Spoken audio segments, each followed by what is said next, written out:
Imagine waking up tomorrow to discover that the past was not what we thought it was. That thousands of years ago someone carved stones with a level of precision our machines struggle to match. That entire landscapes were engineered with geometric perfection only visible from the sky.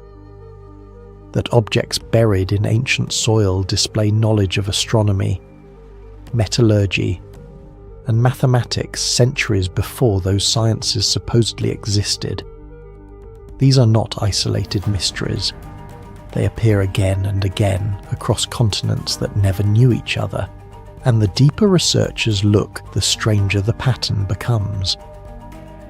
Because if these achievements were truly created by ancient hands, then history may not be a story of progress at all, but a story of something extraordinary that humanity once knew and somehow forgot. On a violent stretch of coastline where the North Sea crashes endlessly against black cliffs, there exists a fortress that seems almost impossible. From afar, it looks less like a human creation and more like a fragment of the landscape itself, stone walls clinging to a narrow pillar of rock surrounded by open ocean. This is Dunnottar, a stronghold so precariously positioned that it appears as if a single storm might tear it from the earth and cast it into the sea below. Yet for centuries the structure has endured. What visitors see today are the romantic ruins of a medieval castle, but beneath those weathered walls lie something far older and far more mysterious, the core defensive walls of an ancient cliff fort, hidden within the foundations of the later fortress. Archaeologists believe these deeper layers may trace back to the early medieval period, and possibly to the enigmatic Pictish culture that once ruled northern Britain. The real mystery is not simply the age of these walls, but the extraordinary challenge of building them in such an unforgiving environment. High above the sea, exposed to brutal winds and storms, ancient builders managed to construct a defensive structure whose foundations have survived for over a millennium. The fortress stands on a rocky headland just south of the modern town of Stonehaven, where a narrow strip of land connects the cliff-top plateau to the mainland.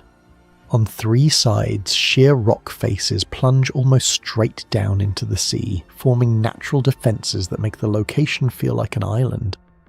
The only access is a steep and winding path cut into the cliffside, a route so narrow that only a small number of people could pass through at once. Because of this extraordinary geography, the site has almost certainly been used as a defensive position for centuries. Historical records mention a fortress here as early as the 9th century, during turbulent conflicts between emerging Scottish kingdoms. Yet archaeological evidence suggests the location may have been fortified even earlier by the Picts, a mysterious culture whose carved stones and symbolic art remain among the most puzzling remnants of early Britain. Over time, the original fortification evolved into the large medieval castle that eventually dominated the headland. But when archaeologists began analysing the structure more closely, they discovered something unexpected. Parts of the fortress walls were clearly older than the medieval buildings surrounding them. These ancient layers, known as the core walls of the cliff fort, form the heart of Dunnottar's greatest mystery. Unlike the later castle walls, which were built with carefully mortared masonry, the older structures appear to consist of large stone blocks fitted together with remarkable precision. In some places, the stones were simply stacked and balanced using gravity and careful placement rather than binding mortar. Such techniques were not uncommon in ancient fortifications, but what makes Dunnottar remarkable is the extreme location in which the builders used them. The cliff platform on which the fortress sits is narrow and uneven, battered constantly by ocean winds and salt spray. Transporting heavy stones to the summit would have required enormous effort. There are no nearby quarries on the plateau itself, meaning the building materials had to be hauled up from lower ground or transported along difficult coastal paths. Even with modern equipment, such a construction project would present serious logistical challenges. For early medieval builders working with simple tools, It must have been an extraordinary feat of planning and determination. The most striking mystery surrounding Dunnottar is the decision to fortify this particular cliff in the first place. Throughout ancient Europe, hilltop fortresses were common because elevation offered natural defensive advantages. But Dunnottar goes far beyond a typical hill fort. Its builders chose a narrow promontory, almost completely isolated by cliffs and ocean. This suggests that the site was not only strategic, but also symbolically powerful. From the summit, defenders could observe vast stretches of coastline and detect approaching ships long before they reached land. The narrow land bridge acted as a natural gateway that could easily be defended by a handful of warriors. In essence, the surrounding cliffs formed a natural fortress wall, far stronger than any structure humans could build. Yet this raises an intriguing question. If the location was already so defensible, why invest enormous labour constructing additional walls? One possibility is that Dunnottar served as a royal or ceremonial centre for regional leaders, making it essential to create a stronghold that was nearly impossible to conquer. Other mysteries surround the ancient occupation of the site. Archaeological investigations suggest that the earliest fortress may have included wooden halls, defensive ramparts, and storage buildings that have long since vanished. Because later generations repeatedly rebuilt and expanded the castle, these earlier layers remain buried beneath medieval structures, making them extremely difficult to study. Another puzzle concerns the logistics of sustaining life on such an isolated cliff. Fresh water sources on the headland are limited, and food supplies would have needed to be transported up the steep access path. Maintaining a permanent community here would have required a well-organised support system from nearby settlements along the coast. Historical events add yet another layer to Dunnottar's long story. During the later medieval period, the fortress became one of the most powerful strongholds in Scotland, associated with noble families and dramatic conflicts.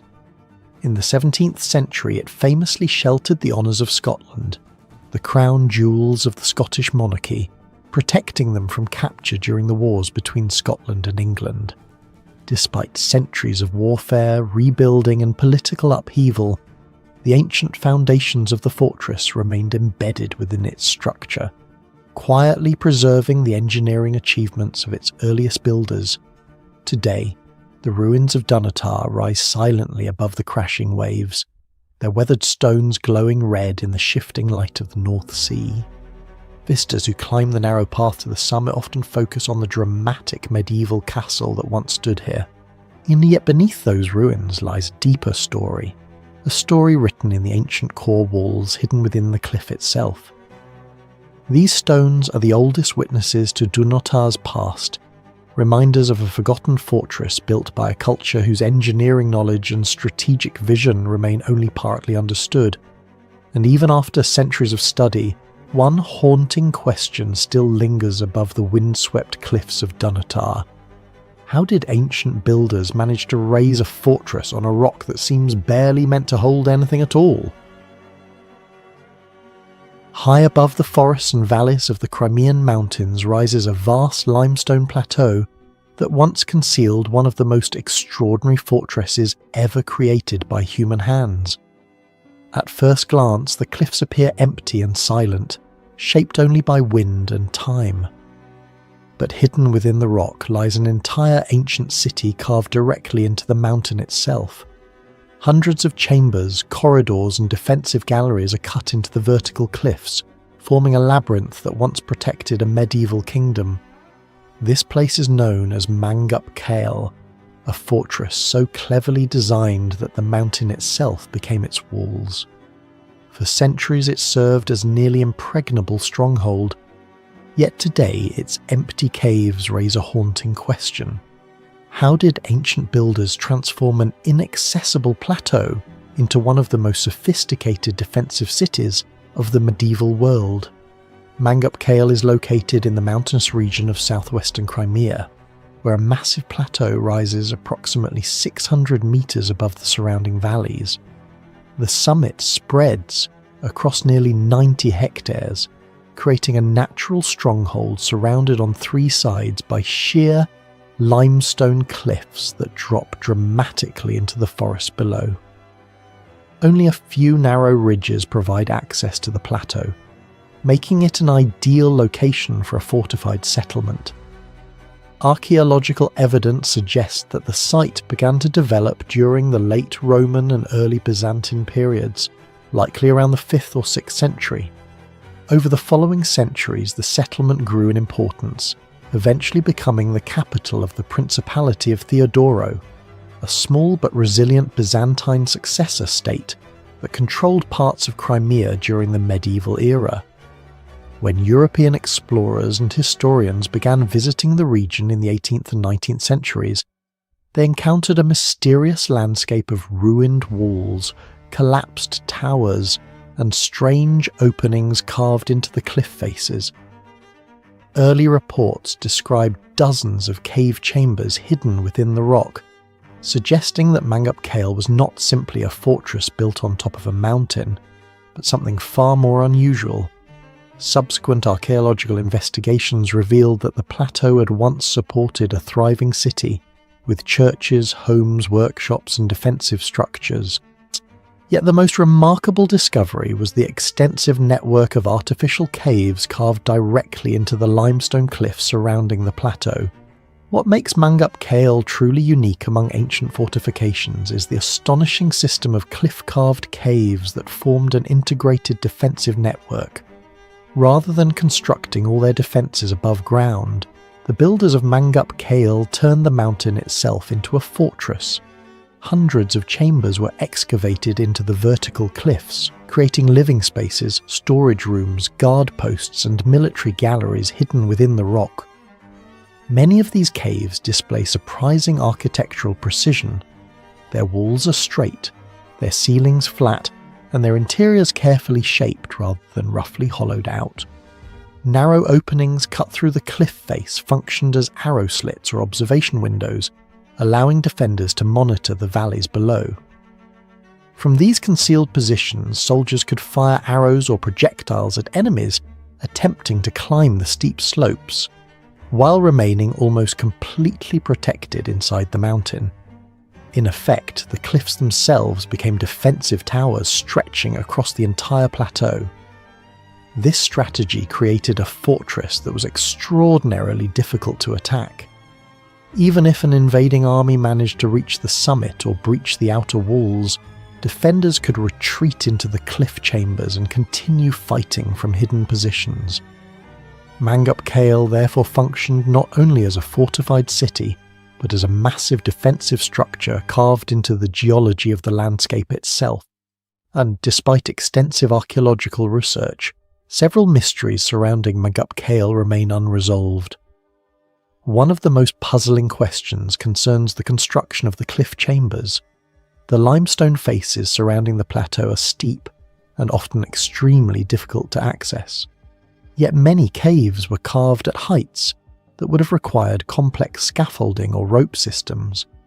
Medieval builders using simple tools somehow managed to excavate large, geometrically shaped rooms in locations that remain challenging even for modern climbers. Another mystery involves the organisation of the cave network. Some chambers clearly serve defensive purposes, especially those equipped with arrow slits and narrow firing openings. Others appear to have functioned as storage areas or living spaces. Archaeologists have also discovered cave churches containing carved altars and traces of religious decoration, suggesting that spiritual life extended deep into the rock of the fortress.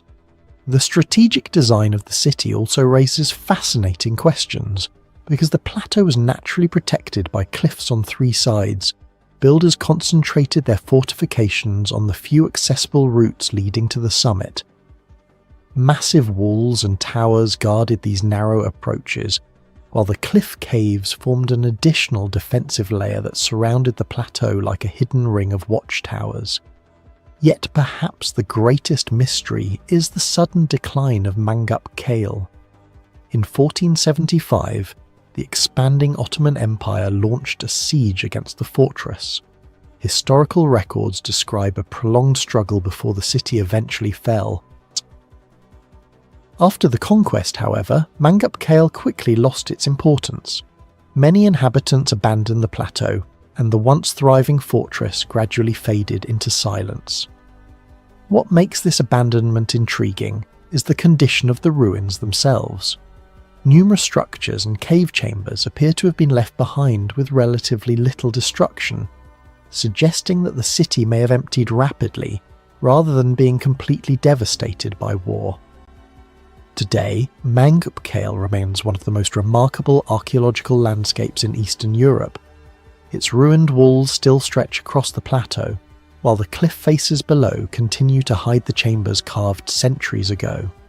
Standing on the edge of the cliffs, it becomes clear why this place fascinated historians and explorers.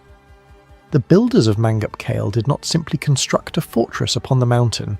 Instead, they reshaped the mountain itself into a defensive machine, an immense natural citadel strengthened by human ingenuity. Even now, the silent caves of Mangup Kale preserve unanswered questions about the people who carved them, the strategies that guided their construction, and the mysterious fate of the city that once thrived high above the valleys of Crimea. In the middle of one of Central Asia's harshest deserts, enormous walls rise from the sand where almost nothing else survives. There are no rivers nearby, no forests, no cities, only wind, heat, and endless desert stretching to the horizon. Yet more than 2,000 years ago, someone built massive fortresses here, placing them carefully on isolated hills as if guarding something invisible in the empty landscape. Today these ruins are known as Ayaz Kala, and their existence raises a strange question that still puzzles historians and archaeologists. Why would an ancient civilization construct powerful defensive strongholds in the middle of what appears to be nowhere? Ayaz Kala lies deep within the remote reaches of the Kizilkum Desert in the autonomous region of Karakalpakstan in modern-day Uzbekistan. The ruins belong to the ancient sphere of the Khwarezm civilization, a powerful culture that once thrived along the shifting channels of the Amudarya River. Archaeological evidence suggests that the first fortifications here were constructed around the 4th century BCE, during a period when Khwarezm was developing a network of frontier defences to protect its territory. Although local communities had long known of towering ruins scattered across the desert hills, the site only drew serious scientific attention during the 20th century. Soviet archaeological expeditions studying the ancient Khwarezm region began mapping hundreds of forgotten fortresses buried lands. Among them, Ayaz Kala stood out immediately. Unlike most desert ruins, it was not a single fortress but a complex of 3 separate strongholds, them each positioned on elevated ground and clearly connected to the others. The largest structure, Ayaz Kala I, sits on top of a high ridge that dominates the surrounding landscape. Its walls once rose nearly 10 meters high and stretched across a vast plateau, forming a powerful defensive structure capable of sheltering a large garrison.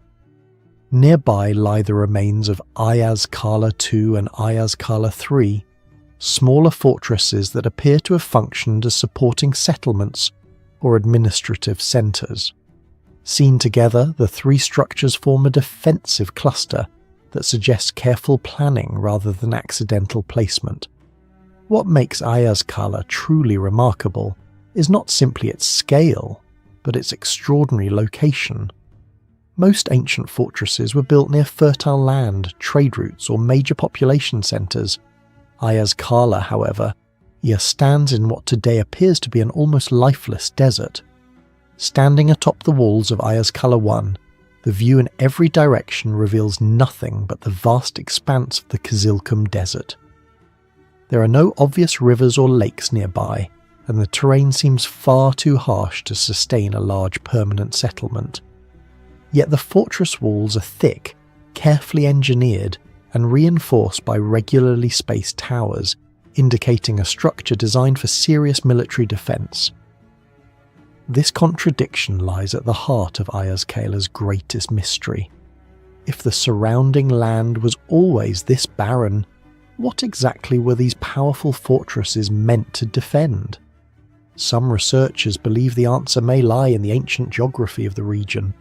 Thousands of years ago, Muayan, the Amu Darya River, formed a complex delta of canals and irrigation systems that supported a thriving agricultural society. The desert landscape we see today may once have been fertile farmland connected by waterways. If this is true, Ayaz Kala may have served as a frontier defence system, guarding the northern boundary of the Khwarezmian kingdom from raids by nomadic tribes moving across the steppe. Even so, the size and sophistication of the fortifications suggest something more than a simple border outpost. The fortress appears designed to withstand prolonged attacks, raising the possibility that this region once held strategic importance, far greater than the landscape suggests today. Beyond its unusual location, Ayaz Kala presents several other unanswered questions. One of the most puzzling concerns, water supply. Maintaining a fortress large enough to house soldiers and administrators would have required a reliable source of water. Yet archaeological excavations have revealed only limited evidence of wells within the fortress itself. Some scholars believe water may have been transported from ancient irrigation canals connected to the Amu Darya river system. Others suggest that underground reservoirs or seasonal water storage systems may once have existed, but have since collapsed or been buried beneath centuries of desert sediment. Another mystery lies in the three-fortress arrangement. Ayaz Kala 1, 2 and 3 appear deliberately positioned so that each structure could observe the others. From the walls of the main fortress, it is possible to see the neighbouring ruins across the desert plain. This suggests the possibility of a coordinated defensive network, where signals, perhaps smoke, fire or mirrors, could have been used to warn of approaching enemies. If this interpretation is correct, Ayaz Kala may represent an early form of regional surveillance system, allowing defenders to monitor movement across the desert frontier. There is also the question of the people who once lived here. While Ayaz Kala 1 clearly functioned as a military fortress, the architecture of Ayaz Kala 2 suggests residential or administrative buildings. This indicates that the complex may have housed not only soldiers, but also officials, craftsmen, and possibly families connected to the regional government of Khwarezm. Perhaps the most intriguing mystery of all is why the site was eventually abandoned. At some point, likely around the early medieval period, the fortresses fell silent. There are few signs of violent destruction, suggesting the inhabitants may have left gradually, rather than fleeing from an invading army. One possibility is that changes in the course of the Amu Darya River transformed the fertile delta into desert, forcing settlements across the region to relocate. As irrigation systems failed and farmland disappeared, the strategic importance of Ayaz Kala may have faded, leaving the fortresses stranded in an increasingly barren landscape. Today, the ruins stand alone against the desert sky, their crumbling walls shaped by centuries of wind and sand. They remain one of the most impressive archaeological sites in Central Asia, a reminder that landscapes can change dramatically, and that entire civilizations can disappear while their monuments endure. Ayaz Kala continues to challenge our understanding of the ancient world. Its massive walls, strategic design, and remote location suggest that it once played a vital role in a sophisticated regional defense system. Yet the full story of who built these fortresses, what they protected, and why they were ultimately abandoned remains hidden beneath the sands of the Kizilkum Desert, waiting for future discoveries to reveal the truth. Some places in the world seem to resist time itself. Cities rise, empires collapse, armies march through, and yet a single location remains occupied again and again across thousands of years. In northern Syria, at the centre of one of the oldest continuously inhabited cities on Earth, a massive stone fortress rises from an almost perfectly shaped hill. At first glance it looks like a medieval castle, but appearances can be deceiving. the Citadel of Aleppo may actually stand on top of an enormous archaeological mountain, a hill slowly created by thousands of years of destroyed cities buried beneath one another. Beneath its walls could lie temples, palaces, and entire forgotten settlements stacked like layers of history. The deeper archaeologists look, the more one unsettling possibility emerges. This fortress might not simply guard the city of Aleppo, it may be guarding the remains of civilizations that existed long before recorded history began. The Citadel of Aleppo stands at the very center of the ancient city of Aleppo in northern Syria, rising approximately 50 meters above the surrounding landscape. Its enormous mound dominates the skyline, creating one of the most recognizable silhouettes in the Middle East. For centuries, travelers and historians describe the citadel as an impregnable fortress, a stone stronghold rising from an isolated hill in the middle of the city. Yet the hill itself soon became one of the most intriguing aspects of the site. Historical texts indicate that this location was already significant during the Bronze Age, more than 4,000 years ago, while ancient inscriptions refer to a temple dedicated to the storm god Hadad that once stood on this very hill. Over time, many different civilizations recognized the strategic value of this elevated position. The Hittites, Assyrians, Greeks, under Alexander the Great, the Romans, the Byzantines, and later Islamic dynasties all used or rebuilt the fortress at various stages of history. Modern archaeological investigations began during the 19th century, when scholars studying the history of the Near East documented the fortress in detail. Excavations reveal that the massive walls visible today were largely constructed during the Ayyubid dynasty in the 12th and 13th centuries, during the era of the famous leader Saladin. However, as researchers explored deeper layers beneath the citadel, they began uncovering foundations and structures from far earlier periods. What became clear was that the Citadel of Aleppo had never been built just once. Instead, it was rebuilt repeatedly by successive civilizations, each constructing new walls and buildings directly on top of the ruins left behind by their predecessors.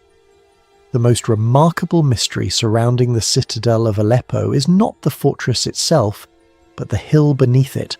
Unlike most castles that stand on natural mountains or rocky ridges, this mound is widely believed to be a tell, an artificial hill formed through thousands of years of human occupation. In ancient cities, when buildings collapsed or were destroyed by war, new structures were often built directly on top of the debris of the previous ones. Over centuries, these layers of rubble, mud brick, stone, and soil gradually accumulated, slowly raising the ground level higher and higher. At Aleppo, this process continued for millennia. As a result, the mound beneath the citadel may contain the remains of many ancient settlements buried beneath one another. Entire temples, palaces, and defensive structures from different eras could lie hidden inside the hill itself. Each civilization added another layer to the growing mound, until by the medieval period it had become tall enough to serve as the foundation for an enormous fortress. This means that the Citadel of Aleppo may not simply be a castle built on a hill, it could be a castle built on top of an entire buried history of cities. Because large portions of the citadel remain intact, archaeologists have rarely been able to excavate the deepest layers. Removing them would require dismantling parts of the fortress itself, something that is rarely possible. For that reason, much of the citadel's earliest history remains locked beneath the mound, hidden from view. Beyond the mysterious hill itself, the Citadel of Aleppo contains several other features that continue to puzzle historians. One of the most fascinating is the fortress entrance system. To reach the main gate, visitors must cross a long stone bridge that stretches over a deep defensive moat carved around the base of the hill. At the end of the bridge stands a monumental gateway tower, beyond which lies a winding passageway that twists sharply several times before reaching the inner fortress. This design was not accidental. The narrow turns forced invading armies to slow down while defenders positioned above could attack them from multiple directions. Military historians often describe this as one of the most sophisticated defensive entrance systems of the medieval world. Inside the citadel, excavations have revealed the remains of an entire fortified city. Royal palaces once stood within its walls, along with barracks, storage halls, baths, and a large mosque constructed during the Islamic period. Deep wells and underground water systems ensured that defenders could survive long sieges without leaving the fortress. Another puzzle involves the massive stone blocks used in the citadel's construction. Some weigh several tons and were placed with remarkable precision to form thick defensive walls. Considering the height of the mound and the technological limitations of earlier centuries, historians continue to debate how such heavy stones were transported to the top of the hill and positioned with such accuracy. The citadel has also endured numerous invasions and natural disasters. Mongol forces attacked it during the 13th century, while powerful earthquakes repeatedly damaged parts of the fortress. Yet each time the citadel was rebuilt, strengthened, and adapted to new military technologies. This repeated cycle of destruction and reconstruction only added more layers to the complex archaeological structure beneath the fortress. Throughout ancient history, archaeologists sometimes uncover cities, temples, or forgotten monuments buried beneath the earth. But very rarely do they discover something far more extraordinary, a place where entire civilizations have risen, disappeared, and been rebuilt again and again on the exact same ground for thousands of years. On the remote, windswept coast of the North Atlantic, where the sea crashes relentlessly against the cliffs of the Shetland Islands, there exists such a place. Here, stone houses, towers, and ancient walls lie layered like pages in a history book written in rock. This is Jarlshof, one of the most remarkable archaeological sites in northern Europe. At first glance, it appears to be a simple cluster of ruins. But beneath its weathered stones lies a mystery that stretches across more than 4,000 years of human history, a place where generation after generation returned, built, abandoned, and rebuilt, leaving behind a continuous record of human life unlike almost anywhere else on Earth. Jarlshof lies on the southern tip of the Shetland mainland, overlooking the rough waters where the North Sea meets the Atlantic Ocean. The region is harsh and remote. Strong winds sweep across the low grasslands, winters are long and cold, and the surrounding seas can be unforgiving. Yet despite these difficult conditions, humans repeatedly chose this exact location as a place to live. The site itself remained largely unknown until the late 19th century, when powerful storms began eroding the coastline near a nearby estate known as Sumburg. As the sea tore away layers of soil and rock, something unexpected appeared beneath the collapsing cliffs: ancient stone walls. Archaeologists soon realized that these ruins were not from a single settlement, but from many different eras stacked on top of each other. Excavations carried out in the early 20th century, particularly those led by the archaeologist Alexander Kerll in the 1920s and 1930s, gradually revealed the astonishing complexity of the site. What emerged from the ground was not one village, but a sequence of settlements spanning millennia. Archaeologists uncovered the remains of a late Neolithic village dating to roughly 2500 BC. Above it were Bronze Age houses built centuries later. Higher still were the remnants of Iron Age structures, including a massive defensive tower known as a broch. Later layers revealed circular buildings called wheelhouses, followed by Norse Viking longhouses from the early medieval period. Each generation had built their homes directly upon the ruins of those who came before. This unusual layering transformed Jarlshof into what archaeologists often describe as a time capsule of northern European history. Among all the remarkable features of Jarlshof, the most extraordinary mystery is not a single building or artifact, but the site itself.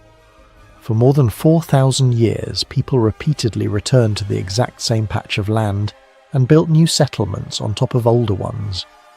In most parts of the world, settlements shift over time.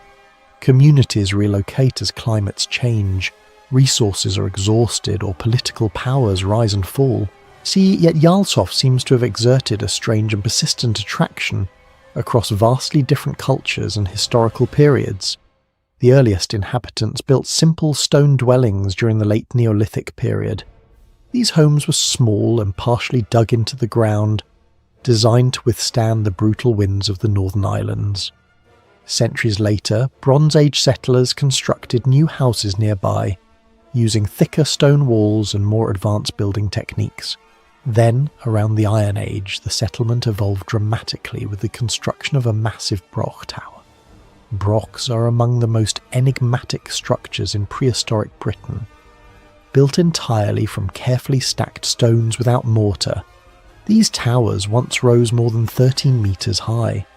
Their walls were incredibly thick, sometimes exceeding 4 metres, and contained internal passageways and staircases. The engineering required to build such a structure was remarkable, yet its exact purpose remains uncertain. Some researchers believe brochs served as defensive fortresses, while others argue they were elite residences or symbols of political power. But even the broch was not the final phase of construction. After the tower fell into ruin, new circular houses called wheelhouses were built nearby. These buildings featured interior stone pillars, arranged like the spokes of a wheel, giving the structures their distinctive name. Archaeologists still debate whether wheelhouses were purely domestic spaces or whether they also held ceremonial or ritual significance. Centuries later, during the Viking Age, Norse settlers arrived in Shetland and constructed longhouses directly among the ancient ruins. Instead of clearing away the earlier structures, they incorporated them into their own settlement. Viking farmers lived here, raising livestock, repairing boats, and trading across the northern seas. What makes this continuous sequence so extraordinary is that each culture, from prehistoric farmers to Norse seafarers, selected the same small coastal site as their home. Somehow, across thousands of years and vastly different societies, Jarlshof remained a place worth returning to. Despite decades of archaeological study, many questions about Jarlshof remain unanswered. One of the most puzzling mysteries is why this specific location was repeatedly chosen as a settlement site. The Shetland Islands contain many potential areas for habitation, yet Jarlshof appears to have been occupied almost continuously across multiple eras. Some researchers suggest the site offered strategic advantages, access to sheltered waters for fishing, nearby farmland suitable for grazing animals, and a vantage point overlooking important sea routes. Others believe there may have been cultural or symbolic reasons that encouraged later inhabitants to build upon the ruins of earlier settlements. Another mystery concerns the broch tower itself. These massive Iron Age structures are found only in northern Scotland, and their function remains one of archaeology's enduring debates. Were they defensive strongholds built during times of conflict? Were they symbols of wealth and status for powerful families? Or were they communal centres that served multiple purposes within ancient societies? The wheelhouses add yet another layer of intrigue. Their unusual architecture does not resemble typical dwellings of the period, and their internal stone pillars suggest they may have supported complex roofing systems. Some archaeologists have proposed that wheelhouses may have been connected to ritual practices, possibly related to seasonal gatherings or communal ceremonies. Even the Viking phase of Jarlshof raises fascinating questions. The Norse settlers who arrived here around the 9th century AD were experienced sailors and traders who spread across the North Atlantic. Yet when they reached Shetland, they chose not to abandon the ancient site, but instead integrated themselves into it, living among structures that were already thousands of years old. Whether they understood the true antiquity of these ruins or simply view them as convenient building foundations remains unknown. Today, Jarlshof stands as one of the most remarkable archaeological landscapes in Europe. Few places on Earth preserve such a clear and uninterrupted sequence of human habitation across so many centuries. Walking through the ruins today, one can pass from a Neolithic house to a Bronze Age structure, from an Iron Age braw to a Viking longhouse, all within a single site. It is as though history itself has been layered into the earth, allowing modern visitors to witness thousands of years of human adaptation, survival, and change. Yet the greatest mystery of Jarlshof may simply be its persistence. Across shifting climates, technological revolutions, and entirely different cultures, this windswept corner of Shetland continued to draw people back. And perhaps the most intriguing question remains unanswered. What was it about this place that made generation after generation decide that this exact stretch of land on the edge of the North Atlantic was worth calling home? A stone tower stands on the edge of a canyon where almost no engineer would choose to build. For more than 7 centuries it has balanced on the rim of a cliff in the deserts of the American Southwest, its walls still rising with surprising precision despite wind, erosion, and time. No metal tools were used to shape its stones. No modern engineering principles guided its construction. Yet the structure remains standing, stubborn and deliberate, as if placed there to challenge the logic of the landscape itself. Known today as the Hovenweep Square Tower, this ancient structure has become one of the most puzzling architectural remnants of the civilization archaeologists call the ancestral Puebloans. Why it was built here, and why it was built with such careful precision, remains a mystery that researchers are still trying to unravel. The tower rises within what is now Hovenweep National Monument, a remote archaeological landscape located along the modern border of Utah and Colorado.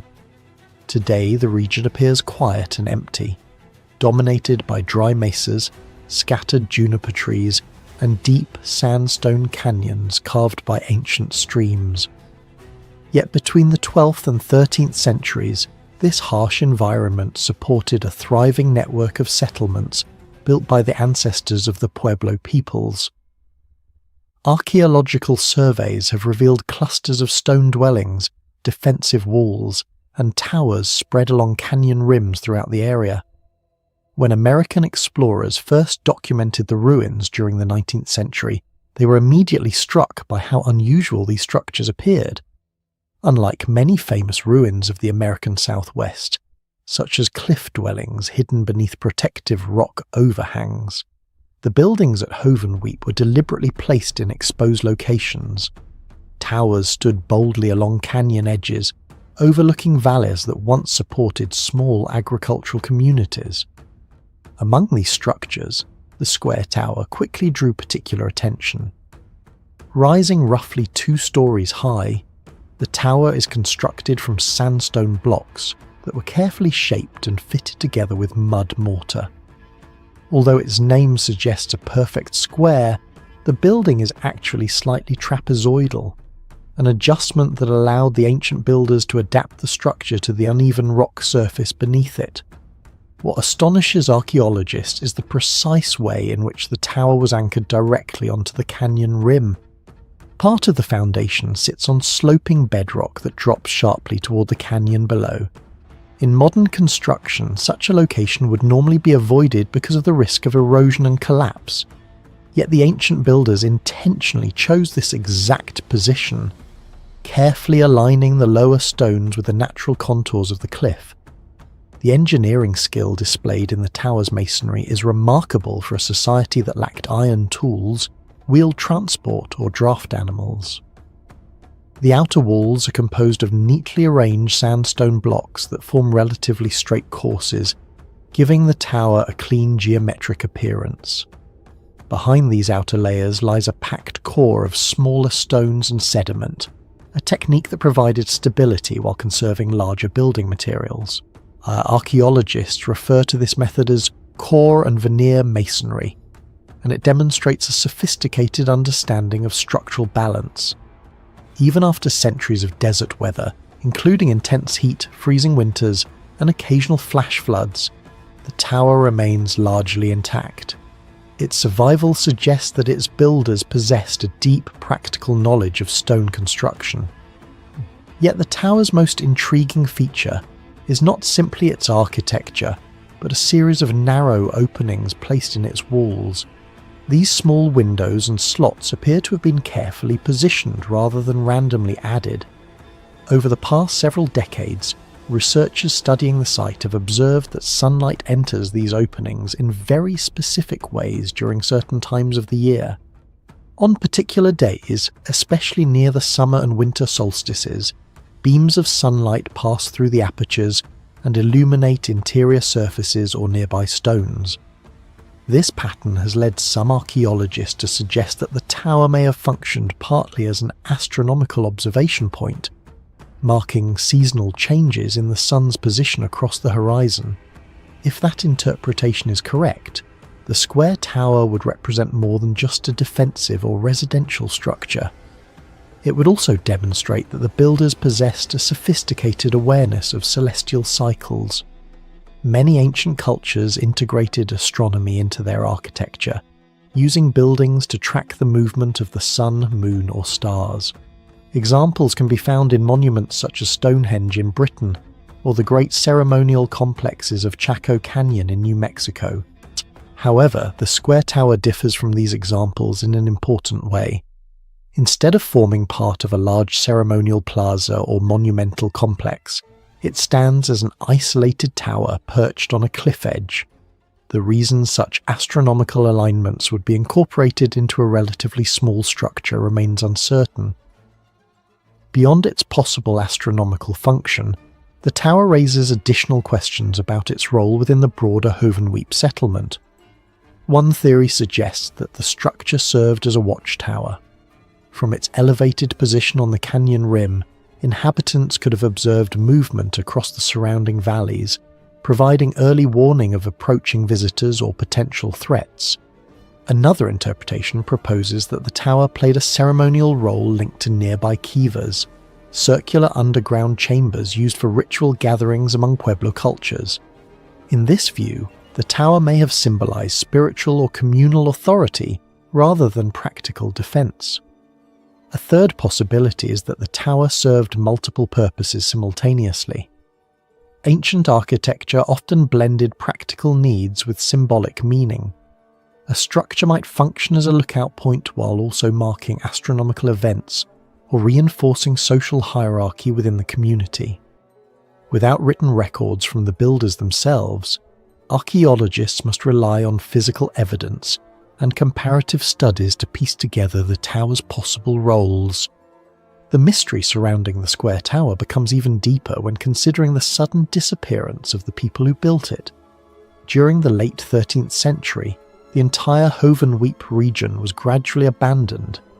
Archaeological evidence indicates that prolonged drought and environmental stress may have forced communities to relocate to more sustainable areas farther south.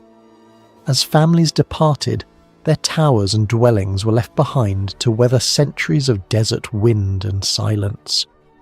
By the time European settlers arrived in the region hundreds of years later, the once active settlements had long since faded into ruin. Today, the square tower remains one of the most striking features within Hovenweep National Monument. Visitors who approach the canyon edge can still see the tower rising above the rock ledge, its stones glowing warm red in the desert sunlight. From a distance it appears almost impossibly balanced, as though the builders had placed it at the very limit of where architecture could exist.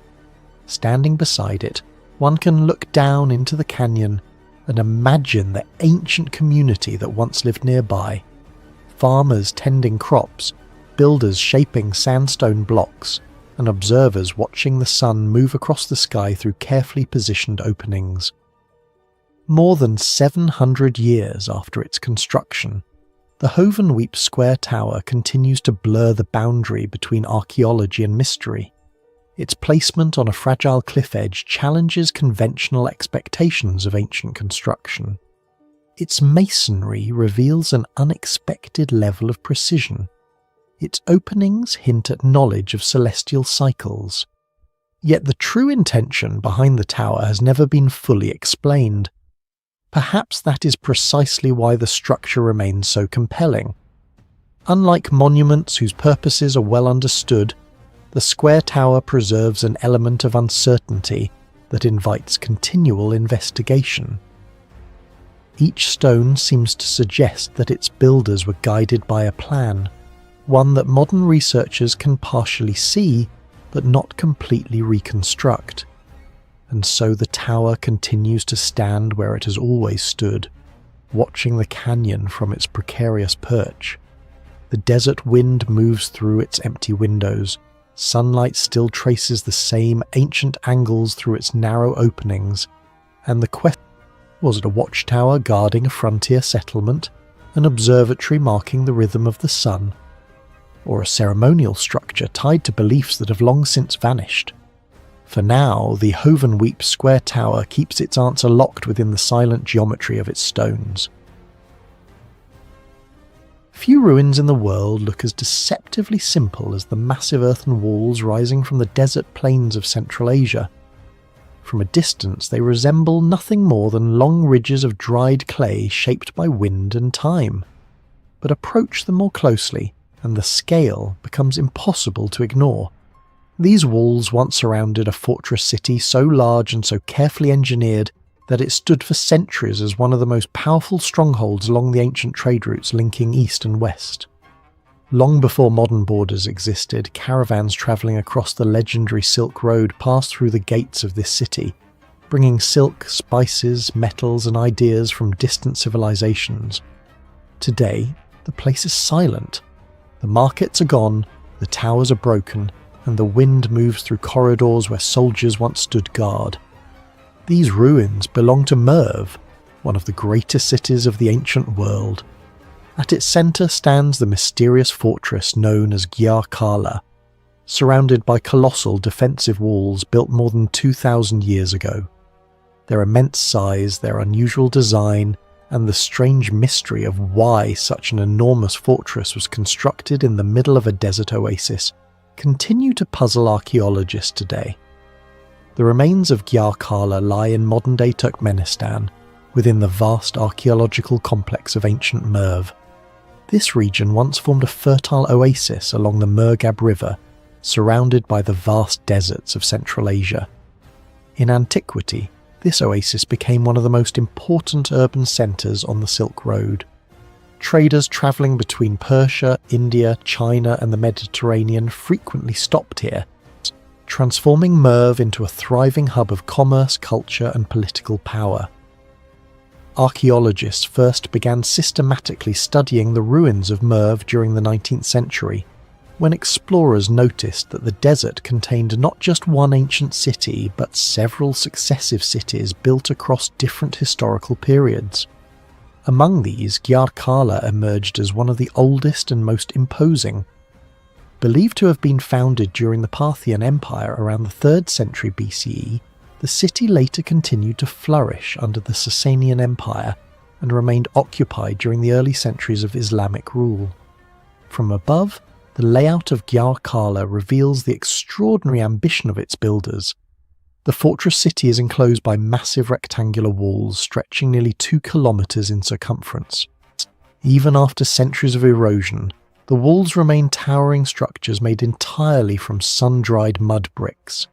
Hundreds of semicircular towers project outward from the defensive perimeter, creating a repeating pattern of fortifications that once turned the city into a formidable stronghold.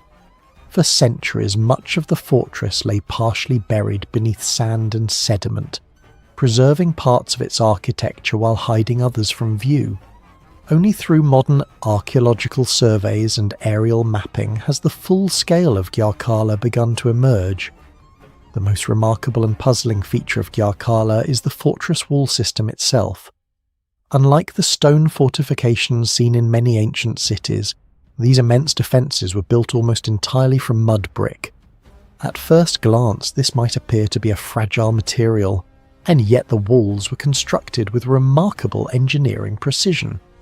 In many places, the ramparts were more than 8 meters thick and reinforced through multiple construction layers. Rather than forming a simple barrier, the walls were designed as complex defensive structures. Inside them, archaeologists have discovered corridors and chambers that allowed defenders to move through the walls themselves. The towers extending outward from the walls were carefully positioned to provide overlapping fields of defense. From these elevated platforms, archers could fire along the length of the wall, preventing attackers from approaching unnoticed. This design transformed the entire fortress into a defensive machine. Every section of the wall supported the next, and every tower reinforced the surrounding defences. What makes this engineering achievement even more extraordinary is the environment in which it was built.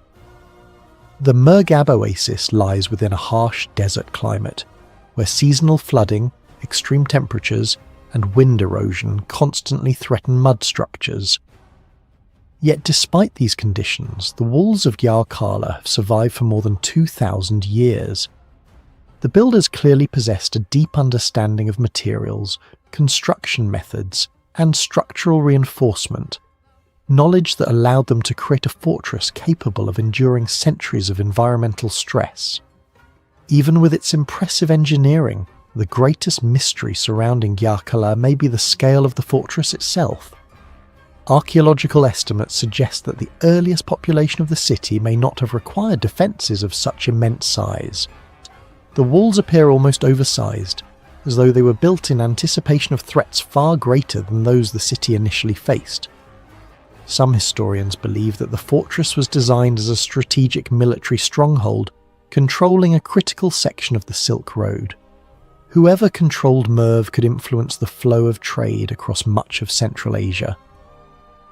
This strategic importance may have justified the construction of such powerful defences, capable of resisting large invading armies. Inside the walls, excavations have revealed traces of a complex urban landscape. Archaeologists have identified temples, residential neighbourhoods, administrative buildings, and defensive installations. Evidence suggests that the city was an important centre of Zoroastrian religious activity during the Parthian and Sasanian periods. Yet much of the ancient city remains unexplored beneath layers of desert sediment. Another enduring mystery concerns the irrigation system that sustained the city. Merv's survival depended on an elaborate network of canals branching from the Mangup River, bringing water into the oasis and supporting agriculture across the surrounding landscape. Although traces of these canals remain visible, the full extent of the system is still not completely understood. Without this hydraulic network, a large urban population could never have survived in such an arid environment. The final mystery is the city's decline.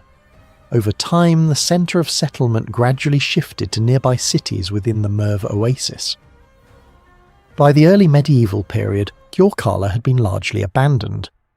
The once powerful fortress slowly fell silent as its inhabitants moved away, leaving behind only walls, towers, and empty streets.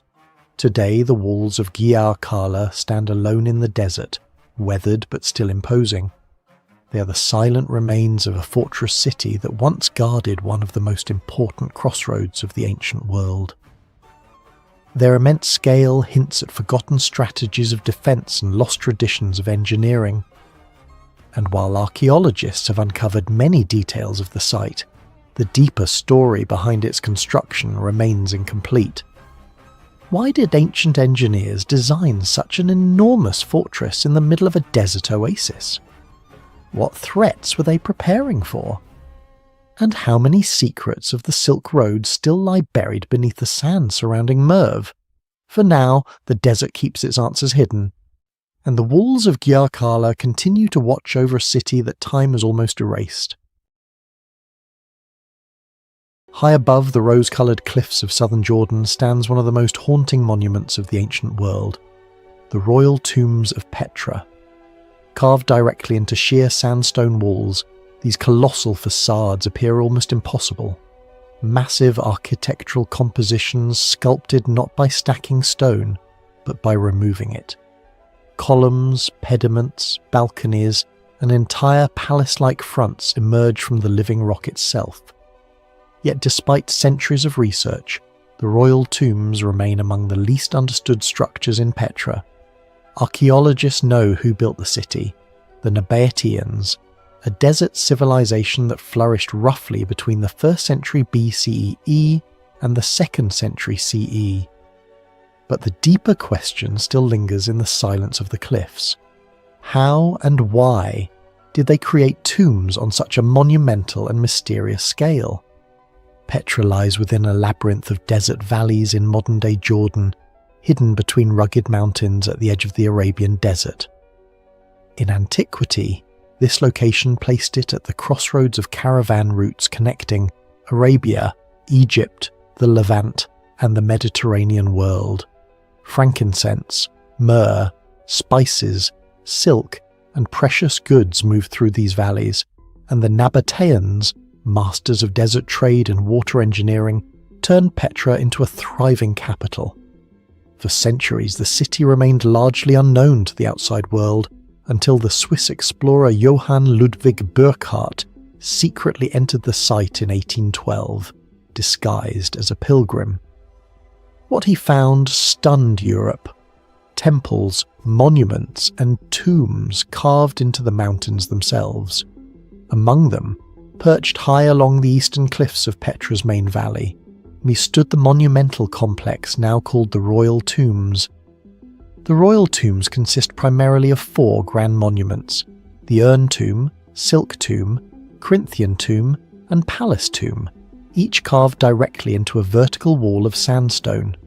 Together they form one of the largest rock-cut funerary complexes ever created. Standing below them, a visitor is overwhelmed by their scale. The facades rise as high as modern apartment blocks, with elaborate architectural details that resemble the stone temples of Greece or Rome. Yet none of these structures were built in the conventional sense. Every column, staircase, and decorative pediment was cut into the cliff itself, requiring immense planning and extraordinary precision. And this is where the central mystery begins.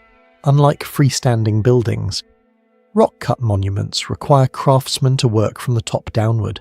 A single miscalculation could destroy an entire facade. To carve such monumental structures high above the valley floor, Nabatean builders likely constructed complex scaffolding systems anchored into the rock face. But surprisingly, archaeologists have found very little physical evidence of these systems. The cliffs show few clear anchor holes or structural remnants that would explain how workers safely suspended themselves dozens of meters above the ground. The question becomes even more puzzling when one considers the symmetry of the facades.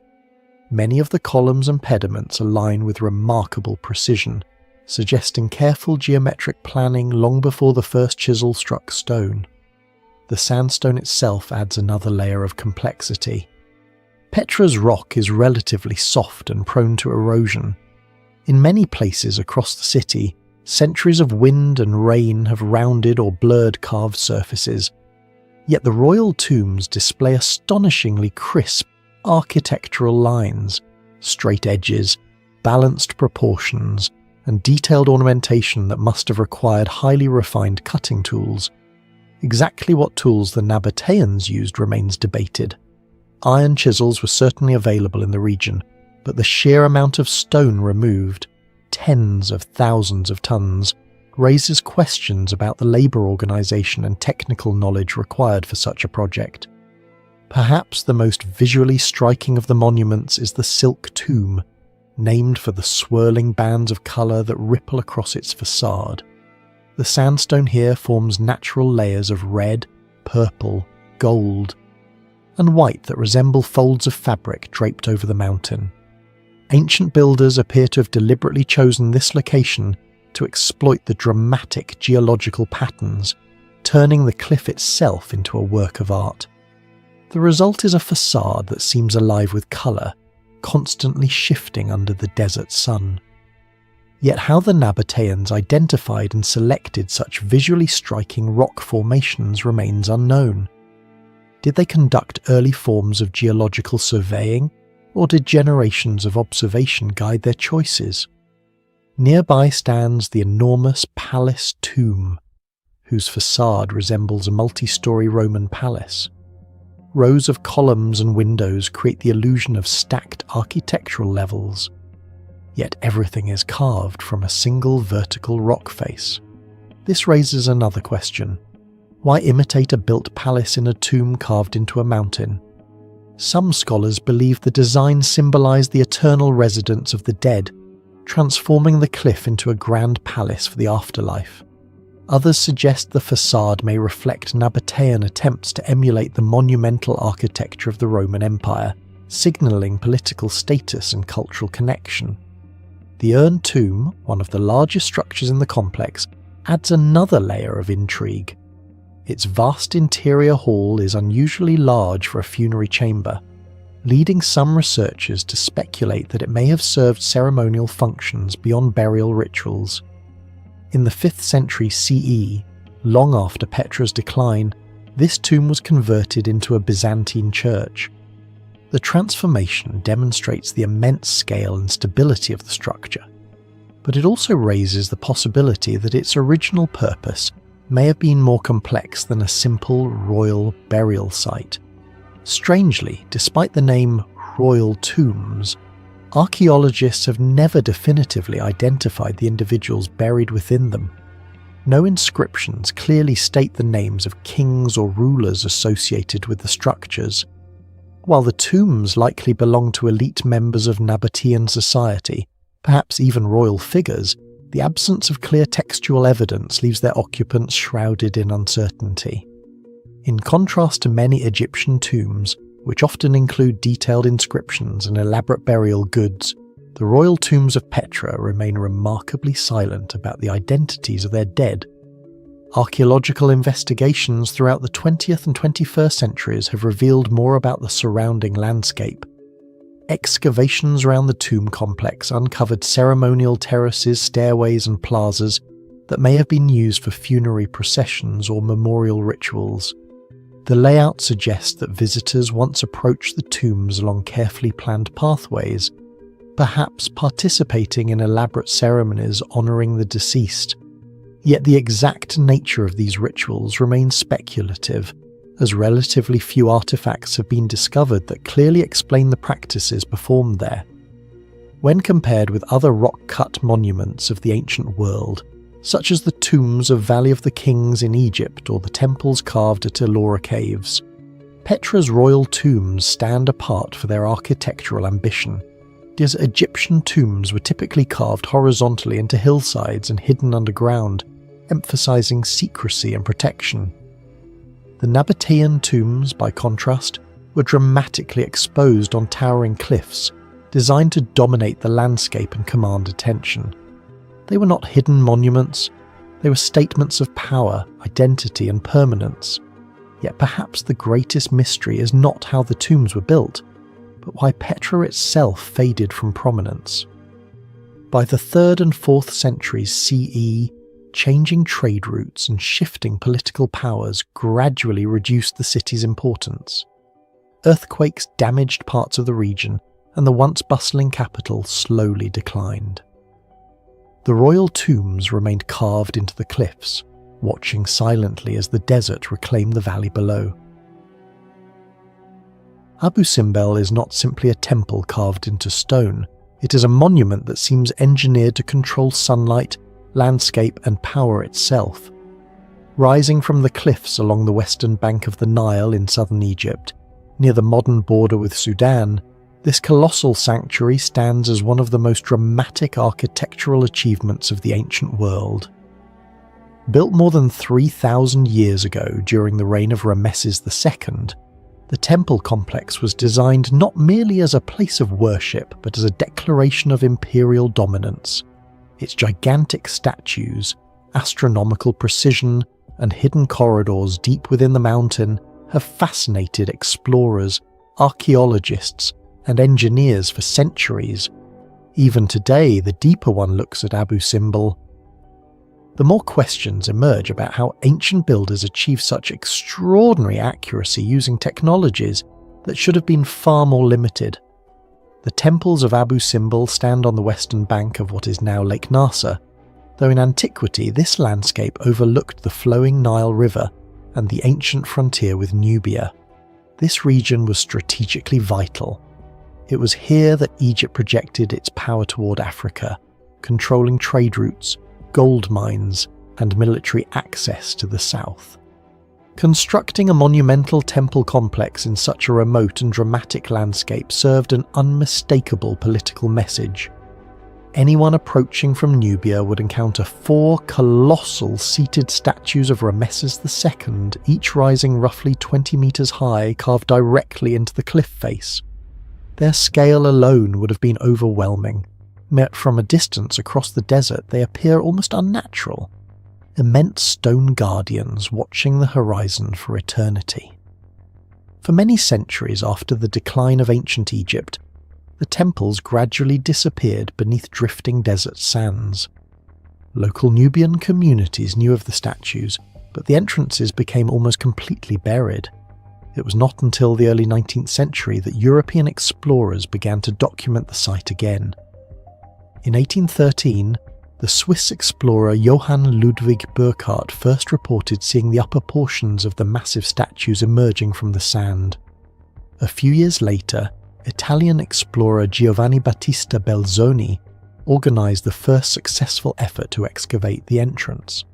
When the sand was cleared away in 1817, here the interior chambers of the temple revealed a spectacular underground sanctuary filled with carved pillars, reliefs, and chambers extending deep into the mountain.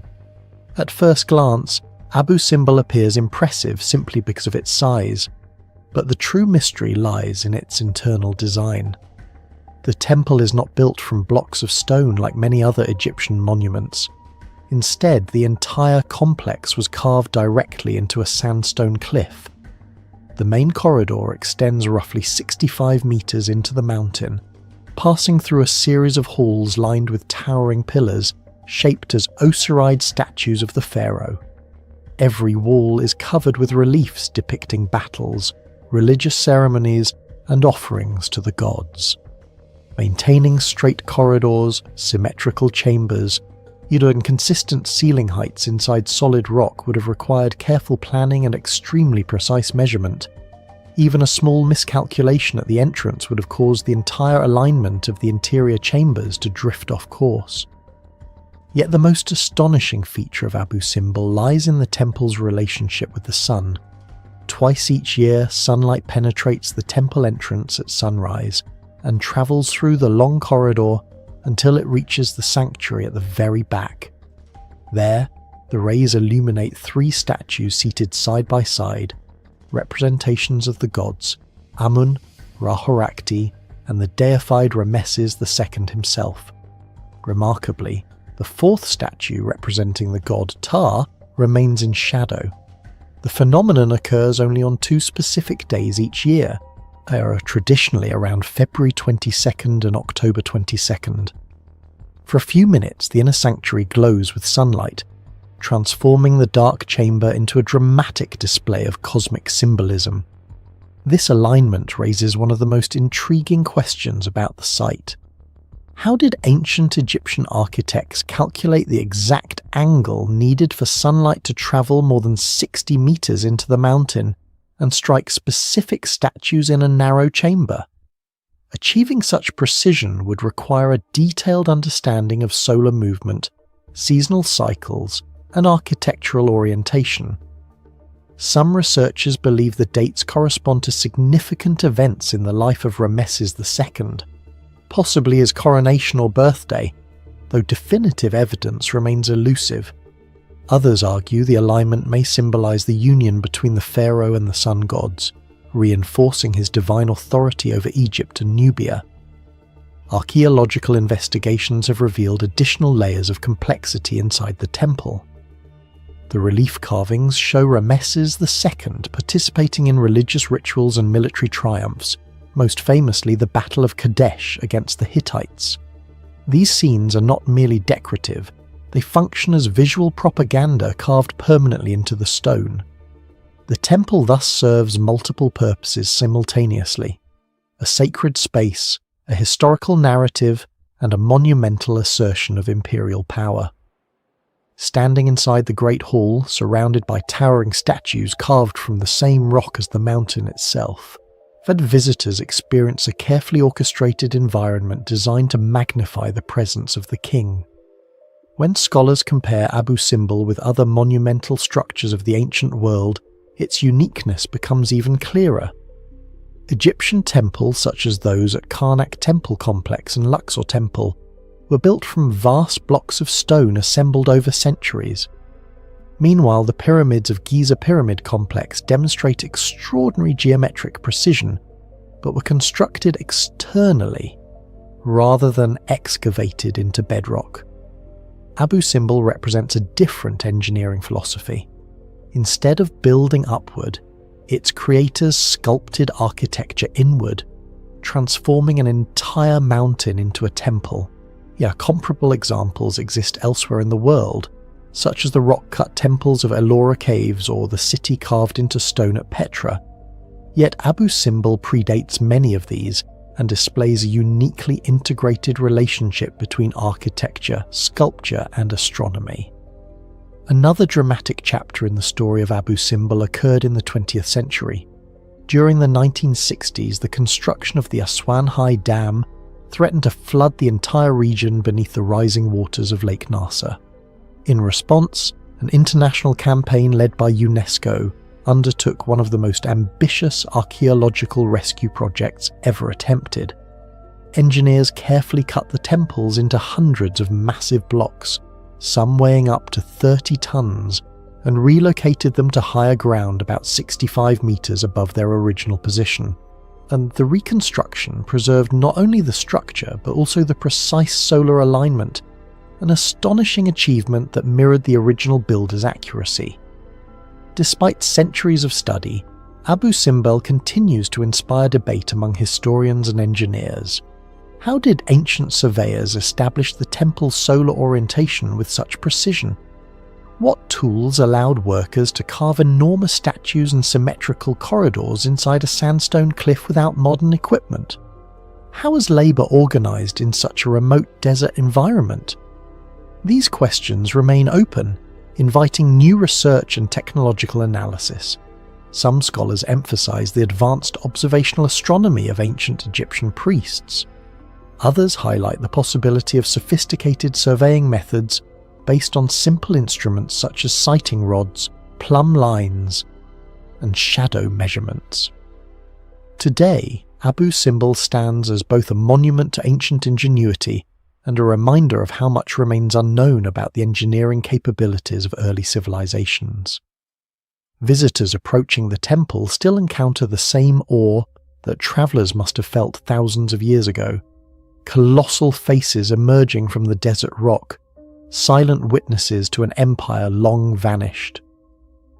Inside the mountain, where sunlight occasionally touches statues carved more than 3 millennia ago, the boundary between architecture, astronomy, and mythology seems to dissolve.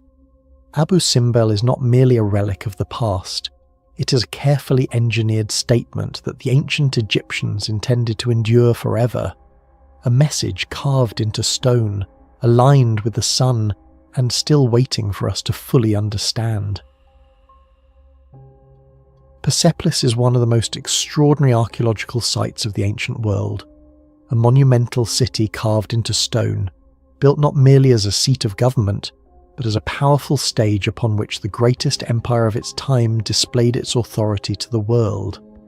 Rising from the plains of southwestern Iran at the foot of the Khou-e-Rahmat mountain, Persepolis was constructed during the reign of Darius I, around 518 BCE, as a ceremonial capital of the vast Achaemenid Empire.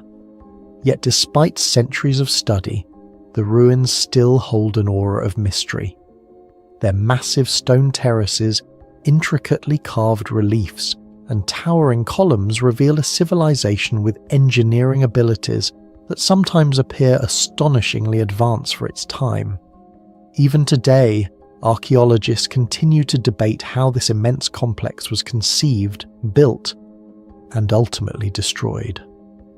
The location of Persepolis itself seems carefully chosen. the city lies in the fertile Mavdasht plain, surrounded by rugged mountains and natural barriers that offered protection and grandeur at the same time. From afar, the terrace of Persepolis appears like a colossal platform rising from the earth, covering more than 100,000 square meters. Rather than constructing directly on the uneven ground, the ancient builders first carved part of the mountain and filled the remaining gaps with enormous stone blocks to create a perfectly level artificial terrace. This feat alone required an astonishing understanding of geometry, planning, and labour organisation. Some of the foundation stones weigh many tons and were cut with such precision that they fit together almost seamlessly, often without mortar. The technique resembles the precision masonry later seen in Inca cities like Machu Picchu, even though the two civilizations were separated by oceans and centuries. The rediscovery of Persepolis by the modern world began gradually. Although travellers and historians had mentioned ruins in this region for centuries, it was not until the 19th and 20th centuries that systematic archaeological investigations began to reveal the scale of the complex. Excavations led by scholars such as Ernst Herzfeld and Erich Schmidt uncovered monumental staircases, palaces, archives, and thousands of administrative tablets written in ancient languages. These discoveries confirmed that Persepolis had not been a simple city, but rather a ceremonial and political centre where representatives from across the empire gathered to honour the Persian kings. The most striking feature of Persepolis, and perhaps its greatest mystery, is the extraordinary precision of its architecture and relief sculpture. The grand staircase leading to the Apadana Palace, the main ceremonial hall, seems designed almost theatrically. Unlike typical stairways, its steps are wide and shallow, allowing large groups of people, dignitaries, and even animals to ascend gracefully. Along the walls of these staircases, stone reliefs depict delegations from across the empire bringing tribute to the king. Each delegation is carved with astonishing detail. Clothing styles, hairstyles, gifts, and even ethnic differences are portrayed with careful accuracy. Scholars have identified representatives from more than 20 regions of the empire, including Egypt, Anatolia, Central Asia, and India. The artistry suggests not only extraordinary craftsmanship, but also a deliberate message. The Persian king stood at the centre of a vast multicultural world. Another monumental structure within the complex is the Gate of All Nations, built during the reign of Xerxes I. Massive columns once supported a towering roof, while colossal guardian figures, winged bulls with human heads, stood at the entrances. These hybrid creatures combine artistic traditions from Mesopotamia and Persia, symbolizing the fusion of cultures within the empire. Yet the scale of the stones used to create these statues raises questions about ancient construction techniques. How were such heavy blocks transported, lifted, and placed with precision more than 2.5 millennia ago? One of the most intriguing mysteries surrounding Persepolis lies beneath the visible ruins. Excavations have revealed complex drainage systems and carefully designed structural joints within the stone blocks. Some archaeologists believe that the builders intentionally incorporated features that allowed the structures to withstand earthquakes, which are common in the region. Metal clamps embedded between stones may have stabilized the masonry and distributed stress during seismic activity. If this interpretation is correct, it suggests that the engineers of Persepolis possessed a sophisticated understanding of structural resilience, centuries before modern earthquake engineering emerged. The archaeological record has also uncovered thousands of clay tablets known as the Persepolis fortification tablets. These administrative documents record wages, supplies, and movements of workers throughout the empire. They reveal an unexpectedly organized system of labor management and resource distribution. Workers, including women and children, received rations and compensation for their labor, suggesting that construction was not solely driven by forced labor, but involved complex administrative planning. The tablets provide a rare glimpse into the inner workings of one of the most powerful states of antiquity. Despite its grandeur, Persepolis had a surprisingly brief life as a flourishing centre. In 330 BCE, the Macedonian conqueror Alexander the Great captured the city during his campaign against Persia. Soon afterward, a massive fire engulfed the palaces. Ancient sources claim the blaze began during a drunken celebration, and possibly encouraged by a Greek courtesan who urged Alexander to avenge the earlier Persian burning of Athens. However, many historians suspect the destruction was deliberate, a calculated act meant to symbolize the end of the Persian Empire. The flames consumed the cedar roofs and wooden beams, leaving behind only the stone skeleton of the city we see today. Comparisons with other ancient monumental centres highlight how unique Persepolis truly was. Egyptian capitals such as Memphis, or ceremonial complexes like Karnak Temple, displayed religious power through massive temples dedicated to gods. Mesopotamian cities emphasized ziggurats, rising above urban landscapes. Persepolis, however, seems to have functioned primarily as a ceremonial stage for imperial unity, rather than as a densely populated urban centre. Its architecture emphasizes processions, gatherings, and symbolic imagery rather than everyday habitation.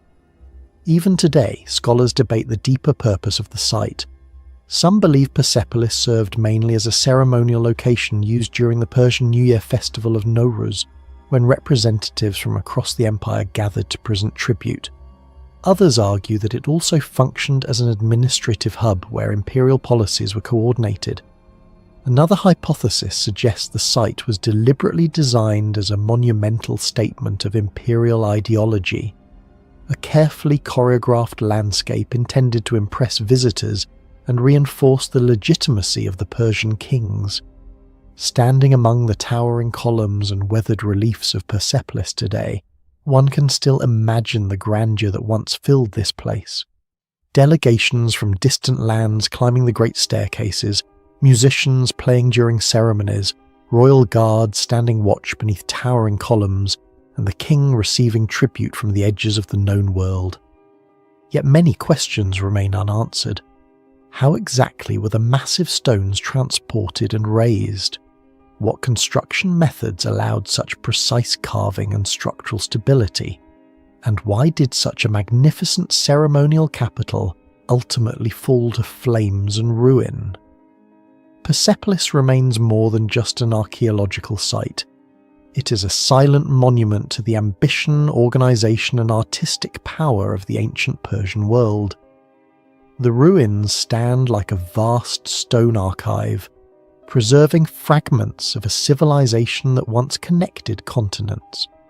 As archaeologists continue to study its structures and inscriptions, Persepolis slowly reveals new clues about the nature of ancient empires and the remarkable capabilities of the people who built them. Even after more than 2,500 years, the city still whispers its mysteries to anyone willing to listen. Across the rugged hills of southern Greece, enormous stone walls rise from the earth like fragments of a forgotten world. These structures, built more than 3,000 years ago by the powerful Mycenaean civilization, surround the ancient citadels of Mycenae, Tiryns and Argos. Even today they appear almost impossible, colossal blocks of limestone stacked without mortar, some weighing dozens of tons, forming defensive walls that have endured earthquakes, wars and the passage of millennia. Ancient Greeks who encountered these ruins long after the collapse of the Bronze Age could hardly believe human hands had built them. According to legend, only giants, the mythical Cyclopes, could have lifted stones of such unimaginable size. From this belief, the structures earned the name that still defines them today, the Cyclopean Walls. The story of these walls begins in the late Bronze Age, roughly between the 15th and 13th centuries BCE, when the Mycenaean kingdoms dominated the Greek mainland. These fortified citadels stood at the heart of a powerful network of palace states controlling trade routes across the Aegean. At Mycenae, perched on a strategic hill overlooking the Argolid plain, the walls enclose a royal centre, associated with legendary figures such as Agamemnon, the leader of the Greek forces in the epic Trojan War. The location was not chosen by chance. From these heights, rulers could observe approaching enemies, control surrounding farmland, and project authority across the landscape. Yet geography alone does not explain the monumental scale of the construction that followed. The modern rediscovery of Mycenae in the 19th century transformed these ruins from myth into archaeology. In 1876, the German excavator Heinrich Schliemann, driven by his obsession with Homer's epics, uncovered royal tombs filled with gold and artifacts from the Mycenaean age. His discoveries confirmed that the site belonged to a sophisticated Bronze Age civilization, previously known mostly through legend. As archaeologists began to study the surrounding fortifications, they realized that the walls themselves represented one of the most extraordinary engineering achievements of ancient Europe. Some sections reach heights of more than 12 meters and thicknesses approaching 8 meters. The stones are so massive that a single block can weigh 10, 20, or even 50 tons. Unlike later masonry, they are not carefully squared. Instead, they are irregular boulders fitted together like pieces of a colossal puzzle. This is the central mystery of Cyclopean construction. How were these immense stones transported, lifted and positioned with such stability using the limited technology of the Bronze Age? No cranes, iron tools, or complex mechanical devices have been found in connection with these walls. The Mycenaeans possessed bronze tools, wooden sledges, ropes, and human labour. Yet the sheer scale of the stones seems to exceed the practical limits of those methods. Imagine a block larger than a modern car being hauled uphill from a quarry several kilometres away, then lifted into place atop other stones already stacked high above the ground. The precision required to keep the structure stable without mortar is equally astonishing. Each stone had to be carefully placed so that its weight locked against the others, distributing pressure across the wall. Another remarkable feature lies hidden within the walls themselves. At Tiryns, archaeologists discovered that the massive fortifications are not entirely solid. Inside them run vaulted corridors and internal chambers, passageways built using a technique known as corbelled masonry. In this method, each layer of stone slightly overlaps the one below until the walls meet overhead, forming a triangular arch. These corridors may have served as protected walkways, storage spaces, or defensive galleries for soldiers guarding the fortress. The engineering required to carve out interior spaces within such enormous walls suggests a sophisticated understanding of structural load distribution, knowledge rarely associated with societies of the Bronze Age. Perhaps the most famous example of this architectural ingenuity stands at the entrance to Mycenae itself, the monumental Lion Gate. Two enormous upright stones support a massive lintel weighing several tons. Above it sits a triangular opening designed to reduce the weight pressing down on the lintel below. Within that triangular space, sculptors placed a relief depicting two lions standing on either side of a central column, one of the earliest monumental stone sculptures in Europe. This relieving triangle is not merely decorative. It represents an advanced engineering solution that prevented the gateway from collapsing under the immense pressure of the surrounding wall. Despite these impressive achievements, the exact construction process remains uncertain. Archaeologists have proposed several possibilities.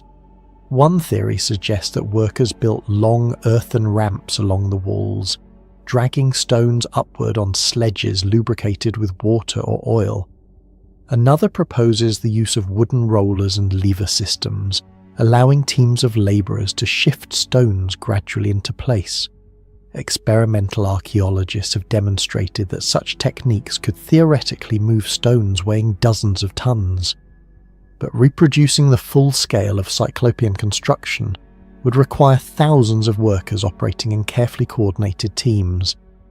The organisation behind such a massive labour effort hints at a highly centralized political authority within Mycenaean society. Excavations throughout the 20th century have revealed that Cyclopean masonry was not unique to Mycenae. Similar fortifications appear at Tiryns, Argos, and several other Mycenaean centres across Greece. Yet when compared with other Bronze Age structures, these walls stand apart in both scale and style. The fortified cities of the Hittite Empire, for example, used large stones but typically cut them into more regular shapes and bonded them with smaller masonry. In Hattusa, the walls include impressive gates and towers, yet the stones are far smaller than the megalithic blocks of Mycenae. Similarly, Egyptian builders of the same era constructed monumental temples and pyramids, but their stone blocks were precisely cut and placed in horizontal layers. Cyclopean masonry represents a different approach entirely, one emphasizing massive irregular stones whose sheer weight ensured stability. Another puzzle lies in the sudden disappearance of this architectural tradition. Around 1200 BCE, the Mycenaean civilization collapsed during a period of upheaval known as the Bronze Age Collapse. Palaces were destroyed, trade networks vanished, and Greece entered centuries of cultural decline, often called the Dark Age. When later Greek societies began constructing cities again, they no longer built Cyclopean walls on such a monumental scale. The knowledge, techniques, or political structures required for these constructions appear to have vanished along with the civilization that created them. Even today, standing beside the towering walls of Mycenae evokes a sense of awe and unanswered questions. How did Bronze Age engineers design fortifications capable of surviving thousands of years of earthquakes? What organisational system allowed them to mobilise the enormous workforce required to move stones weighing dozens of tons? And why did later cultures lose or abandon the ability to build in this extraordinary style? The Cyclopean walls remain one of archaeology's most enduring enigmas. They are not merely ruins, but silent witnesses to a lost technological tradition. Each massive stone hints at forgotten skills, vanished knowledge, and a society capable of engineering feats that still challenge modern understanding. 3,000 years after their construction, the walls of Mycenaean Tiryns continue to dominate the Greek landscape, reminding us that the ancient world may have been far more advanced and far more mysterious than we once imagined. Mitla is unlike almost any ancient city ever discovered. Hidden in the dry valleys of southern Mexico, this archaeological site does not impress visitors with towering pyramids or colossal statues. Instead, its mystery is quieter, but perhaps even more perplexing. The walls of Mitla are covered in intricate geometric mosaics made from thousands of perfectly cut stones. No mortar holds them together. No carving tools capable of such precision have been found. Yet the patterns remain flawlessly intact after nearly 1,000 years. For archaeologists and historians, Mitla represents one of the most extraordinary architectural puzzles in the ancient Americas, a place where geometry, ritual and engineering converge in ways that are still not fully understood. Mitla lies in the valley of Oaxaca in southern Mexico, about 40 kilometers from the modern city of Oaxaca. The region was once the heartland of the Zapotec civilization, one of the earliest complex societies in Mesoamerica. Unlike their famous ceremonial capital at Monte Alban high in the mountains, Mitla sits on a flatter valley floor surrounded by dry hills and cactus-dotted plains. Ancient texts and indigenous traditions suggest that this place held a special spiritual significance. The name Mitla derives from the Nahuatl word Mictlan, meaning place of the dead. The Zapotec themselves called it Lioba, which roughly translates to the place of rest. According to colonial-era accounts, the site was believed to be a sacred gateway to the underworld, where priests conducted rituals connected to death and the afterlife. European awareness of Mitla dates back to the 16th century. Spanish chroniclers accompanying the conquest of Mexico recorded the existence of elaborate stone buildings decorated with strange geometric patterns, unlike anything they had seen in Europe. Many of the original structures were partially dismantled during the colonial period, and stones from the ancient palaces were reused to build nearby churches. Yet even in its damaged state, Mitla continued to astonish travellers. 19th century explorers described entire walls covered with complex stone mosaics, patterns that looked almost woven, as if the buildings themselves had been assembled from stone textiles. The most extraordinary feature of Mitla is its stone fretwork, often called mosaic walls. At first glance, the designs appear carved into the surface of the buildings. In reality, however, they are composed of thousands of individual blocks carefully fitted together. Each small stone is cut to a precise shape and inserted into the structure like a piece in an enormous puzzle. Some walls contain more than 20,000 individual stones, yet none of them are held in place by mortar. The stones simply fit together so tightly that gravity and friction keep the entire mosaic intact. What makes this achievement remarkable is not just the scale, but the accuracy. The joints between stones are often so fine that even today a thin blade cannot be inserted between them. Many of the blocks have perfectly straight edges and right angles, forming repeating geometric motifs, zigzags, stepped spirals, labyrinth patterns and interlocking frames that stretch across entire walls. Archaeologists have catalogued over 100 different mosaic designs throughout the site, and no two are exactly the same. Unlike decorative carvings found in other ancient cities, these patterns were not etched into finished walls. Instead, they were built directly into the architecture itself.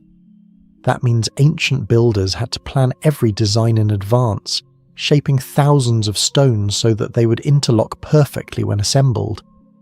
If even a single block were cut incorrectly, the entire pattern could collapse. Such precision suggests a level of planning and craftsmanship that rivals the most advanced masonry traditions of the ancient world. Yet the mystery deepens when one considers the tools available to the Zapotec builders. Unlike many Old World civilizations, Mesoamerican societies did not use iron or steel tools during this period. Stone was typically shaped with harder rocks such as basalt, or with blades made from obsidian, a volcanic glass sharper than surgical steel but extremely brittle. How such tools could produce thousands of perfectly shaped blocks remains a subject of debate among archaeologists. The construction technique of Mitla also differs dramatically from other major sites in Mesoamerica. The Maya, for example, favoured carved limestone reliefs and stucco decorations. The Aztecs built massive stepped pyramids adorned with sculptures of gods and warriors. But nowhere else in the region do we find architectural walls composed entirely of geometric stone mosaics. Even the famed polygonal stonework of the Inca Empire in South America, known for fitting irregular blocks together without mortar, relies on large stones rather than thousands of tiny pieces. Mitla's technique is therefore not only sophisticated, but also unique within the archaeological record of the Americas. Another puzzle lies in the possible meaning of the designs themselves. Many researchers suspect the patterns were not purely decorative. Their repeating forms resemble symbolic motifs found in Zapotec textiles and codices. Some scholars believe the mosaics could represent cosmological ideas, perhaps stylized representations of the sky, the earth and the underworld. Others suggest they may encode clan identities or sacred narratives known only to the priestly elite. In this interpretation, the walls of Mitla function almost like a stone manuscript, preserving symbolic messages through architecture rather than written language. Beneath several of the palace complexes, archaeologists have discovered elaborate underground tombs connected by narrow stairways. These subterranean chambers strengthen the idea that Mitla served as a ceremonial centre related to death rituals. ancient accounts describe Zapotec priests descending into hidden passages beneath the city to communicate with spirits of the dead. The geometric mosaics decorating the walls above may therefore have marked sacred spaces, visual expressions of spiritual beliefs surrounding the journey to the afterlife. Modern archaeological work at Mitla began in earnest during the late 19th and early 20th centuries, when Mexican and international researchers started systematic excavations of the site. Excavations revealed that the visible palaces were built atop earlier structures, suggesting that Mitla evolved over centuries as a religious centre. Radiocarbon dating indicates major construction phases between roughly AD 500 and AD 900, though some parts may be older. Recent research using ground-penetrating radar has uncovered additional tunnels and chambers beneath the site, hinting that much of ancient Mitla remains buried underground. These discoveries have revived speculation about hidden ceremonial complexes that might explain the spiritual importance attributed to the city by early Zapotec culture. Despite decades of study, the central enigma remains. How were the mosaic walls built with such extraordinary precision? Some researchers argue that the answer lies in a highly specialized class of artisans who spent years mastering stone-cutting techniques passed down through generations. Others suggest that templates or wooden measuring devices might have guided the placement of each block. A few scholars even propose that the designs were first laid out on the ground before being transferred to the walls during construction. Yet none of these explanations fully account for the sheer number of stones involved or the uniform accuracy of the patterns. Each mosaic required not only precise cutting, but also careful structural planning to ensure the surrounding walls could support the decorative stonework without collapsing. Today Mitla stands as one of the most visually striking archaeological sites in the Americas. Its quiet courtyards and patterned walls contrast sharply with the towering pyramids that dominate many ancient landscapes. But within these silent geometric designs lies a deeper mystery, one that continues to fascinate historians, architects, and archaeologists alike. Mitla reminds us that ancient engineering was not always about building bigger structures. Sometimes it was about achieving perfection on a smaller scale, crafting complexity from thousands of precise pieces. Nearly a millennium after its construction, the mosaic walls still hold together without mortar, without metal, and without a clear explanation. And that enduring precision raises a final question that scholars still struggle to answer. What knowledge allowed the builders of Mitla to transform simple stone into one of the most intricate architectural puzzles of the ancient world? In the dry coastal valleys of northern Peru, where the desert meets the distant shadow of the Andes, there stands a monument that feels less like architecture and more like a frozen record of violence.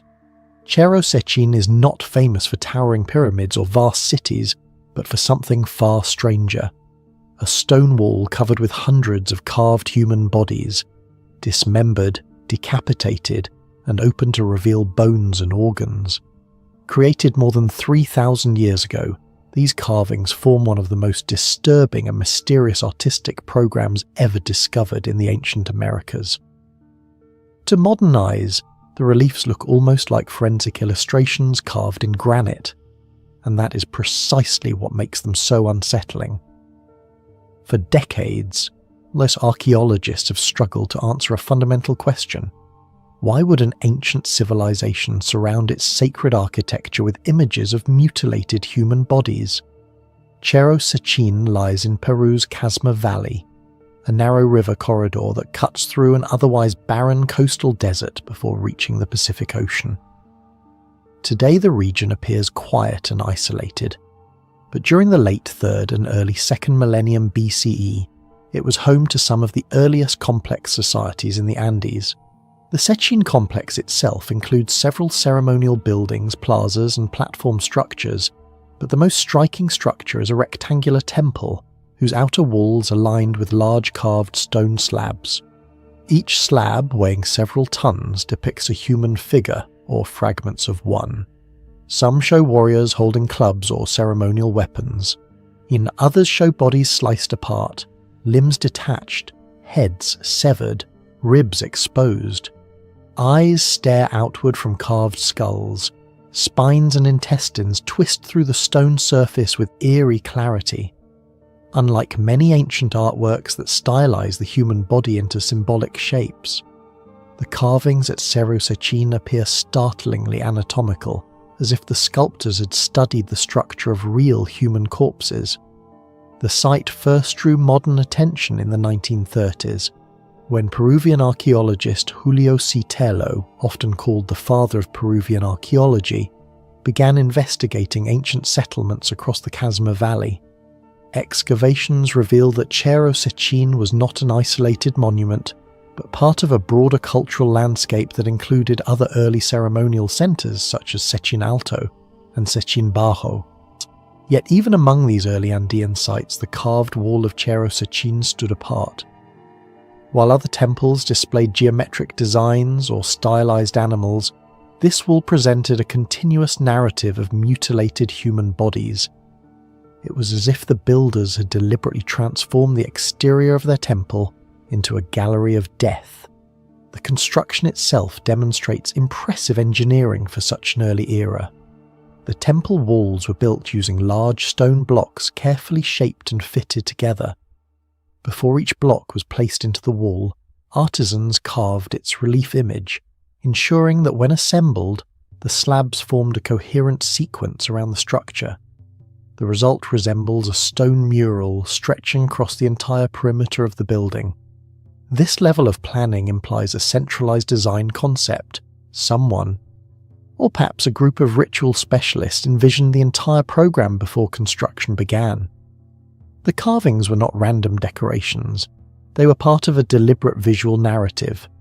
The central mystery lies in the meaning of that narrative. One widely discussed theory suggests that the wall records a ritualized victory in warfare. According to this interpretation, the carved bodies represent defeated enemies whose remains were displayed as trophies of conquest. The warriors depicted on some slabs may symbolize victorious fighters standing over the fallen. In this reading, Cerro Sechin could represent one of the earliest war memorials in the Americas, a monument celebrating military dominance and political power. Yet this theory faces difficulties. Many of the figures lack clear weapons or armour, and the scenes appear less like battle and more like systematic dismemberment. Another possibility is far more ritualistic. Some scholars believe the carvings represent human sacrifice performed as part of sacred ceremonies. In many ancient cultures, including later Andean civilizations such as the Moche and Inca, sacrificial rituals were closely tied to ideas about fertility, cosmic balance, and communication with the gods. The exposed organs and severed heads at Cerro Sechin might symbolize offerings meant to sustain supernatural forces. If so, the wall may not depict violence for its own sake, but a ritual transformation of the human body into a sacred object. However, definitive evidence for large-scale sacrificial activity at the site remains limited, leaving the interpretation uncertain. Perhaps the most puzzling feature is the apparent anatomical accuracy of the carvings. Several reliefs show internal organs arranged in ways that correspond surprisingly well with real human anatomy. The ribs curve around open chests, vertebrae stack along the spine, and intestines coil across the abdomen. Such details raise the possibility that the artist had direct knowledge of the internal structure of the human body, knowledge that could only come from observing actual dissections or post-mortem examinations. If that were the case, it would imply a level of ritual or medical practice far more sophisticated than traditionally assumed for this early period of Andean civilization. Excavations around the site have uncovered pottery fragments, stone tools, and architectural features that help date Cerro Sechin to roughly 1800 to 1500 BCE, long before the rise of better-known cultures such as the Nazca, Moche, or Inca. This makes the monument one of the earliest large-scale ceremonial centres in the region. Yet the culture responsible for building it remains poorly understood. Archaeologists refer to it simply as the Sechin culture, but unlike later civilizations, it left behind no writing system and few recognizable symbols that might explain its beliefs. The carved wall therefore stands as a silent text whose language is yet to be deciphered. Comparisons with other ancient sites deepen the mystery. In Mesoamerica, Olmec sculptures from roughly the same period portray rulers and mythological beings, but they rarely depict explicit anatomical dismemberment. In the Andes themselves, later cultures such as the Moche created vivid ceramic scenes of sacrifice and ritual combat, yet those artworks appeared more than 1,000 years after Cerro Sechin. If the Sechin carvings do represent ritual violence, they may mark one of the earliest artistic expressions of such imagery in the Americas, an iconographic tradition that would echo through Andean cultures for centuries. Modern archaeological research continues to revisit Cerro Sechin using new methods. Ground surveys and excavations across the Casma Valley have revealed that the region once supported a network of ceremonial centres connected by irrigation, agriculture and trade routes. Some scholars now suspect that the Sechin complex may have functioned as a regional ceremonial hub, drawing people from surrounding communities to participate in rituals, festivals or political gatherings. In that context, the carved wall might have served as a powerful visual statement of authority, an image meant to intimidate, inspire or remind visitors of the consequences of defying sacred order. Yet despite decades of study, the deeper meaning of the wall remains unresolved. Are the carved bodies victims of war, sacrificial offerings, mythological beings, or symbolic representations of life and death cycles? Why did the builders choose such graphic imagery to surround a temple? And what beliefs drove them to immortalize these scenes in stone? On the windswept shores of Lake Titicaca, where thin air drifts across one of the highest navigable lakes on Earth, stands a structure so unusual that even seasoned archaeologists struggle to classify it. Known today as Inca Uyo, this compact stone enclosure appears at first glance almost modest. Just a low rectangular courtyard surrounded by finely cut Inca masonry. But step inside, and the scene becomes startling. Rising from the bedrock floor are dozens of carved stone pillars, each protruding upward like a field of silent markers. No inscriptions explain them, no chronicles describe their purpose, and nowhere else in the entire Inca world does anything quite like it exist. The mystery of Inca Uyo begins with its location. The structure sits in the town of Chucuito, overlooking the deep blue waters of Lake Titicaca, a region long considered sacred in Andean cosmology. According to Inca mythology, this lake was the birthplace of the sun god Inti and the legendary origin of the first Inca rulers. For centuries, cultures thrived around its shores. Before the rise of the Inca Empire, powerful civilizations such as Tiwanaku and the Pucara culture had already turned the region into a religious and ceremonial landscape. Monumental temples, ritual platforms and astronomical alignments appear across the Titicaca Basin. In this environment of sacred geography, the existence of an unusual ceremonial site like Inca Uyo might not seem surprising. What is surprising, however, is how completely it defies the architectural language of the civilization usually credited with building it.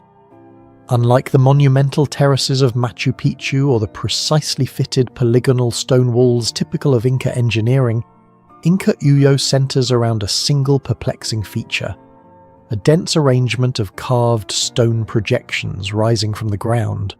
Some are small and rounded, others taller and more cylindrical, but nearly all appear to have been shaped deliberately from the bedrock itself. They're not separate stones placed into the soil. They're integral to the floor, carved directly out of the living rock. Their distribution appears almost systematic, arranged in clusters that hint at a design rather than randomness. And yet the pattern reveals no obvious functional logic. They do not support a roof. They are not sockets for wooden columns, nor are they structural elements of a wall or building. When early archaeologists first documented the site in the early 20th century, the unusual forms of these pillars led to a controversial interpretation. Because many of them resemble phallic shapes, researchers proposed that the structure functioned as a fertility temple, hence the name Temple of Fertility, sometimes attached to Inca Uyo.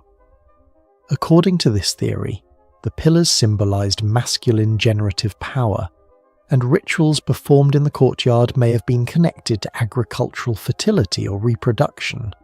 But the idea remains highly speculative. No ceremonial objects tied to fertility rituals have been found here. No ritual iconography appears carved into the stone surfaces, and crucially, no surviving Inca texts or Spanish colonial chronicles mention a fertility temple at Chucuito. The explanation, while visually tempting, rests more on modern interpretation than concrete evidence. As archaeological surveys expanded around the site, another question emerged. Was Inca Uyo even built by the Inca at all? The masonry surrounding the courtyard resembles typical Inca stonework, but the carved pillars themselves do not. Their style appears older, simpler, and less refined than classic imperial construction. Some researchers suspect that the core of the site may predate the Inca Empire and could belong to an earlier Titicaca culture. If that is true, the Inca may have inherited the structure and incorporated it into their own ceremonial system, something they were known to do with sacred places established by earlier societies. Throughout the Andes, the Inca often adopted ancient shrines rather than replacing them, yet recognizing their spiritual authority and weaving them into imperial religious networks. Yet the pillars themselves remain stubbornly unexplained. One alternative hypothesis suggests that they might represent a symbolic model of agricultural fields. Around Lake Titicaca, ancient farmers developed a sophisticated system of raised field agriculture known as waru-waru. These elevated planting platforms, separated by water channels, created microclimates that protected crops from frost and allowed efficient water management. Some scholars have proposed that the stone projections of Inca Uyo could be miniature representations of these agricultural features, possibly used in ritual ceremonies to ensure successful harvests. In this interpretation, the courtyard becomes not a temple of fertility in a literal sense, but a symbolic landscape, a carved stone map of agricultural life.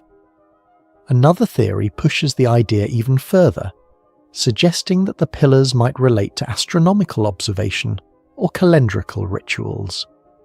Andean civilizations placed enormous importance on tracking the movements of the sun and stars. The Inca built numerous solar observation sites across their empire, including the famous Chanquillo Solar Observatory, where a row of 13 towers functioned as a solar horizon calendar. Although no clear astronomical alignments have yet been identified at Inca Uyo, the possibility remains that the pillars once corresponded to celestial cycles or seasonal changes. Their varying heights and spacing could theoretically encode information about solar shadows or ritual timing, and excavations at the site have produced only fragments of evidence, pottery shards, traces of occupation layers, and the occasional ceremonial artifact typical of Titicaca Basin cultures. None of these discoveries, however, provide a decisive explanation for the pillars themselves. Instead, they reinforce the impression that Inca Uyo may have served multiple roles over time: a ritual gathering place, a symbolic landscape, perhaps even a ceremonial teaching space where knowledge about agriculture, cosmology, or seasonal cycles was passed between generations. When compared with other ancient Andean sites, Inca Uyo occupies a strange middle ground between monument and enigma. It lacks the scale of Tiwanaku's towering stone gateways. It lacks the astronomical precision of Chanquillo's solar towers. And it lacks the defensive or urban complexity of Inca citadels like Machu Picchu. Yet its uniqueness may be precisely what makes it so intriguing.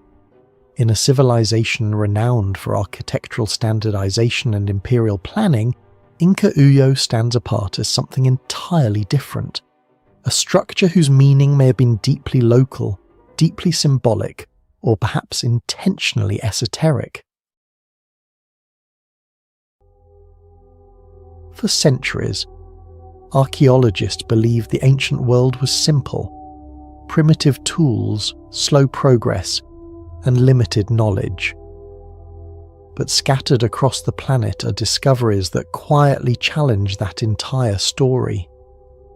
A wall where stones fit together so perfectly a blade cannot slide between them. A monument weighing hundreds of tons positioned with impossible precision.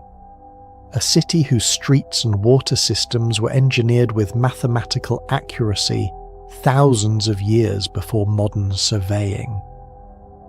Each time researchers uncover one of these places, the same uneasy question returns. How did people with supposedly simple technology achieve such extraordinary results? The deeper scientists investigate these ruins, the stranger the picture becomes. Because hidden beneath layers of earth and time is a possibility that is both fascinating and unsettling. That the ancient world may have understood techniques, knowledge, or ideas that modern history has only begun to rediscover. Hidden beneath the quiet countryside outside the town of Cerveteri lies one of the most haunting archaeological landscapes in Europe. At first glance, the terrain appears to be a field of low grassy hills, but these hills are not natural formations. Each one is a tomb. Together they form the vast necropolis of Banditaccia, the largest burial complex ever created by the mysterious Etruscan civilization.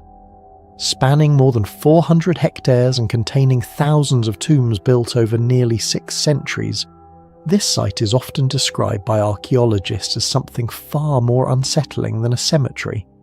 It is a city built entirely for the dead. The story of Banditaccia begins long before archaeologists realize what they were looking at.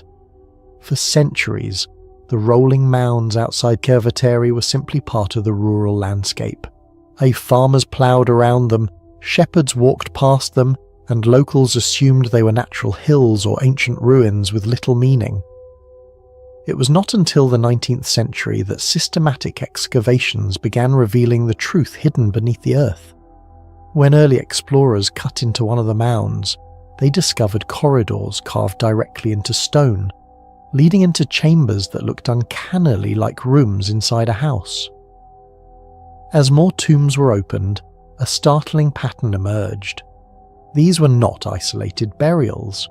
They were organized in streets, districts, and clusters that resembled an urban plan. The dead had been given an entire city. Archaeologists soon realized that the necropolis had been constructed between the 9th and 3rd centuries BCE, during the height of Etruscan civilization in central Italy. The Etruscans were among the most influential cultures of the ancient Mediterranean. Long before Rome rose to dominance, they controlled powerful city-states, advanced metallurgy, and complex trade networks stretching across the Mediterranean world. Yet despite their importance, much about them remains mysterious. Their language is only partially understood. Their origins are still debated. Some ancient writers claim they came from Anatolia, while others believe they were native to the Italian peninsula. The necropolis of Banditaccia has therefore become one of the most important archaeological archives for understanding a civilization that left behind few written records, but extraordinary monuments. What makes Banditaccia so remarkable is the way its tombs mirror the architecture of the living world. Many of the burials are massive circular mounds known as tumuli. Some reach 40 meters in diameter and contain complex internal layouts. Long passageways lead into chambers carved entirely from bedrock, and inside those chambers, archaeologists found stone furniture sculpted directly from the walls, beds, benches, columns, and even doorways that imitate wooden architecture. The resemblance to domestic houses is so precise that some archaeologists believe the tombs were intentionally designed as eternal homes, where the deceased would continue their existence in the afterlife. Walking through the necropolis today feels eerily like walking through an abandoned city. Stone roads separate clusters of tombs that once belonged to elite families. Some burial complexes contain multiple rooms, suggesting that entire generations were interred within the same structure. Others feature architectural details so carefully carved that they replicate beams, rafters, and ceilings normally built from timber, yet everything here is made from stone. This architectural illusion raises a fascinating question that archaeologists still debate. Were these tombs symbolic replicas of real Etruscan houses that have since vanished, or were they idealized versions of homes meant to reflect status and identity in death? Another layer of mystery emerges from the precision of the stonework. The chambers were cut into volcanic tufa, a relatively soft rock but one that still requires significant effort to shape. Many walls are strikingly smooth, corners are sharply defined, and ceilings often display symmetrical geometric patterns. Considering that these tombs were constructed more than 2,500 years ago, long before modern stone-cutting technology, the craftsmanship is extraordinary. What tools did the Etruscans use to achieve such uniformity, and how did they plan the layout of these underground structures with such architectural accuracy? Inside several tombs, archaeologists discovered painted walls depicting scenes from daily life. Banquets, dancing, music, and ritual ceremonies. These vivid frescoes offer rare glimpses into Etruscan culture, revealing a society that valued celebration, family lineage, and elaborate funerary rites. But the imagery also hints at deeper beliefs about the afterlife. Many scenes appear to represent journeys into another realm or gatherings among the dead, suggesting that the Etruscans imagined death not as an ending, but as a continuation of social life. In this sense, the necropolis was not merely a burial ground, it was a carefully constructed bridge between worlds. Yet the deeper researchers dig into Banditaccia, the more questions emerge. One mystery concerns the sheer scale of the site. Thousands of tombs have already been identified, but large portions of the necropolis remain unexplored. Archaeologists suspect that many more burial chambers still lie hidden beneath the soil, waiting to be discovered. Each new excavation has the potential to reveal artifacts, inscriptions, or artworks that could reshape our understanding of Etruscan society. Another puzzle involves the social hierarchy reflected in the tomb architecture. Some tumuli are enormous and intricately designed, clearly belonging to powerful aristocratic families. Yet others are smaller and simpler, suggesting a structured society with distinct social classes. But how exactly was Etruscan society organised? Who held political power, and how were these monumental tombs financed and constructed? The necropolis provides clues, but the full picture remains elusive. Throughout the ancient Mediterranean, few archaeological sites blur the boundary between myth and reality as dramatically as the legendary palace of Knossos. For centuries, Greek storytellers spoke of a vast labyrinth beneath the rule of King Minos, a maze so complex that no one who entered could escape. Deep within it, they said, lurked the terrifying Minotaur, a monster half man and half bull. For a long time, these tales were dismissed as pure myth, until archaeologists began uncovering the ruins of an immense Bronze Age complex on the island of Crete, revealing a structure so intricate and technologically sophisticated that it seemed almost designed to inspire the legend itself. The rediscovery of Knossos began in the late 19th century, when scattered pottery fragments and carved stones found in northern Crete hinted at the remains of a lost civilization buried beneath the hills. The breakthrough came in 1900, when the British archaeologist Arthur Evans began systematic excavations at the site. What his team uncovered astonished the world. Beneath layers of earth and collapsed stone lay the remains of a vast architectural complex dating back nearly 4,000 years, belonging to the mysterious Minoan civilization. As excavation progressed, Evans realised he was not dealing with a simple palace, but with an enormous labyrinthine city of rooms, corridors, staircases, workshops, and ceremonial spaces woven together in a bewildering architectural puzzle. The scale alone was extraordinary. The palace complex covered roughly 20,000 square metres and contained hundreds upon hundreds of chambers arranged around a central courtyard. Corridors branched into staircases. Staircases descended into lower levels. Hidden rooms opened into storage halls filled with massive clay jars. Some areas rose 3 or even 4 stories high, supported by distinctive red columns that tapered downward rather than upward, an unusual architectural feature unique to Minoan design. From above, the entire structure resembled a maze of interconnected spaces rather than a traditional palace. Even today, walking through the ruins can feel disorienting, as if the building itself was designed to confuse and redirect anyone attempting to navigate it. And this extraordinary complexity has fueled one of the most enduring questions in ancient archaeology.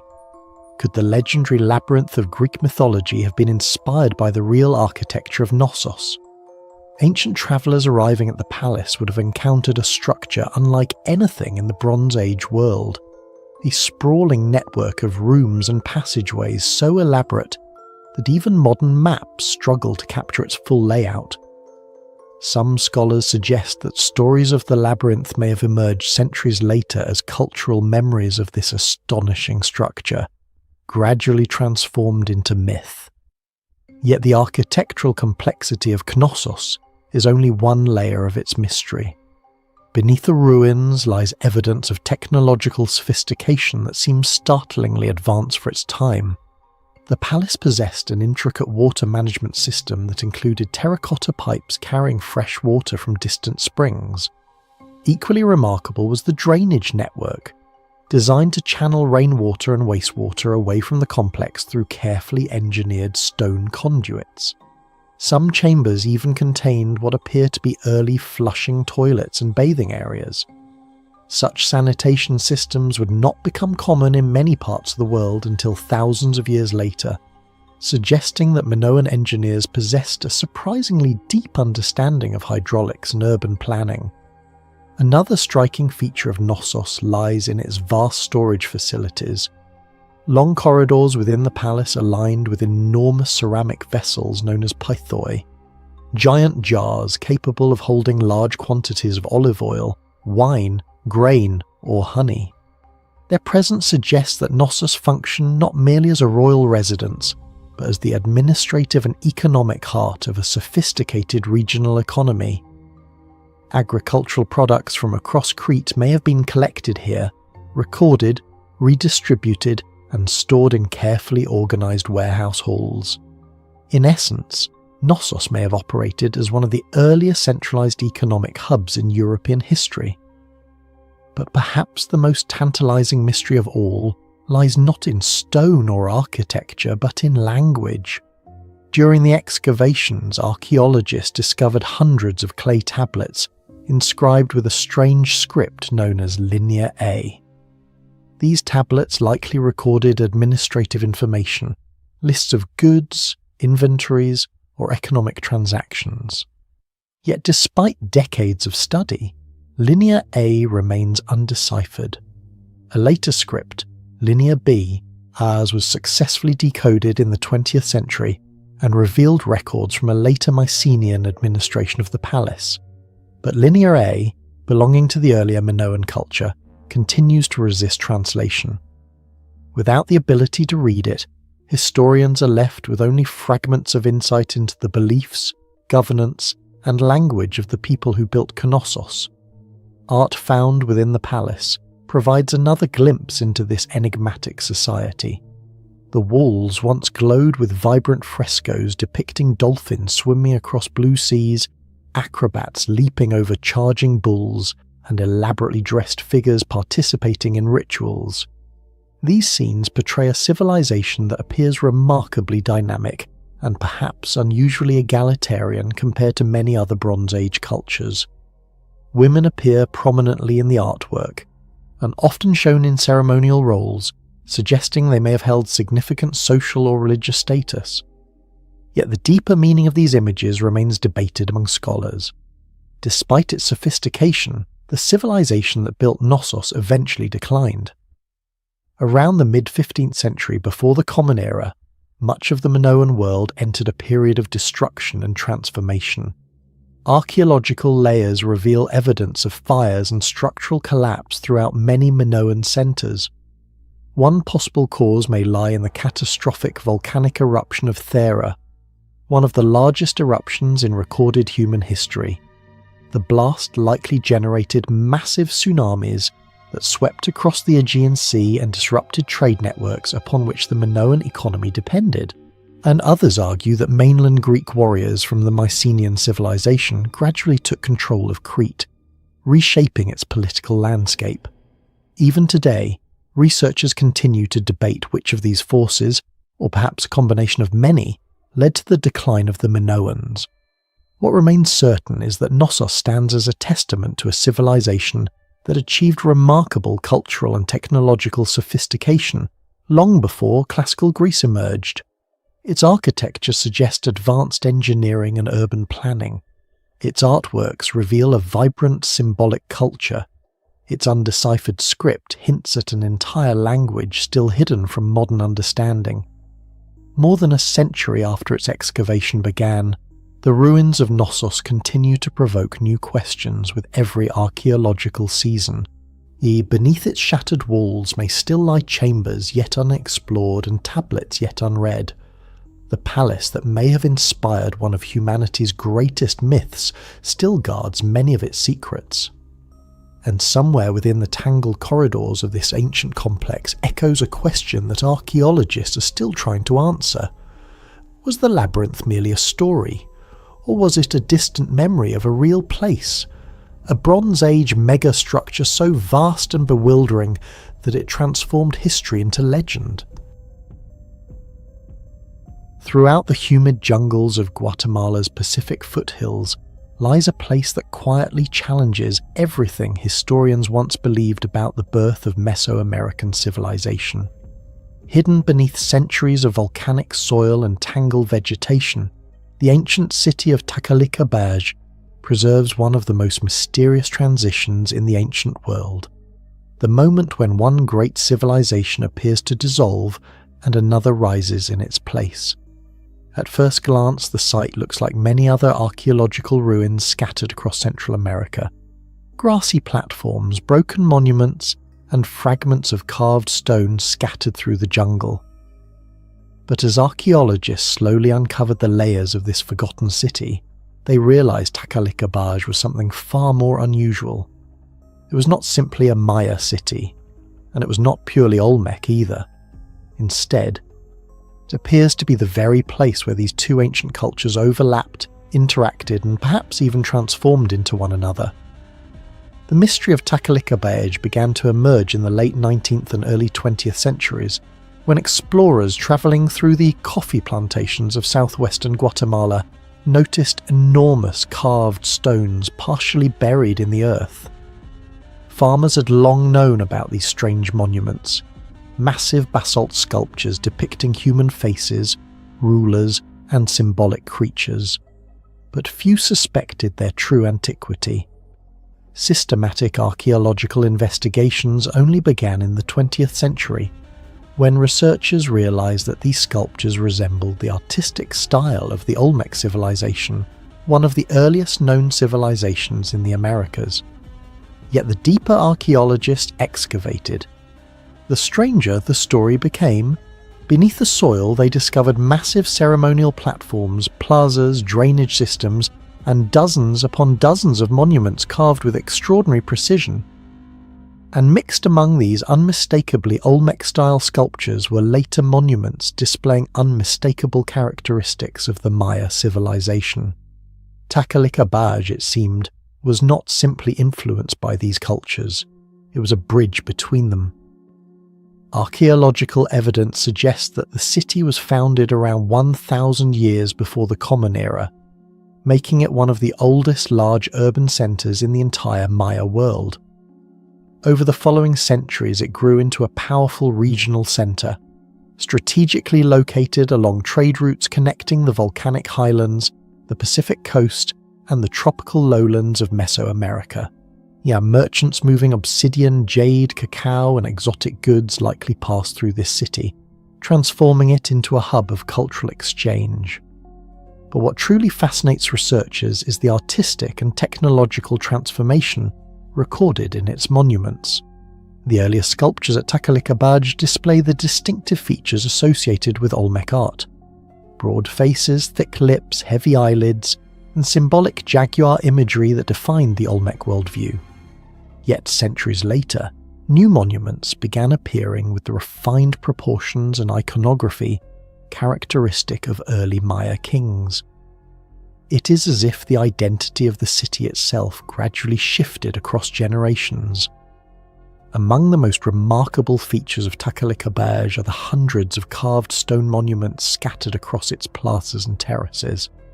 Many of these were sculpted from extremely hard basalt boulders transported from distant volcanic sources. Without metal tools, ancient artisans shaped these stones with astonishing accuracy, carving detailed headdresses, ceremonial clothing, and complex symbolic imagery into the rock. The precision of these carvings continues to intrigue archaeologists.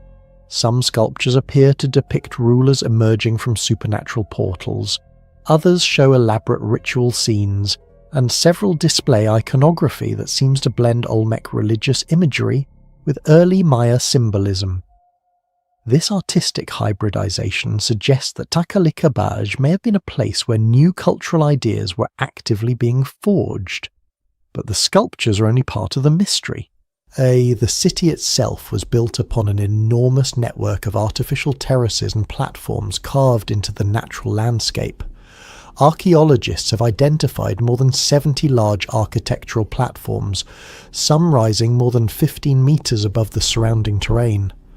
These structures supported temples, elite residences, and ceremonial plazas that once formed the heart of the city's political and religious life. The construction required moving vast quantities of earth and stone, levelling entire hillsides, and carefully designing drainage systems to control the heavy tropical rains. Such engineering suggests sophisticated knowledge of landscape planning and large-scale labour organisation long before the peak of the Maya civilization. Perhaps even more intriguing are the inscriptions found on some of the monuments at Takalik Abaj. Certain carved stelae appear to contain early forms of writing, symbols that resemble the earlier stages of the complex hieroglyphic script later perfected by the Maya. If these interpretations are correct, Takalik Abaj may represent one of the earliest places where Maya writing began to emerge. This possibility has profound implications for the history of literacy in the Americas. It suggests that the intellectual foundations of the Maya script system may have developed gradually within transitional communities like this one, rather than appearing suddenly in later Maya cities. Yet despite decades of research, many questions about Takalik Abaj remain unanswered. Archaeologists still debate who exactly lived in the city during its earlier centuries. Were these inhabitants migrants connected directly to the Olmec heartland along the Gulf Coast of Mexico? Or were they local populations who adopted and adapted Olmec artistic traditions through trade and cultural contact? The archaeological record hints at both possibilities, but the evidence remains incomplete. The city appears to have absorbed influences from multiple regions, making it difficult to define the precise origins of its people. Another enduring mystery concerns the political structure of the city during its transitional period. Some monuments portray figures wearing elaborate ceremonial attire that resembles early Maya royal imagery. These figures may represent some of the first rulers in the emerging Maya political tradition. If so, Takalik Abaj could represent one of the earliest experiments in Maya kingship, a place where new forms of political authority were being developed and displayed through monumental art. The city's strategic position along major trade routes may have allowed these rulers to accumulate wealth and influence, further strengthening their power. Yet like many ancient cities of Mesoamerica, Takalik Abaj eventually declined. By around the 8th century of the Common Era, activity at the site began to diminish. Monument carving slowed, construction projects ceased, and eventually the once thriving city was abandoned to the encroaching forest. Archaeologists have found no clear evidence of catastrophic destruction, large-scale warfare, or sudden natural disasters that might explain the city's disappearance. Instead, only the abandonment appears gradual and mysterious. Perhaps trade networks shifted, perhaps political power moved to other Maya cities, or perhaps environmental changes slowly undermined the region's agricultural stability. Today, Takalik Abaj remains one of the most important archaeological sites for understanding the deep origins of Maya civilization. It stands as a silent record of cultural transformation, a place where artistic traditions evolved, political systems emerged, and early writing may have taken shape. Yet it also reminds us how incomplete our knowledge of ancient history still is. Beneath the soil of this ancient city lie unanswered questions about migration, cultural exchange, and the birth of one of the most remarkable civilizations of the ancient Americas.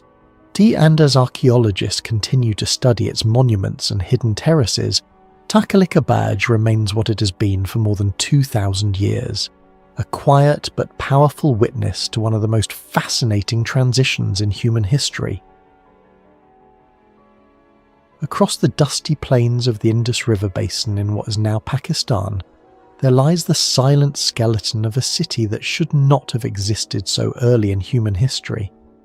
At first glance, its low mounds of ancient brick appear unremarkable, weathered ruins scattered across the landscape. But beneath these broken walls lies one of the greatest archaeological enigmas ever discovered. This is Mohenjo-daro, a metropolis built more than 4,000 years ago, yet possessing engineering sophistication that would not appear again in many parts of the world for millennia. Even today, archaeologists continue to debate how such a remarkably advanced city could emerge so suddenly in the Bronze Age, and why it vanished just as mysteriously. The story of Mohenjo-daro's rediscovery begins in the early 20th century, when archaeologists working under the Archaeological Survey of India began investigating strange brick mounds rising from the plains of Sindh. In 1922, the Indian archaeologist Rakaldas Banerjee carefully examined the site and realised that the bricks scattered across the landscape were not remnants of a medieval settlement, as once assumed, but fragments of something far older. Excavation soon revealed that the mound concealed the remains of a vast planned city belonging to the long-lost Indus Valley civilization, one of the earliest urban civilizations on Earth. As layers of soil were peeled back, street after street appeared beneath the desert dust, revealing a level of urban planning so sophisticated that it stunned archaeologists around the world. Unlike most ancient cities that grew chaotically over time, Mohenjo-daro had been laid out with extraordinary precision. The streets formed a near-perfect grid, intersecting at right angles and dividing the city into carefully organised blocks. Wide avenues ran north to south and east to west, suggesting that the builders had planned the entire city before construction even began. For a settlement that flourished around 2600 BCE, this degree of urban planning was almost unimaginable. Yet the mystery deepened as excavations continued, because the city contained not only carefully aligned streets, but also something even more remarkable, one of the earliest and most sophisticated sanitation systems ever discovered. Beneath the streets of Mohenjo-daro ran an intricate network of covered drainage channels built from baked brick. These drains carried wastewater away from homes and into larger sewer conduits that ran beneath the main roads. Many houses were equipped with private bathing areas connected directly to these drains, while wells provided residents with fresh water. Even more astonishing, the drainage channels were constructed with subtle gradients, that allowed water to flow naturally through the system. Inspection chambers built into the drains allowed them to be cleaned and maintained, functioning in a way strikingly similar to modern sewer systems. For a city more than 4,000 years old, such infrastructure seemed almost impossibly advanced. In many parts of the world, comparable urban sanitation would not appear until thousands of years later. The precision of the city extended to the very bricks used to build it. Across Mohenjo-daro, the archaeologist noticed that the baked bricks followed a remarkably consistent proportion, often maintaining a ratio of 1 to 2 to 4 in thickness, width, and length. This standardization appeared throughout the entire city, from houses and wells to massive public structures. The uniformity suggests the existence of a carefully regulated construction system, perhaps governed by shared architectural guidelines or civic planning authorities. Yet no royal inscriptions, decrees, or architectural manuals have ever been found to explain how such standards were enforced. The civilization that created Mohenjo-daro left behind an astonishingly organized city, but almost no written explanation of how it functioned. Among the ruins stands one of the city's most mysterious structures, the Great Bath. Located within the elevated citadel area, this massive brick-lined pool measures roughly 12 meters long and more than 2 meters deep. Its walls were sealed with natural bitumen to make them waterproof, an engineering technique that demonstrates a sophisticated understanding of materials and construction. Steps descend into the pool from both ends, while surrounding rooms may once have served as changing areas or ceremonial spaces. Yet the true purpose of the Great Bath remains unknown. Some archaeologists believe it was used for ritual purification ceremonies, suggesting that water played an important role in the spiritual life of the Indus people. Others argue that it may have served civic or communal functions. Without written records explaining its purpose, this structure remains one of the most haunting mysteries of the ancient world. Even more puzzling is what Mohenjo-daro does not contain. In many ancient civilizations, such as those of ancient Egypt or Mesopotamia, cities were dominated by enormous temples, palaces, or monuments dedicated to rulers and gods. Yet at Mohenjo-daro, archaeologists have found no clear evidence of royal palaces or massive temples. The city appears to have functioned without the visible symbols of centralized power that characterized other early civilizations. This raises a profound question. How was such a vast and organized urban society governed? Some scholars suggest that power may have been distributed among councils or merchant elites rather than concentrated in the hands of kings. Others propose that the civilization followed a social structure that archaeologists have not yet fully understood. Here, the absence of monumental royal architecture remains one of the site's most intriguing anomalies. Another layer of mystery surrounds the writing system of the Indus civilization. Small seals carved from stone have been found across Mohenjo-daro, many bearing tiny animal figures and sequences of strange symbols. These inscriptions belong to what scholars call the Indus script, a writing system that remains undeciphered despite decades of research. Unlike Egyptian hieroglyphs or Mesopotamian cuneiform, the texts are usually extremely short, often just a handful of characters. Without longer inscriptions or bilingual translations, researchers have been unable to determine what language the symbols represent or what information they recorded. As a result, the voices of the people who lived in Mohenjo-daro remain silent, their stories locked within a script that modern scholars still cannot read. Perhaps the greatest mystery of all is the city's disappearance. Around 1900 BCE, Mohenjo-daro began to decline, and eventually it was abandoned entirely. Yet the ruins reveal little evidence of warfare or catastrophic destruction.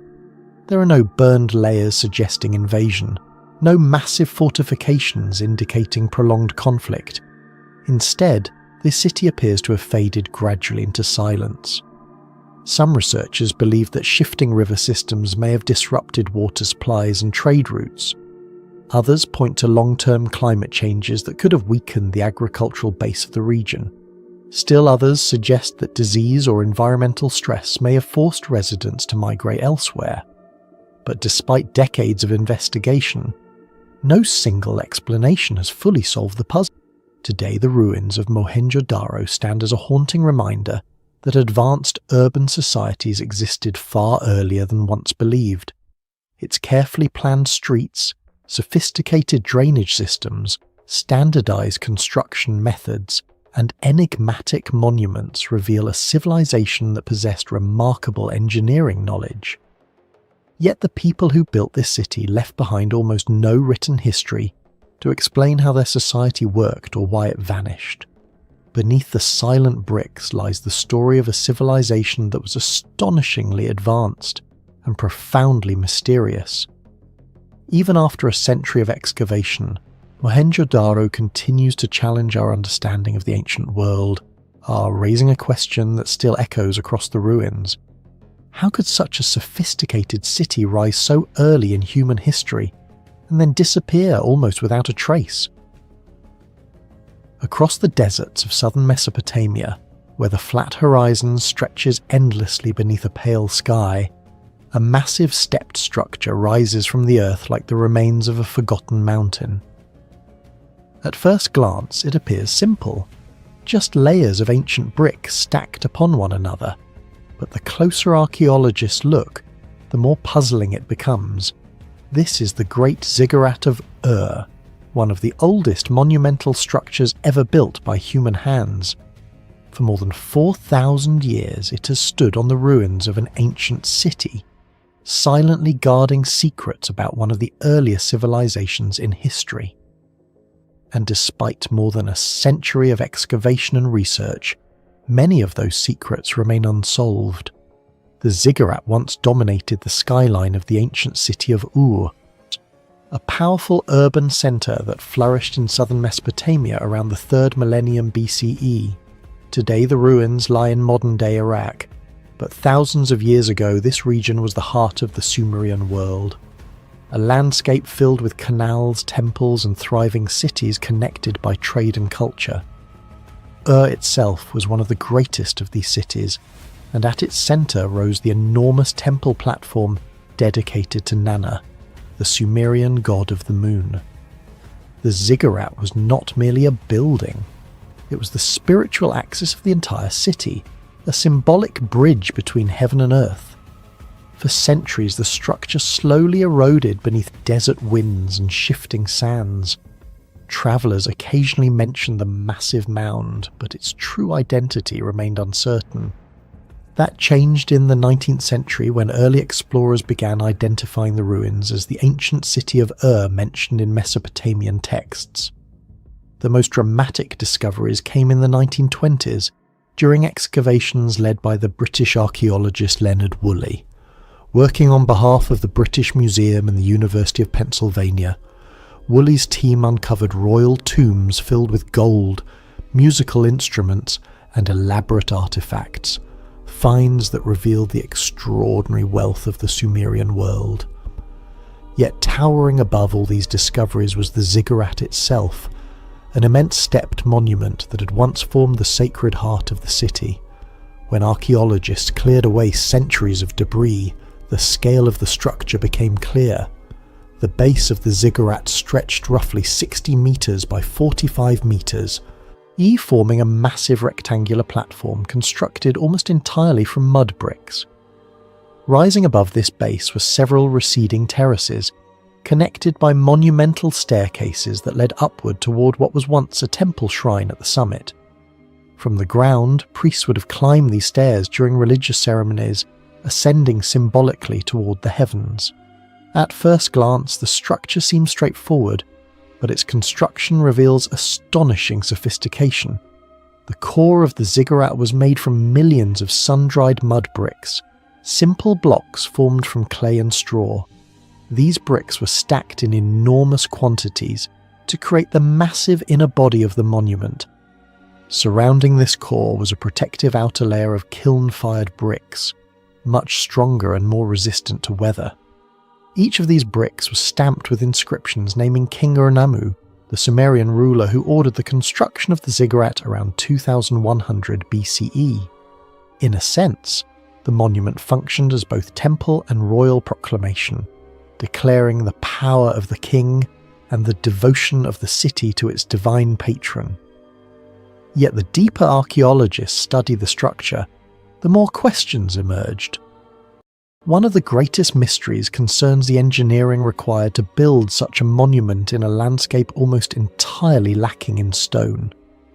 Southern Mesopotamia has very few natural rock resources. Instead, the ancient builders relied entirely on mud bricks made from river clay. While mud brick construction was common in the region, creating a structure of this scale presented enormous challenges. Millions of bricks had to be produced, transported, and precisely arranged. The organisation required to manage such a project suggests a highly advanced system of administration and labour coordination within the Sumerian state. Another remarkable feature of the ziggurat is its internal drainage system. Hidden within the layers of brick are small channels designed to carry rainwater away from the structure. Without these channels, water would seep into the mud brick core and gradually destroy the monument from within.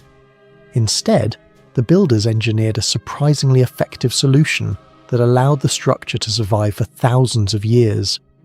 Even today, parts of the original brickwork remain intact, a testament to the practical ingenuity of the ancient architects. Perhaps the most fascinating lies in the purpose and symbolism of the ziggurat itself. Unlike later temples, this structure was not designed for large gatherings of worshippers. The terraces were steep, the staircases narrow, and the summit shrine was accessible only to priests. The building functioned less as a public temple, and more as a cosmic symbol, a sacred mountain constructed in a landscape that had none. In Sumerian belief, the gods lived in the heavens far above the human world. By building towering platforms that rose toward the sky, ancient builders may have been attempting to create a physical connection between the divine realm and the earth below. This symbolic interpretation has led some historians to suggest that the ziggurats of Mesopotamia inspired later myths about towers reaching toward heaven. One of the most famous examples is the biblical story of the Tower of Babel, in which humanity attempts to build a great tower that reaches the sky. While the story itself is mythical, the architectural inspiration may have come from the towering temple platforms that once dominated Mesopotamian cities. Another unresolved question concerns the original height of the Great Ziggurat of Ur. What survives today represents only the lower levels of the structure. Archaeologists believe that additional terraces once rose above the visible remains, possibly reaching heights of 50 meters or more. At the top would have stood a brightly coloured temple dedicated to the moon god Nana. Some ancient texts describe temples adorned with vivid blue tiles and precious metals, suggesting that the summit shrine may have gleamed under the Mesopotamian sun. But time has erased many of these details. Wind, erosion, and centuries of neglect gradually stripped away the upper levels, leaving only the monumental base and staircases. What we see today is therefore only a fragment of the original structure, a shadow of the towering sanctuary that once dominated the skyline of Ur. Despite these losses, the ziggurat continues to raise new questions. How did the Sumerians plan such a massive construction project without modern surveying tools? How did they ensure the stability of a multi-terraced structure built almost entirely from mud brick? And perhaps most intriguing of all, why did ancient civilizations across Mesopotamia repeatedly build similar stepped temples, even though they required enormous resources and constant maintenance? Some scholars believe the answer lies in the political power of religion. By constructing monumental temples that seem to reach toward the heavens, kings reinforced their authority as intermediaries between gods and humans. Others argue that the ziggurats served astronomical functions, acting as elevated observation platforms from which priests could study the movements of the moon and stars. Since the Ziggurat of Ur was dedicated to the moon god Nanna, this possibility has long fascinated historians, although definitive evidence remains elusive. Throughout ancient Greece, scattered across hills of stone and myth, stand the remnants of a civilization that flourished more than 3,000 years ago. Among them lies a monument so precise, so monumental, and so strangely advanced that it has puzzled archaeologists for generations. Hidden near the ancient citadel of Mycenae is a massive underground structure known today as the Tomb of Agamemnon, or the Treasury of Atreus. At first glance, it appears to be simply a burial chamber carved into a hillside, but once inside, the scale and engineering of the structure reveals something far more extraordinary. A masterpiece of Bronze Age architecture, whose construction still raises unsettling questions about what the ancient Mycenaeans truly knew. The monument was built around the 13th century BCE. During the height of the Mycenaean civilization, the powerful culture that dominated mainland Greece long before the rise of classical Athens.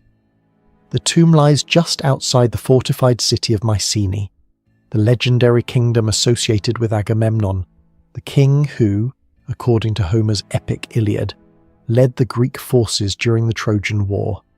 Yet despite the famous name attached to it, no inscription or evidence has ever proven that Agamemnon himself was buried here. The name was given centuries later, when explorers and early archaeologists attempted to link the ruins of Mycenae with the heroic legends preserved in ancient Greek literature. In reality, the true occupant of the tomb remains unknown, and that mystery is only the beginning. The monument was already known to travellers in antiquity. The Greek geographer Pausanias, in a writing in the 2nd century CE, described the great tombs of Mycenae and attributed them to mythical kings. But it was not until the 19th century that systematic archaeological exploration began. In 1876, the German archaeologist Heinrich Schliemann, famous for his excavations at Troy, turned his attention to Mycenae.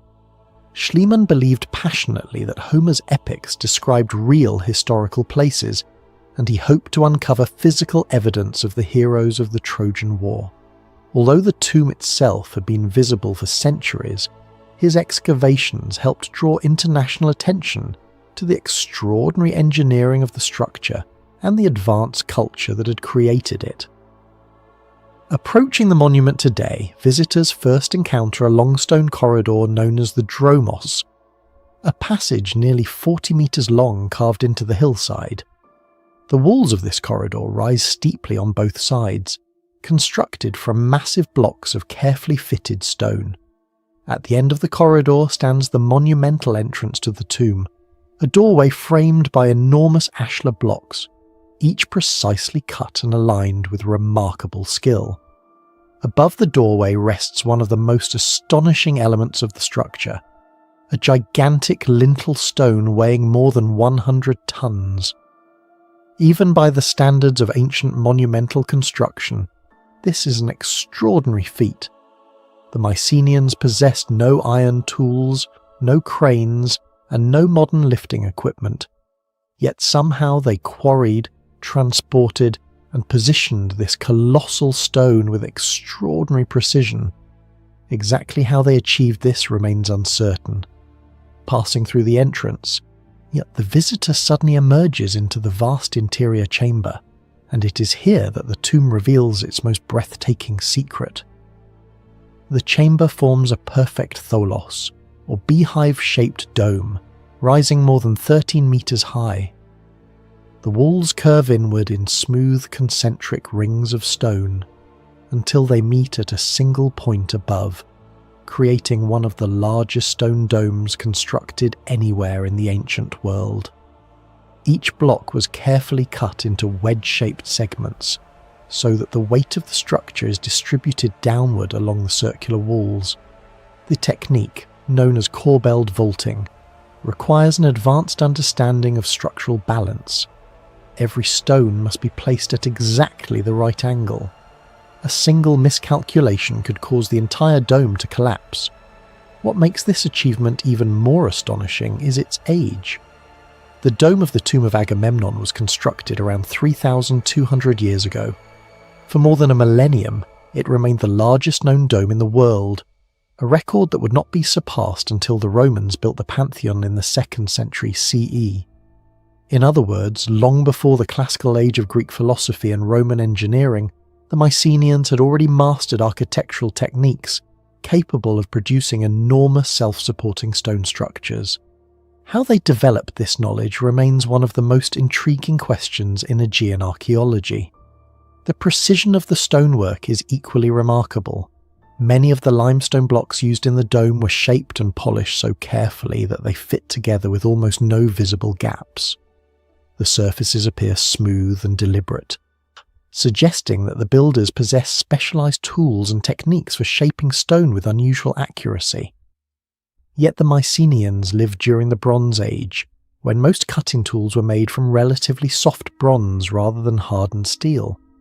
Some researchers have suggested that large teams of craftsmen worked for years refining each block by hand. Others believe the builders used sophisticated measurement systems and geometric planning methods that are only partially understood today. Another mystery concerns the original appearance of the tomb. Archaeologists believe the interior chamber may once have been decorated with bronze rosettes or ornamental metal fittings attached to the stone walls. Small holes visible in the masonry suggest that decorative elements were once mounted across the surface of the dome, perhaps reflecting torchlight in a dazzling display during funerary rituals. If true, the chamber would not have been the bare stone space seen today, but rather a shimmering ceremonial hall designed to impress visitors with the power and wealth of the Mycenaean elite. Yet perhaps the most frustrating mystery surrounding the monument is what is no longer there. When archaeologists investigated the tomb in modern times, they discovered that it had already been looted in antiquity. Whoever had been buried here, whether a king, a prince, or a powerful noble, was accompanied by grave goods that were removed long before a scientific excavation began. Jewellery, weapons, ceremonial vessels, and other treasures that might have revealed the identity of the tomb's occupant had vanished centuries earlier. What remains is an architectural shell of extraordinary sophistication, but very few clues about the person it was meant to honour. Scholars also debate the broader purpose of these monumental tholos tombs. Several similar structures have been discovered across the Mycenaean world, though none rival the scale and refinement of the Treasury of Atreus. Some researchers believe they were reserved exclusively for the most powerful rulers of the civilization. Others, they served not only as burial sites, but also as symbols of political authority, monumental statements meant to demonstrate the engineering capability and organisational power of Mycenaean society. The question of construction logistics adds another layer to the mystery. The massive stones used in the monument were quarried from nearby hills, yet even a short transport distance would have required enormous effort. Moving blocks weighing dozens of tons without modern machinery would have demanded complex coordination of manpower, sledges, rollers, ramps, and possibly earthen embankments. Archaeologists have proposed several possible methods, but none can be proven with certainty. The exact sequence of construction, how the dome was assembled, how the lintel was raised, and how the outer mound of earth was shaped around the chamber, remains partially speculative. Today, the tomb of Agamemnon stands as one of the most impressive surviving monuments of the Bronze Age. It embodies a paradox that often appears in archaeology. The deeper researchers explore the past, the more they realise how advanced ancient societies could be, and the Mycenaeans left behind no written engineering manuals explaining their methods. Their civilization itself collapsed around 1200 BCE, plunging Greece into centuries of decline and obscuring much of their knowledge. What remains are silent structures like this one, immense, precise, and strangely ahead of their time. Standing inside the echoing chamber, surrounded by perfectly aligned rings of stone that have endured for more than 3 millennia, one cannot escape the feeling that the builders understood something profound about geometry, balance, and construction. Whether those skills were the result of generations of experimentation or knowledge now lost to history is a question that archaeologists still debate. Across the scorching plains of southwestern Iran, where the desert wind moves slowly over a landscape that has witnessed thousands of years of forgotten history, an enormous stepped monument rises from the earth like a fossilized memory of a vanished civilization. From a distance, it resembles a massive pyramid of mud-coloured stone, its layers eroded yet still unmistakably deliberate. This is Chogha Zanbil, one of the most mysterious archaeological sites of the ancient Near East. An immense sacred complex built more than 3,200 years ago by the long-lost Elamite civilization. Today, it stands silent in the desert, but the questions surrounding it remain louder than ever. Why was such a colossal religious city constructed in the middle of an isolated plain? How did its builders organize the engineering required for a structure of this scale? And perhaps most puzzling of all, why was it abandoned so suddenly, leaving behind a monumental shrine that time itself seemed unable to erase? The ruins first attracted serious archaeological attention in the early 20th century, when French expeditions working across the ancient lands of Elam began noticing an enormous artificial mound rising from the flat terrain. Local people had long known the place as Chogha Zanbil, meaning roughly basket mound, a name inspired by the rounded silhouette of the buried structure. Yet no one fully understood what lay beneath the layers of soil and centuries of wind-blown dust. That changed in the 1950s when excavations led by the archaeologist Roman Gierschmann began peeling back the desert crust. Now, as the sand was removed, an astonishing discovery emerged: a massive ziggurat, a stepped temple tower rising from the centre of a carefully planned sacred city. The structure was unlike anything previously found in Iran. Its massive brick terraces, monumental stairways, and surrounding temple complexes revealed that this was not a random settlement or fortress. It was a purpose-built holy city created for the worship of the Elamite gods.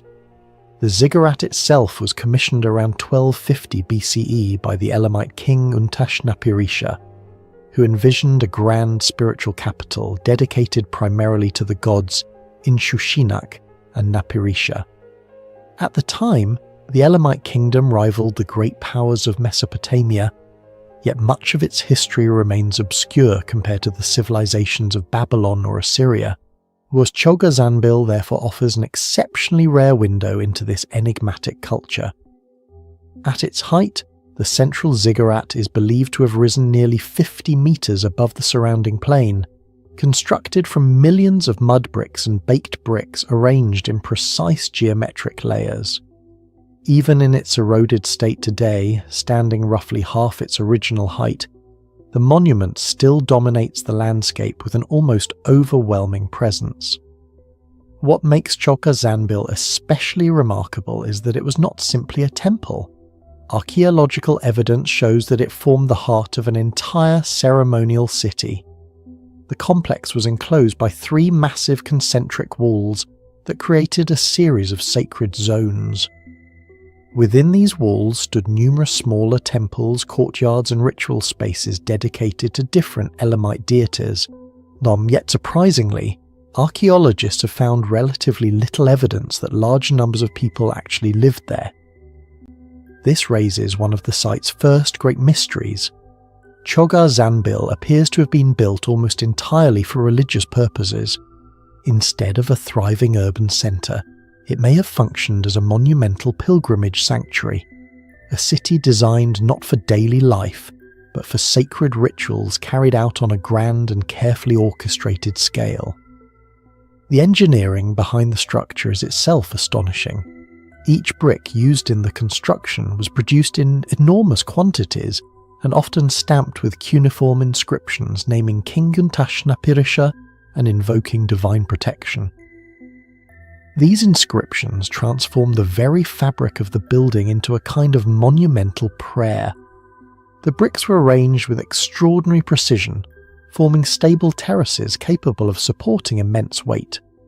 Some areas also show evidence of sophisticated drainage channels designed to protect the structure from rainwater erosion, an impressive feat for an architectural project undertaken more than 3 millennia ago. The precision and organisation required for such a project imply a highly advanced system of planning, labour management and technical knowledge. But perhaps one of the most unexpected discoveries at Chogha Zanbil lies not in its walls, but in its water. The region surrounding the site is dry for much of the year, yet excavations revealed that the builders constructed a complex hydraulic system capable of transporting water from the distant Des River. Through a network of canals stretching many kilometres, water was brought to the sacred city and stored in reservoirs. This system likely supplied both ritual purification ceremonies and the daily needs of priests and workers. The ability to design and maintain such infrastructure in the harsh climate of ancient Iran suggests a level of environmental engineering that historians are only beginning to fully appreciate. Despite these remarkable achievements, Chogha Zanbil carries an air of profound incompletion. Evidence suggests that the city's ambitious construction program may never have been fully finished. Some temples appear only partially built, and parts of the surrounding urban plain were left undeveloped. The reasons remain uncertain. Political upheaval may have disrupted the project, or the death of its royal patron could have halted the grand vision before it reached completion. Yet the most dramatic chapter of Chogha Zanbil's history occurred centuries later, when the armies of the expanding Neo-Assyrian Empire swept across the region. In the 7th century BCE, the Assyrian king Ashurbanipal launched devastating campaigns against Elamite territory. Historical inscriptions boast of cities burned and temples destroyed. Chogha Zanbil appears to have been among the sacred sites caught in this destruction. After these invasions, the once ambitious religious centre was never rebuilt. The ziggurat stood abandoned as political power in the region shifted, and the Elamite civilization gradually faded from history. Over centuries, the desert reclaimed the city. Wind carried sand across its terraces. Walls collapsed and were slowly buried beneath layers of earth. By the time modern archaeologists arrived, the monument had become little more than a mysterious mound rising from the plain, its true scale and significance hidden beneath the surface. Today, Chogha Zanbil remains one of the best preserved ziggurats anywhere in the world, and a rare architectural testament to the forgotten achievements of the Elamites. Yet for all that archaeologists have uncovered, the site still raises more questions than answers. Why did the Elamites choose this isolated location for such a monumental sacred city? What rituals once took place at the summit of the towering temple? Did pilgrims travel from distant regions to climb its stairways and offer tribute to the gods? And why was a project of such immense ambition left incomplete and ultimately abandoned? Standing before the ancient terraces today, one cannot help but feel that Chogha Zanbil is more than an archaeological site. It is a fragment of a lost world, an echo of a civilization that once possessed the resources, vision, and spiritual motivation to raise a massive temple city in the middle of the desert. The structure still carries the silent authority of its creators, even after 3,000 years of wind and erosion. And as archaeologists continue to study its bricks, inscriptions, and hidden foundations, Chogha Zanbil reminds us that the ancient world still holds countless secrets waiting beneath the sand, waiting for someone to ask the right questions, and perhaps someday discover the answers. At the heart of modern Lima, Peru, surrounded by busy streets, glass buildings, and the noise of a sprawling capital city, rises an ancient structure that should not logically still exist. A massive stepped pyramid built not from stone, but from mud. A monument assembled from millions of fragile adobe bricks that somehow survived for more than 15 centuries in one of the most seismically active regions on Earth. This is Huaca Pucllana, one of the most enigmatic archaeological structures on the Pacific coast of South America, and a silent reminder that long before the Inca Empire rose to power, another civilization mastered architectural ideas that modern engineers are only beginning to understand. Huaca Pucllana lies in the Miraflores district of Lima, only a few kilometers from the Pacific Ocean, and today it appears almost surreal. A towering ancient pyramid emerging from the middle of a dense urban landscape. Yet when it was first constructed, this area was part of a vast network of ceremonial and administrative centres belonging to the Lima civilization, a culture that flourished along Peru's central coast between roughly 200 and 800 CE. While the Inca later became the most famous empire of the Andes, the Lima people built complex societies centuries earlier, societies that left behind enormous adobe monuments whose purpose and engineering still puzzle archaeologists. The pyramid itself rises about 22 meters high and consists of several stepped terraces stacked one above another. From a distance, it resembles a monumental platform rising from the desert, its layered geometry casting long shadows in the coastal sun. But what makes the structure extraordinary is not simply its size, it is the material from which it was built. Huaca Pucllana is made almost entirely of adobe bricks, sun-dried blocks of clay and sand that are typically considered one of the most fragile building materials in ancient architecture. Adobe structures are usually vulnerable to erosion, rainfall and earthquakes. Yet the Peruvian coast is both extremely dry and highly seismic, creating a paradox. The desert climate helps preserve the bricks, but frequent earthquakes should have destroyed the pyramid long ago, and yet it still stands. Archaeologists estimate that more than 7 million individual adobe bricks were used to construct the pyramid and surrounding structures. Many of these bricks still bear the fingerprints of the ancient workers who shaped them more than 1500 years ago. Unlike standardized construction blocks used in later civilizations, the bricks vary slightly in size and shape, suggesting they were produced by multiple groups of laborers working simultaneously. Some researchers believe neighboring communities may have contributed bricks as a form of tribute or communal obligation, a massive cooperative effort to build what was likely one of the most important ceremonial centers on the Peruvian coast. But the true mystery of Huaca Pucllana lies in the way those bricks were arranged. Instead of stacking the adobe blocks horizontally, as one would expect in traditional masonry, the builders placed them vertically, standing side by side like books on a shelf. This unusual arrangement, often referred to by archaeologists as the bookshelf technique, appears almost counterintuitive. The walls do not form perfectly smooth surfaces, and the construction method seems unnecessarily complex. Yet modern analysis suggests this strange design may have served a remarkable purpose. Peru lies along the Pacific Ring of Fire, one of the most active seismic zones on the planet. Earthquakes have shaped the history of the Andes for millennia. The vertical brick arrangement at Huaca Pucllana may have allowed the walls to flex slightly during seismic activity, absorbing energy rather than cracking apart. Small gaps between the bricks would allow the structure to shift subtly when the ground moved beneath it. In other words, the pyramid may have been engineered to resist earthquakes. If this interpretation is correct, it means the builders of Huaca Pucllana understood structural resilience centuries before the development of modern seismic engineering. But how they discovered this principle remains unknown. Did generations of trial and error lead them to this design? Or did they inherit knowledge from an even earlier architectural tradition now lost to time?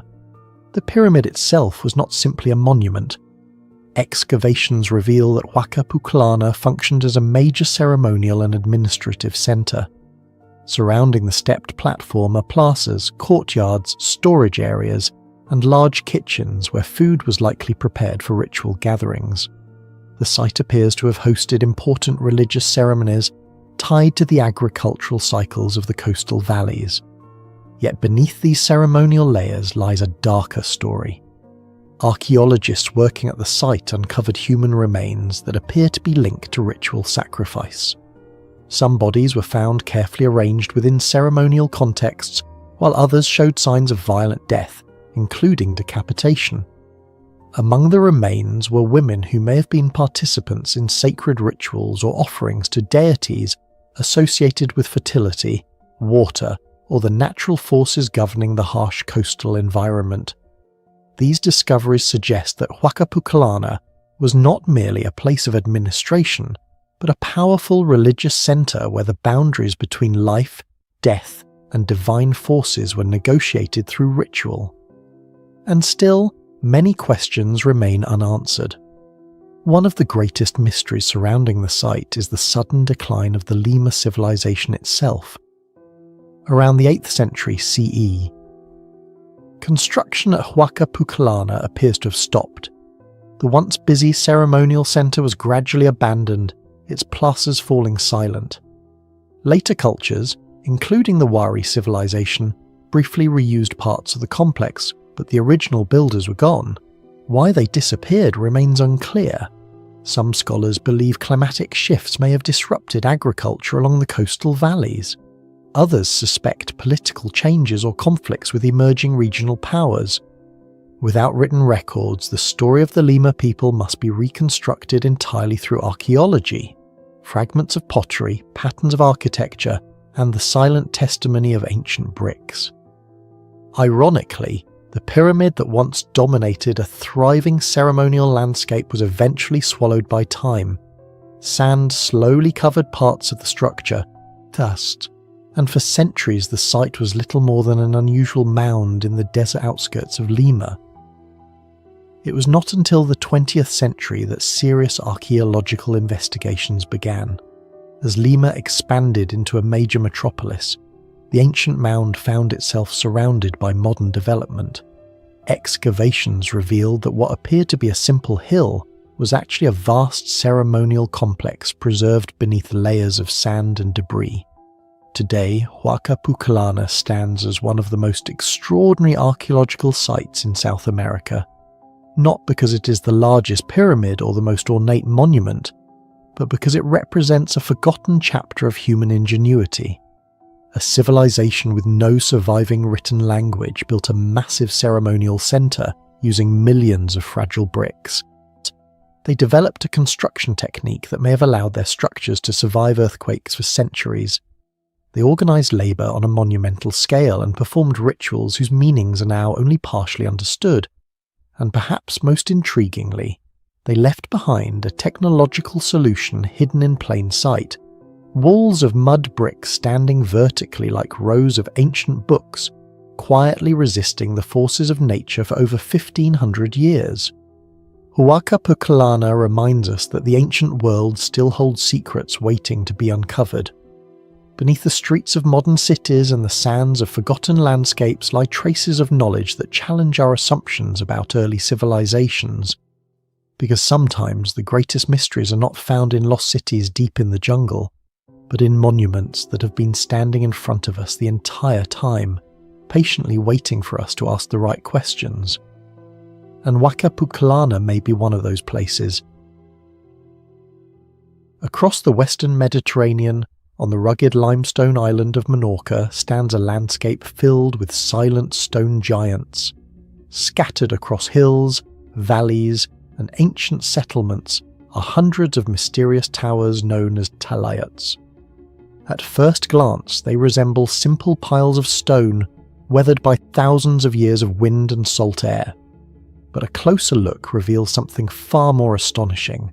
Enormous prehistoric structures built with massive blocks of stone, assembled with remarkable precision, and rising above the island like monuments from a forgotten world. These towers were constructed more than 3,000 years ago by a society that left behind almost no written records, no clear explanations, and no definitive clues about why they were built. Today, they remain one of the Mediterranean's most intriguing archaeological mysteries. Menorca lies in the Balearic Islands off the eastern coast of Spain, surrounded by the deep blue waters of the Mediterranean Sea. The island itself is relatively small, yet it contains one of the densest concentrations of prehistoric, megalithic architecture in Europe. Among the most impressive of these structures are the Talaiotic towers, massive circular or sometimes square constructions made from enormous limestone blocks stacked without mortar. Some of these towers rise more than 10 meters high and can measure over 20 meters in diameter. Their walls are built using a technique known as Cyclopean masonry, where enormous stones are carefully fitted together so tightly that they remain stable without any binding material. Indeed, the sheer scale of these structures is astonishing, especially considering that they were built long before the introduction of advanced metal tools or large-scale engineering technologies on the island. The civilization responsible for these towers is known today as the Talaiotic culture, a prehistoric society that flourished on Minorca and nearby Majorca during the Late Bronze Age and Early Iron Age, roughly between 1500 and 500 BCE. Archaeological evidence suggests that these communities lived in fortified villages made of stone houses clustered around central towers. These settlements were part of a complex and highly organised society capable of coordinating large construction projects. Yet despite the impressive architectural legacy they left behind, the people themselves remain largely unknown to us.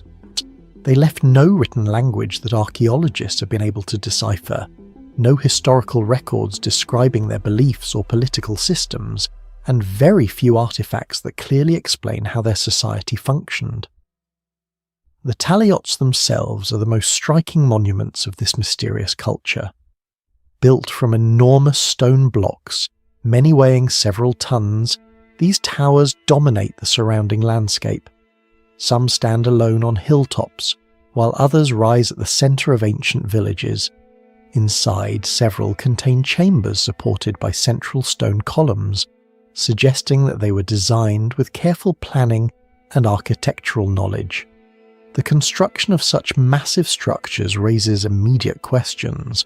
How did a Bronze Age island society move and position stones of this size without cranes, pulleys, or iron tools?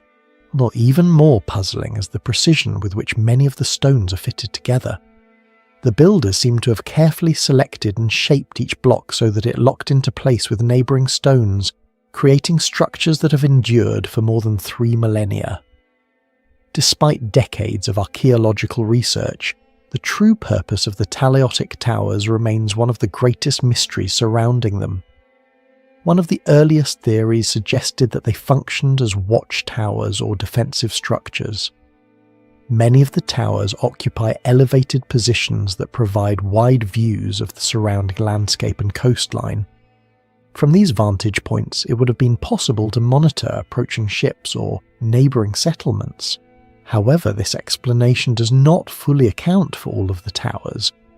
Some Talaiots are located within settlements rather than on strategic hilltops, and their internal layouts do not always resemble typical defensive structures. Another hypothesis proposes that the towers served as centres of political authority or symbols of power within Talaiotic communities. In many ancient societies, monumental architecture was used to express social hierarchy and control. A towering stone structure rising above a village would have been a powerful symbol of leadership and collective identity. Yet even this theory leaves many questions unanswered.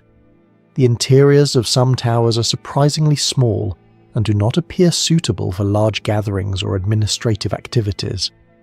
A third possibility is that the Talaiots were connected to ritual or religious practices.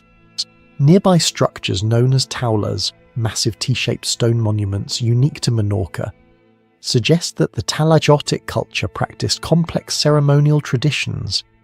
It is possible that the towers formed part of a broader sacred landscape, perhaps serving as places for observation of celestial events or as symbolic connections between earth and sky. Some archaeologists have noted that certain Talaiots align with prominent features in the surrounding terrain or with the rising and setting points of the sun during specific times of the year. If this interpretation is correct, the towers may have held cosmological significance for the people who built them. Yet even if their purpose was ceremonial or astronomical, the engineering behind the Talaiots remains remarkable. Constructing towers of this size required not only physical labour, but also advanced knowledge of structural stability. The builders had to understand how to distribute weight, how to interlock irregular stone blocks, and how to create foundations capable of supporting thousands of tons of rock. All of this was achieved without the architectural manuals, surveying equipment, or mechanical technologies available to later civilizations. Equally mysterious is the extraordinary number of Talaiots found on Menorca. Archaeologists have identified more than 200 of these towers across the island, an astonishing concentration given the island's modest size.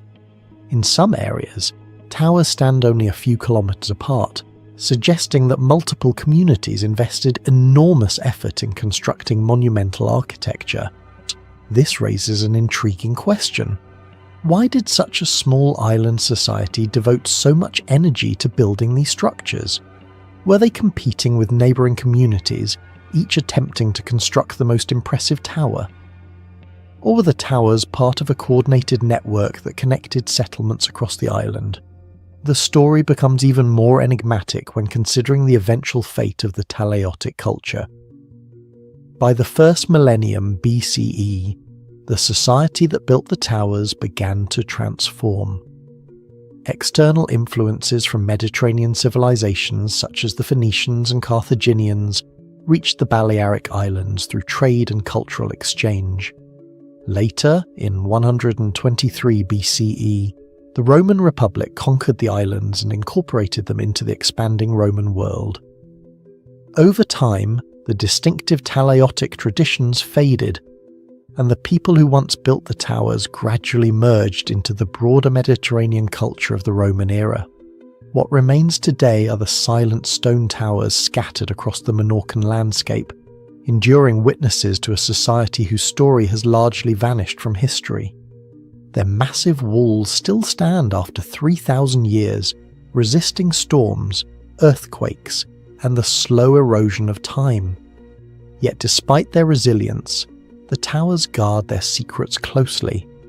Archaeologists continue to excavate and study the sites, uncovering fragments of pottery, tools, and animal bones that offer glimpses into the lives of the people who once inhabited these settlements. But the central question persists. Why were these monumental towers built in the first place? Deep within the ancient ruins of Polonnaruwa, hidden among dense tropical forests and weathered stone temples, stands one of the most extraordinary achievements of ancient stone carving ever created. Known today as Gal Vihara, this monument appears at first glance to be a quiet sanctuary. 4 serene Buddha statues carved into a granite cliff. Yet beneath its calm surface lies a mystery that has puzzled historians, engineers, and archaeologists for decades. The statues were not assembled from blocks, they were not transported from distant quarries. Instead, they were carved directly from a single massive granite outcrop, one of the hardest stones on Earth. The level of precision, polish, and artistic perfection visible in these carvings raises an unsettling question. How could artisans nearly 9 centuries ago shape solid granite with such extraordinary accuracy using only ancient tools? The story of Gal Vihara begins during the reign of Parakramabahu I, who ruled Sri Lanka in the 12th century and transformed Polonnaruwa into one of the most sophisticated capitals in South Asia. Under his rule, vast irrigation reservoirs were constructed, monumental temples were built, and Buddhist art flourished. Within this golden age of architecture, the Gal Vihara complex emerged as a spiritual centre carved directly into living rock. The name itself translates roughly to rock monastery, a place where stone and devotion merged into a single masterpiece. Unlike most temples of the ancient world, however, Gal Vihara was never lost beneath desert sands or buried under collapsed ruins. Its statues remained visible for centuries, quietly enduring monsoon rains, tropical heat, and the slow passage of time. Yet it was not until systematic archaeological work began in the 19th and 20th centuries that scholars started to truly examine the astonishing craftsmanship behind these sculptures. What they discovered was not simply religious art, it was a technical achievement that seemed almost impossible for its time. The complex consists of 4 monumental Buddha figures arranged along a single granite cliff face. Each statue represents a different posture, one seated in meditation, another standing upright in serene contemplation, a smaller seated figure within a shallow cave-like recess, and the most famous of all, a reclining Buddha stretching more than 14 meters in length. At first glance, the statues appear almost effortless, as though the figures had emerged naturally from the rock itself. But a closer inspection reveals something remarkable. Every curve, fold of robe and facial expression has been carved with astonishing precision. Granite is notoriously difficult to shape. Modern stonemasons often rely on diamond tools or mechanical saws to work with it. Yet the artist of Gal Vihara managed to sculpt enormous statues with smooth surfaces and delicate anatomical details. The reclining Buddha alone demonstrates an extraordinary level of craftsmanship. The eyelids rest gently over the eyes, the lips curve slightly upward in a peaceful expression, and the fingers of the right hand lie naturally along the body. Thus each proportion appears perfectly balanced, as though calculated according to an invisible mathematical system. This precision becomes even more mysterious when one considers the process required to create such statues.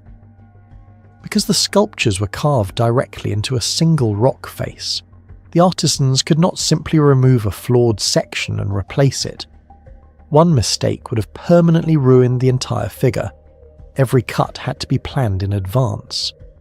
Archaeologists believe the builders must have studied the natural surface of the granite cliff carefully before beginning their work, designing the layout of each statue to fit within the rock's natural contours. Such planning suggests a sophisticated understanding of geometry, measurement, and stone behaviour. Perhaps the most puzzling feature of Gal Vihara is the quality of the stone surface itself. Many areas of the statues appear remarkably smooth, almost polished. Under certain lighting conditions, the granite reflects light softly, giving the sculptures a refined finish, rarely seen in ancient rock carvings. Some researchers believe that abrasive sand and polishing stones may have been used to achieve this effect, but the scale of the statues makes such a process difficult to explain. Polishing even a small granite object requires enormous effort. Polishing surfaces several meters tall would have demanded thousands of hours of meticulous labour. Another intriguing aspect of the site lies in the subtle tool marks preserved in parts of the rock.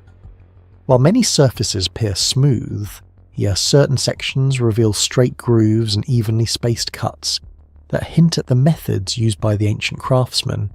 Yet these marks do not always match the patterns typically produced by simple hammer and chisel techniques. The cuts appear surprisingly controlled and consistent, suggesting tools of exceptional durability or specialized carving techniques that remain poorly understood. Beyond the technical mystery, there is also the artistic puzzle of expression. The faces of the Gal Vihara Buddhas are often described as among the most beautiful examples of Buddhist sculpture ever created. The calm, meditative expressions seem almost alive. Achieving such subtle emotional detail on granite, especially at such a large scale, would require extraordinary skill. Unlike clay or wood, granite does not forgive mistakes. A single misplaced strike could destroy an entire facial feature. Yet the expressions carved into these statues appear effortless, as though the sculptors possessed absolute mastery over the stone. The orientation and arrangement of the statues also raise intriguing questions. The figures are positioned carefully along the rock wall, forming a deliberate visual sequence that guides visitors from meditation to contemplation. And finally, to the reclining posture traditionally associated with the Buddha's passing into final nirvana. This suggests that the complex was not merely decorative, but carefully designed to evoke a spiritual narrative through architecture and sculpture. Despite centuries of study, many details about the creation of Galvihara remain unknown. No written records describing the carving process have been discovered. The identities of the master artisans are lost to history. Even the exact tools they used remain largely speculative. What survives instead is the stone itself, silent evidence of a technological and artistic achievement that continues to inspire awe. Throughout ancient history, humans have carved temples, tunnels, and tombs into stone, but very few places challenge modern understanding of ancient engineering, the way a quiet group of caves in eastern India does. Hidden in the rocky hills of Bihar stands one of the most perplexing archaeological sites ever discovered, the Barabar Caves. At first glance, these caves appear simple, chambers cut into a granite hill more than 2,000 years ago. Yet step inside, and the experience becomes deeply unsettling. The walls shine. Light reflects across the surface like glass. Every curve is smooth, every surface unnaturally perfect. These are not ordinary rock-cut caves. They are among the most precisely finished stone chambers from the ancient world, and no one is entirely sure how they were made. The Barabar Caves are located in the rugged Barabar Hills, about 25 kilometers north of the city of Gaya. Archaeologists generally date them to the 3rd century BCE during the reign of Ashoka the Great, ruler of the powerful Mauryan Empire. Inscriptions found at the entrances of some caves confirm that Ashoka dedicated them to a religious sect known as the Ajivikas. Yet while the inscriptions tell us who sponsored the caves, they reveal almost nothing about how they were actually constructed. And that is where the mystery begins. For centuries, the caves remained largely hidden within the hills, known mainly to local communities. When European surveyors and scholars began documenting ancient Indian monuments in the 18th and 19th centuries, the Barabar Caves immediately captured their attention. Early visitors expected rough stone interiors typical of ancient rock-cut sites. Instead, they encountered something astonishing. Interior walls polished so smooth that they reflected light like mirrors. Some observers compared the finish to polished metal or glass. Even today, after more than 2 millennia of weathering, the surfaces still gleam. The most famous chamber is inside Sudama Cave.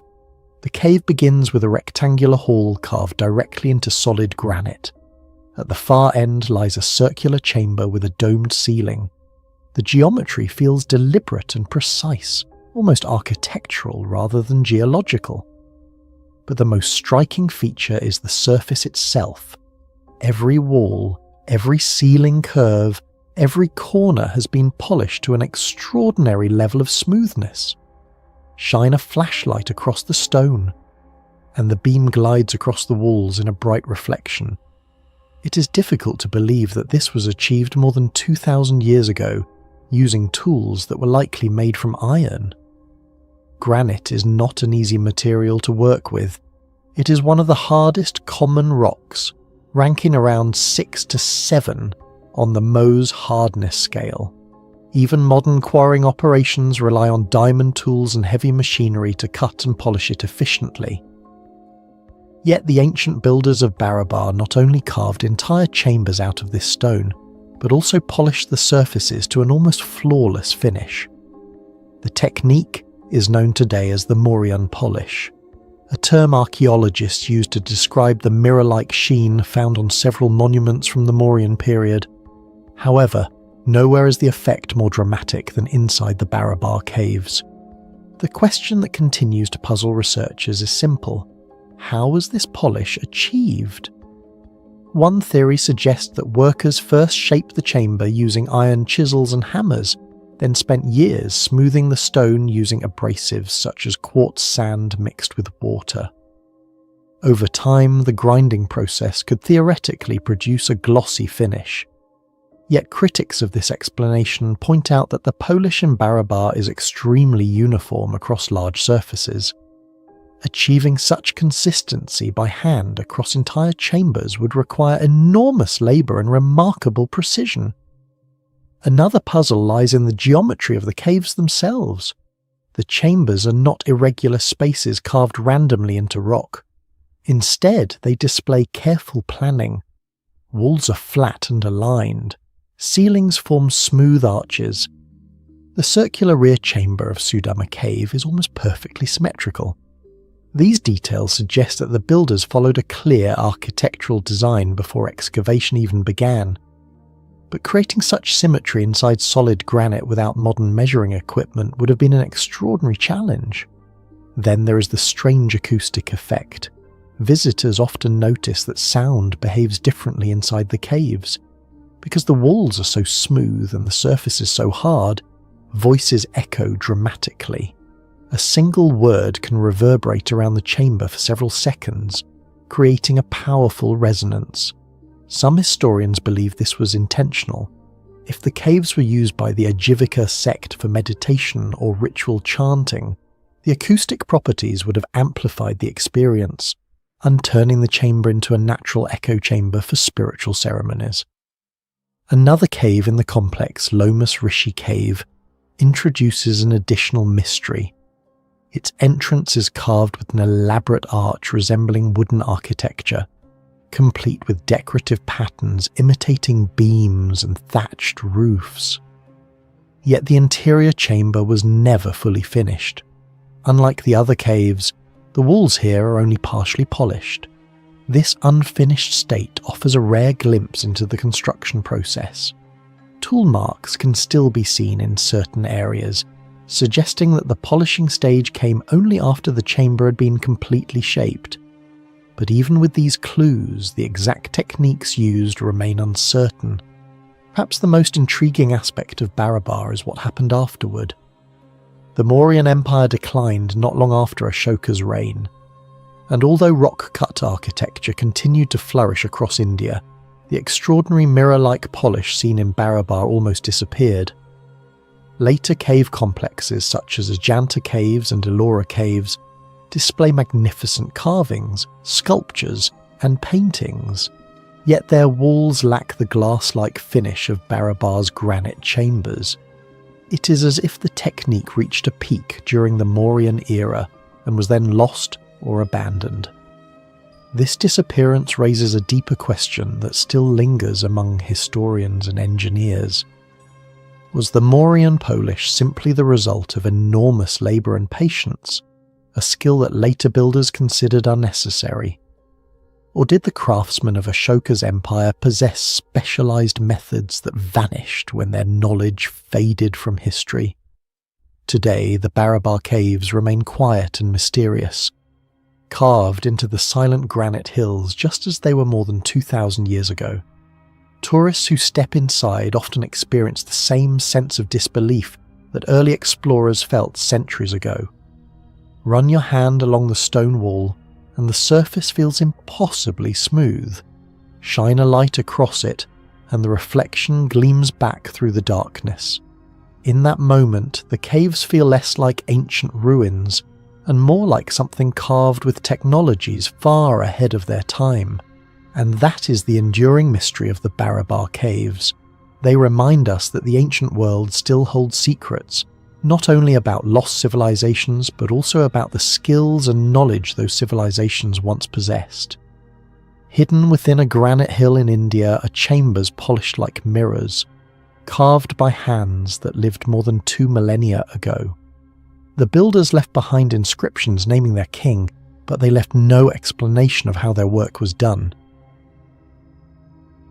5,000 years ago, long before the rise of Rome, long before the pyramids of Egypt had fully dominated the imagination of the ancient world, a fortified settlement stood on a rugged plateau in southern Spain.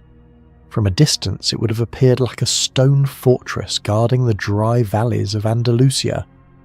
Massive walls wrapped around the hill, watchtowers overlooked the surrounding landscape, and beyond those walls stretched a field of strange circular tombs built from heavy stone.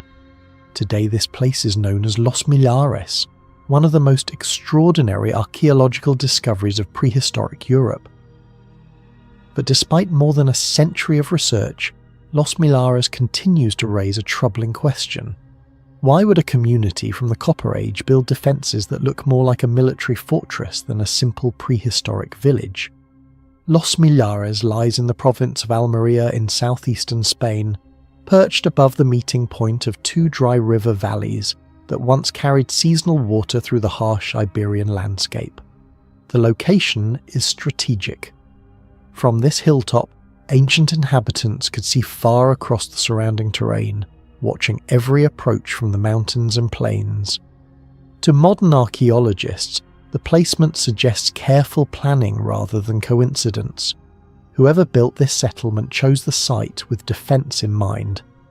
Yet when Los Millares was first discovered in the late 19th century during railway construction, researchers had little idea they were uncovering the remains of one of Europe's earliest fortified societies. As workers cut through the hills while building a railway line in the 1890s, they began encountering strange circular stone structures buried beneath the soil. At first, these appeared to be simple prehistoric graves, but as archaeologists investigated further, they realized something far more complex was hidden beneath the landscape. The graves were only the outer edge of a much larger settlement. Excavations gradually revealed massive stone walls, towers, gates, houses, workshops, and an enormous cemetery spreading across the hillside. The scale was shocking. This was not a temporary camp or scattered village. It was a carefully organised settlement that may have housed over 1,000 people, an astonishing number for prehistoric Europe more than 5,000 years ago. The first mystery of Los Millares becomes visible the moment its layout is studied from above. The settlement is protected by multiple concentric defensive walls built from heavy stone blocks. Towers rise at intervals along these walls, giving defenders a clear view of the surrounding landscape. Narrow gates force visitors to pass through controlled entry points. Outside the main settlement, archaeologists identified a network of smaller outposts positioned on nearby hills. These outlying forts appear to have acted as an early warning system, guarding the approach to the main settlement. The entire landscape seems engineered for defence. For a Copper Age society, this level of military architecture is extraordinary. Most communities in Europe during this period lived in open villages with minimal protection. Yet Los Millares looks like a fortress designed for conflict. Why would people living 5,000 years ago invest so much labour into building layers of defensive walls and watchtowers? Who or what were they afraid of? The second great mystery lies in the enormous necropolis surrounding the settlement. Just beyond the walls of Los Millares spreads a vast field of stone tombs known as tholos tombs, circular burial chambers built from stone blocks and covered by earth mounds. More than 80 of these structures have been discovered, each containing the remains of multiple individuals along with grave goods such as pottery, copper tools and ornaments made from exotic materials. The tombs are carefully constructed with long entrance corridors leading into central chambers, a design that suggests sophisticated architectural knowledge. The presence of so many tombs indicates that Los Millares was not a small or temporary community. It was a long-lasting society with traditions, rituals, and a structured understanding of death. Yet the tholos design itself raises questions. Similar tomb structures appear centuries later in places like Mycenae in Greece and across parts of the Mediterranean world. Could these architectural ideas have travelled across vast distances? Or did multiple cultures independently invent the same burial style? The connections remain uncertain. Perhaps the most remarkable discovery at Los Millares concerns metallurgy. Excavations uncovered evidence that the inhabitants were skilled metalworkers, producing copper tools, weapons, and ornaments at a time when metal technology was still emerging in many parts of Europe. Slag from smelting furnaces, fragments of crucibles, and unfinished metal objects suggest that Los Millares was a major centre of copper production. Nearby mountains contain rich deposits of copper ore, and it appears that the settlement may have controlled access to these valuable resources. This raises another possibility. The massive defences surrounding Los Millares may not have been built solely out of fear, but also to protect wealth. In the Copper Age, metal was revolutionary technology. Communities capable of producing copper tools would have possessed a significant advantage over neighbours still relying on stone implements. If Los Millares controlled important copper sources, it might have become a powerful economic centre, one worth defending at all costs. Yet even this explanation does not fully resolve the puzzle. Archaeologists continue to debate whether the defences were meant to repel external enemies or manage internal tensions within a growing society. Large settlements often create social hierarchies, and the presence of elaborate tombs suggests that certain individuals held higher status than others. Was Los Millares governed by an early elite class controlling metal production and trade, or was it a cooperative community united by shared beliefs and rituals? The landscape around the settlement deepens the mystery further. Scattered across the nearby hills are several small fortifications connected visually to the main site. These outposts appear strategically positioned to monitor movement across the valley. Their presence suggests a coordinated defence network rather than isolated construction. In effect, Los Millares may have functioned as the centre of a larger territory, protected by satellite strongholds. Then there is the final and perhaps most perplexing question. Around 2200 BCE, Los Millares was abandoned. The settlement that once dominated the valley fell silent. The walls remained, the tombs endured, but the people disappeared. Archaeologists have searched for signs of violent destruction or catastrophic disaster, yet the evidence remains inconclusive. Some researchers suggest environmental changes may have made the region less hospitable. Others believe new cultural groups moving into the Iberian Peninsula may have replaced the original inhabitants.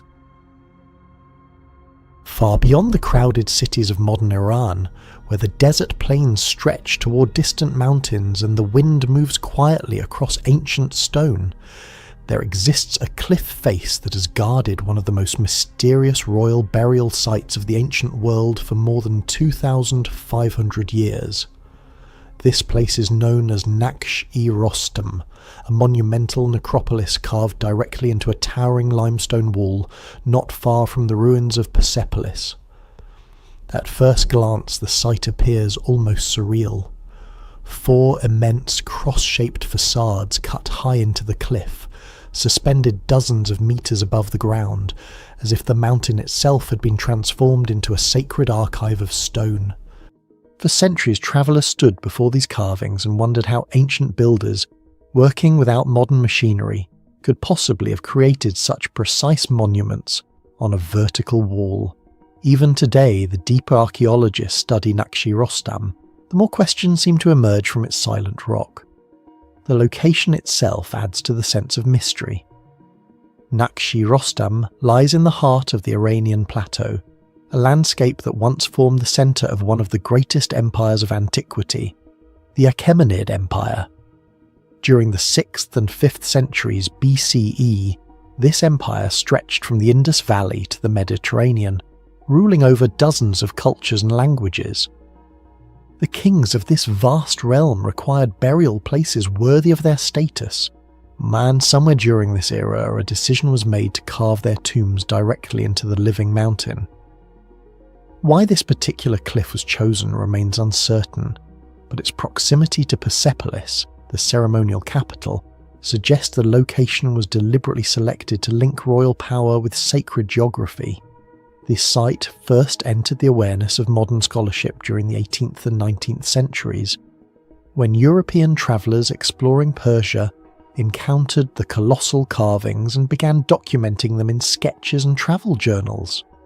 Later, archaeological research confirmed that the 4 great tombs belonged to powerful rulers of the Achaemenid dynasty, including Darius I, one of the empire's most influential kings, along with Xerxes I and their successors. Yet the discovery of their identities did little to explain the extraordinary engineering required to build them. Each tomb facade rises high above the valley floor in the shape archaeologists often call the Persian cross.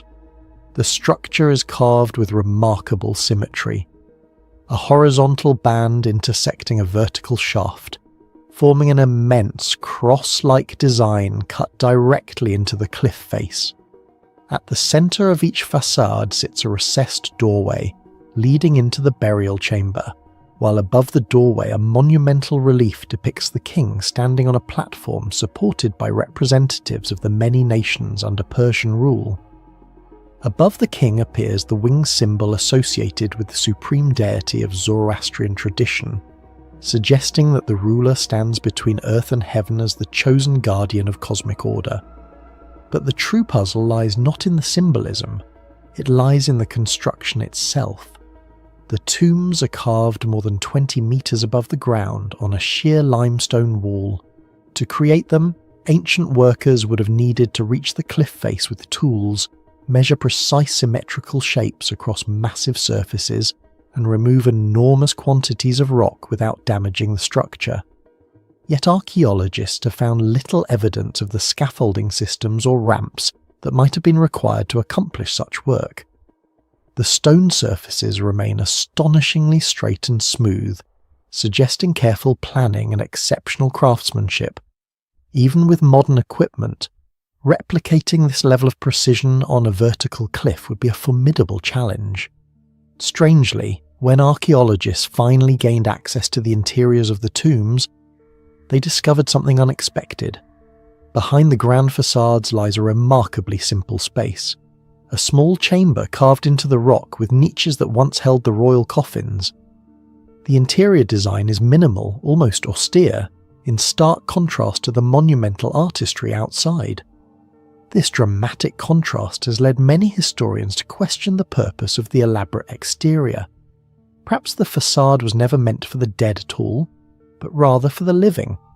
In other words, the towering carvings may have functioned as a permanent political statement, a monumental proclamation of royal authority visible to anyone approaching the ceremonial heart of the empire. Yet Naqsh-e Rostam holds more than just the tombs of Achaemenid kings. The cliff face also preserves carvings created centuries later by another Persian dynasty, the Sasanian Empire. These reliefs depict dramatic scenes of royal triumph, including one of the most famous moments in ancient history: the capture of the Roman Emperor Valerian by the Persian king Shapur I in the 3rd century CE. The image shows the Roman ruler kneeling before the Persian monarch, immortalizing a geopolitical victory that stunned the ancient world. Because these carvings were added long after the tombs were created, the site effectively became a monumental stone chronicle of Persian power spanning nearly 1,000 years. Standing in front of the cliff today, visitors notice another enigmatic structure placed directly opposite the royal tombs. A mysterious cube-shaped tower known as Kaaba-ye-Zartosht. Built from massive stone blocks fitted with remarkable precision, the tower resembles a small fortress or shrine. Yet despite decades of study, scholars remain uncertain about its original function. Some researchers believe it may have served as a repository for sacred Zoroastrian texts or royal archives. Others suggest it might have been a ceremonial fire temple, a treasury, or even an astronomical observation point used to track celestial cycles important to Persian religion. The structure's true purpose remains one of the most persistent mysteries of the site. Perhaps the greatest unresolved question of all concerns the tombs themselves. Although historians attribute them to specific kings based on inscriptions and historical records, it is still unclear whether the original royal remains are still inside. Over the centuries, Persia experienced invasions, revolutions, and shifting dynasties, any of which could have disturbed the burial chambers. Some scholars suspect that the bodies of the kings may have been relocated or lost entirely during periods of turmoil. If this is true, the great tombs of Naqsh-e Rostam might stand as empty monuments, royal graves whose occupants vanished long ago. Today, As the sun sets behind the mountains of Fars province, the shadows of the cliffs stretch across the desert floor, and the ancient carvings glow with the same golden light that illuminated them more than 2 millennia ago. The kings who once ruled an empire spanning continents are gone, their palaces reduced to ruins and their armies long vanished into history. Yet the mountain remains, bearing the silent signatures of those who carved their legacy into stone. Naqsh-e Rostam continues to challenge historians, archaeologists, us and engineers alike with the same questions that puzzled travellers centuries ago. How were these monumental tombs constructed high above the ground? What secrets once filled the mysterious stone tower nearby? And what stories of ancient Persia still lie hidden within the silent chambers of the cliff? For centuries, travellers crossing the dry plains of southern Iran have described the same haunting sight rising from the edge of the desert, a colossal stone platform carved into the side of a mountain, supporting the silent ruins of one of the greatest cities of the ancient world. This is Persepolis, once the ceremonial heart of the Achaemenid Persian Empire. But beneath its famous palaces and towering columns lies a feature far more mysterious than the ruins themselves.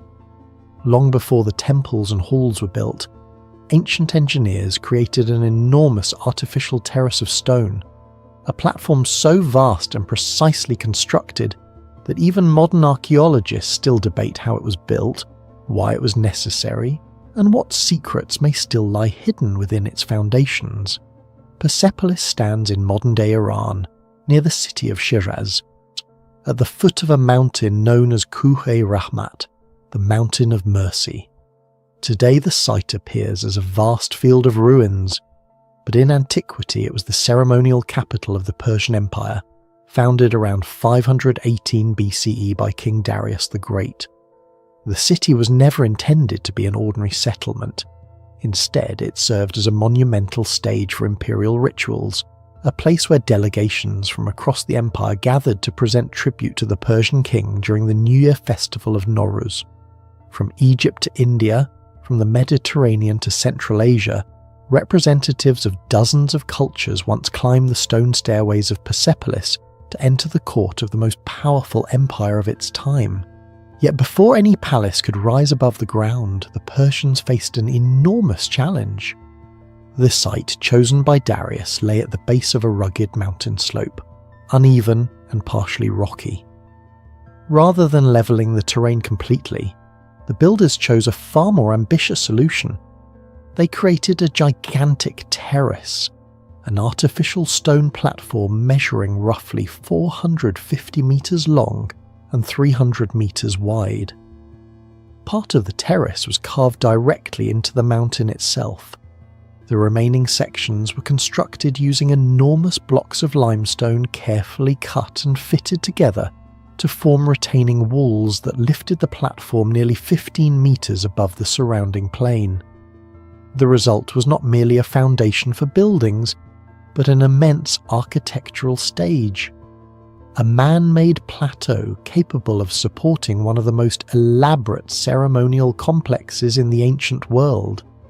This terrace is perhaps the most extraordinary and least understood engineering achievement at Persepolis.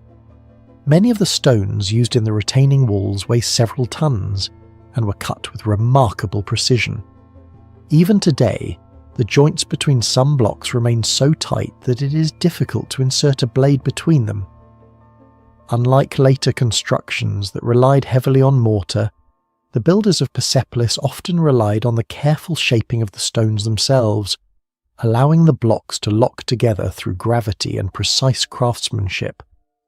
In several places, iron clamps were used to secure stones together, an advanced technique that added additional structural strength to the terrace walls. Equally remarkable is the hidden infrastructure built inside the platform itself. Archaeologists studying the terrace have discovered an intricate drainage system designed to channel rainwater safely away from the foundations. Because Persepolis sits directly beneath a mountain, seasonal rains could easily have flooded the platform and weakened its walls. Instead, ancient engineers constructed a network of underground channels and stone conduits that carried water through the terrace and safely away from the buildings above. Incredibly, portions of this drainage system still function more than 2,500 years after it was first constructed. The existence of such a sophisticated hydraulic system suggests that the architects of Persepolis possessed a deep understanding of both engineering and environmental challenges. The monumental staircases that lead onto the terrace also reveal the careful planning behind the site. Unlike the steep stairways found in many ancient cities, the stairs of Persepolis are unusually wide and shallow. Each step rises only slightly above the previous one, creating a gentle ascent rather than a climb. Historians believe this design allowed large groups of people, including foreign delegations carrying tribute, to ascend the platform slowly and ceremonially. Relief carvings along the sides of the staircases show representatives from more than 20 different nations bringing gifts to the Persian king. Horses from Central Asia, textiles from Babylon, precious metals from Anatolia, and exotic animals from distant lands. And the terrace therefore functioned not only as an architectural base, but also as a symbolic stage where the diversity and power of the empire could be displayed. Despite decades of archaeological research, many aspects of the terrace remain mysterious. One question that continues to puzzle scholars concerns the true purpose of Persepolis itself. Unlike cities such as Babylon or Athens, Persepolis appears to have had relatively few residential buildings. Evidence suggests that the site may have been used only during specific ceremonies, rather than functioning as a permanent population centre. If this interpretation is correct, then the enormous terrace, one of the largest artificial platforms of the ancient world, may have been constructed primarily for ceremonial and symbolic reasons rather than practical urban needs. Another mystery involves the construction techniques used to create such a massive platform in the 6th century BCE. While historians know that thousands of workers from across the Persian Empire contributed to the building project, the exact logistical organisation behind the terrace remains unclear. Quarrying, transporting and positioning massive stone blocks on this scale would have required an extraordinary level of planning and coordination. The tools available to Persian builders at the time were relatively simple, primarily bronze and iron implements, yet the precision visible in the stonework suggests a level of craftsmanship that rivals much later architectural traditions. The final chapter of Persepolis adds another layer to its mystery. In 330 BCE, the armies of Alexander the Great captured the city during their conquest of the Persian Empire. Ancient historians describe how Persepolis was looted and eventually set on fire, possibly during a drunken celebration among Alexander's troops. Whether the destruction was deliberate revenge against Persia or simply the result of chaos remains debated. The fire destroyed much of the wooden roofing and interior decoration of the palaces, leaving behind the stone skeletons that stand today. Ironically, the destruction may have helped preserve parts of the terrace. Layers of ash and debris buried sections of the complex, protecting carvings and architectural details that might otherwise have eroded away over centuries. When archaeologists began systematically excavating Persepolis in the 20th century, they uncovered not only monumental architecture, but also thousands of clay tablets recording the administration of the Persian Empire, a reminder that this ceremonial city once played a vital role in one of history's greatest civilizations. Today, the stone terrace of Persepolis remains a silent witness to that lost empire. Rising above the plains of Iran, it continues to puzzle historians and engineers alike. How did ancient builders create such a vast and stable platform more than 2 millennia ago? Why was such an enormous structure necessary for a city that may have been used only occasionally? And how much of the terrace, with its hidden passages, drainage systems, and buried foundations, still remains unexplored beneath the surface? these questions remind us that Persepolis is more than a collection of ruins. Beneath its fallen columns lies an engineering achievement that helped support one of the most powerful empires of the ancient world, a monumental terrace that transformed a mountainside into a stage for imperial power. Even today, the stone foundations of Persepolis continue to guard their secrets, leaving archaeologists with one enduring mystery. How much of this ancient platform and the knowledge behind it has yet to be rediscovered? In one of the driest regions of the ancient world, where rain can vanish into dust almost as quickly as it falls, an astonishing engineering mystery still lies hidden within the volcanic hills of southern Arabia. Carved into dark basalt rock near the ancient port city of Aden is a massive network of reservoirs known today as the Aden cisterns, or the Taula tanks. At first glance, they appear to be nothing more than large stone basins scattered across a barren landscape. But a closer look reveals something far more extraordinary. An immense hydraulic system that once controlled floods, stored water, filtered sediment, and sustained a thriving city in the middle of a desert. The deeper researchers study the structure, the more puzzling questions emerge. Who designed such a sophisticated water management network in an environment where engineering resources were limited? What tools were capable of carving massive reservoirs directly into volcanic rock? And perhaps most intriguingly, how did ancient builders develop a system whose principles resemble modern flood control engineering? The city of Aden sits along the southern coast of the Arabian Peninsula, positioned within the crater of an ancient volcano overlooking the Gulf of Aden.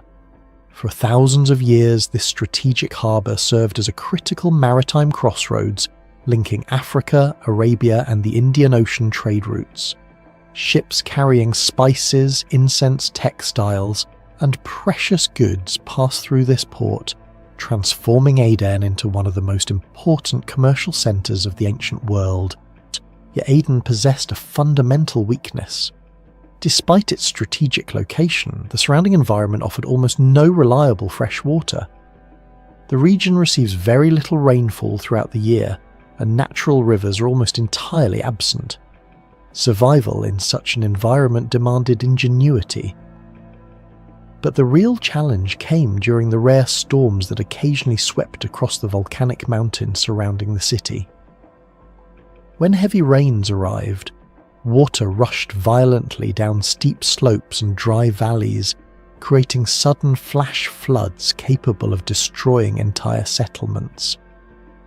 In a place where water was both desperately needed and dangerously destructive, controlling it became a matter of survival. Although the reservoirs had been visible for centuries, their true significance was not fully understood until archaeologists and historians began studying the site more carefully during the 19th and 20th centuries. Early travellers described the structure simply as stone tanks, assuming they were isolated water reservoirs built during the medieval period.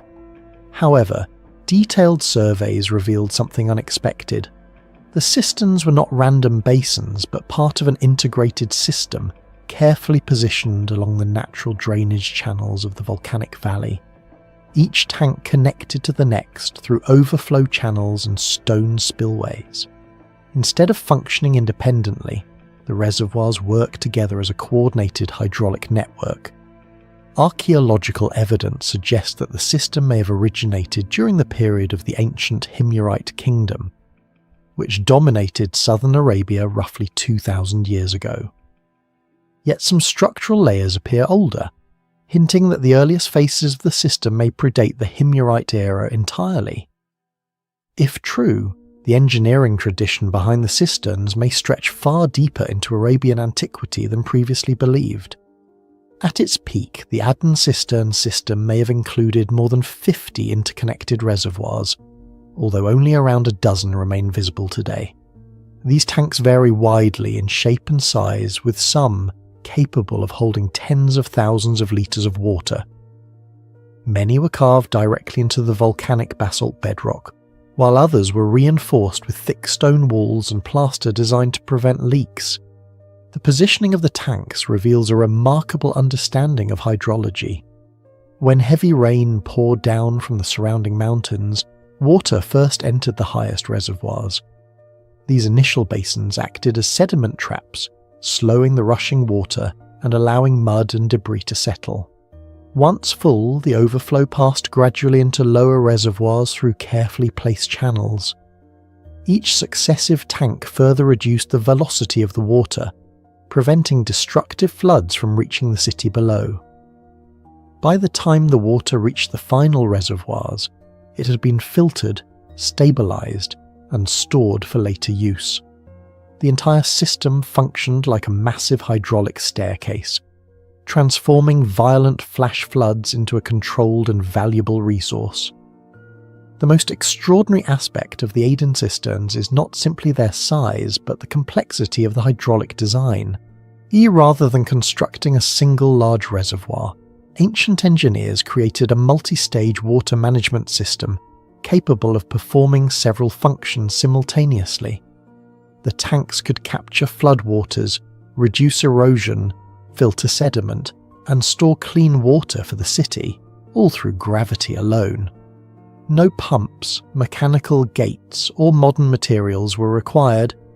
The system relied entirely on precise placement, carefully calculated slopes, and durable construction. Modern hydrologists studying the site have noted that the design principles resemble techniques used in contemporary flood control infrastructure. Step basin systems, sediment traps, and overflow channels are all features found in modern hydraulic engineering. Yet the Aden cisterns appear to have achieved similar results nearly 2 millennia earlier, and despite growing research, several aspects of the site remain difficult to explain. Many of the reservoirs were carved into extremely hard volcanic rock, raising questions about the tools available to ancient builders. The surfaces of some tanks appear surprisingly smooth and uniform, suggesting deliberate shaping rather than simple excavation. How such large volumes of basalt were removed using ancient tools remains uncertain. Some researchers believe iron chisels and large labour forces could have gradually carved the reservoirs over many decades. Others argue that the level of precision hints at more advanced stoneworking techniques that are not fully understood. The plaster lining inside several tanks presents another puzzle. The waterproof coating appears to have been highly effective, allowing reservoirs to retain water for long periods despite intense desert heat. The exact composition of this ancient waterproof material is still debated among researchers. Historical records indicate that the cisterns underwent numerous repairs and expansions throughout their history. As trade routes shifted and empires rose and fell across Arabia, different rulers attempted to maintain or rebuild the system. Some tanks were enlarged, others reinforced, and several entirely reconstructed. These multiple phases of construction have made it difficult for archaeologists to determine the true age of the earliest reservoirs. In many places, later modifications obscure the original structure beneath layers of rebuilding. As a result, the earliest creators of the hydraulic system remain largely unknown. Hidden among the rugged mountains of northwestern China stands a cliff that seems almost alive with history. From a distance, the mountain appears strangely perforated, its steep rock face dotted with hundreds of dark openings. Look closer, and something even more astonishing emerges. Colossal statues of Buddha and Bodhisattvas seem to rise directly from the cliff itself, watching silently over the valleys below. This is Maijishan Grottoes, one of the most extraordinary ancient religious complexes in the world, an immense vertical sanctuary carved into living rock more than 1,500 years ago. Yet despite decades of archaeological study, one fundamental mystery remains unresolved. How did ancient builders create such a vast network of temples and statues on a nearly vertical cliff face?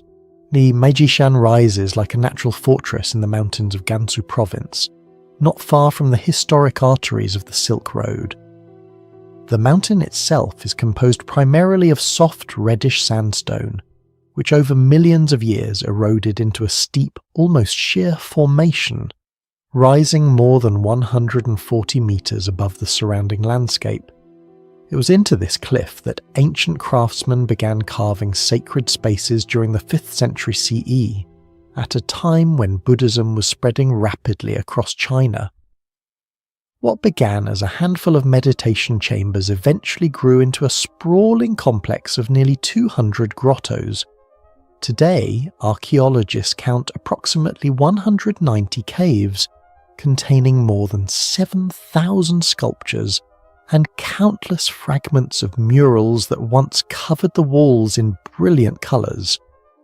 The earliest historical references suggest that Maijishan was first developed during the Northern Wei dynasty, around the middle of the 5th century. At that time, Buddhist monks were searching for remote mountains suitable for meditation and religious retreat. The dramatic isolation of Maijishan would have made it an ideal location, distant from political centres, yet still accessible to travellers moving along the Silk Road trade routes. Over the centuries that followed, successive dynasties, including the northern Zhou, Sui, Tang and Song, continued to expand and renovate the grottos. Each period left its own artistic fingerprints in the form of different sculptural styles, facial features, clothing patterns, and painting techniques. As a result, Maijishan became not just a religious sanctuary, but a layered archive of Buddhist art evolving across nearly a millennium. What makes Maijishan truly extraordinary, however, is not simply the number of caves or the beauty of its sculptures, it is the impossible location in which they were created. Many of the grottos were carved directly into a vertical cliff face dozens of metres above the ground. Even today, visitors reach them only by walking along narrow wooden pathways that cling precariously to the rock. These walkways wind across the mountain like delicate threads, connecting caves that appear suspended in mid-air. Yet these modern platforms are only the latest versions of structures that have existed for centuries.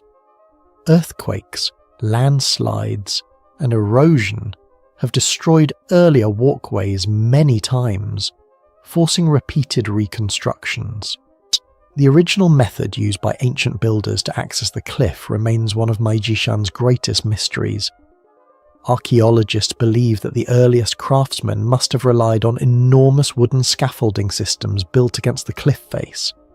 But reconstructing such scaffolding at heights approaching 100 metres would have required remarkable engineering skill, especially in the 5th century.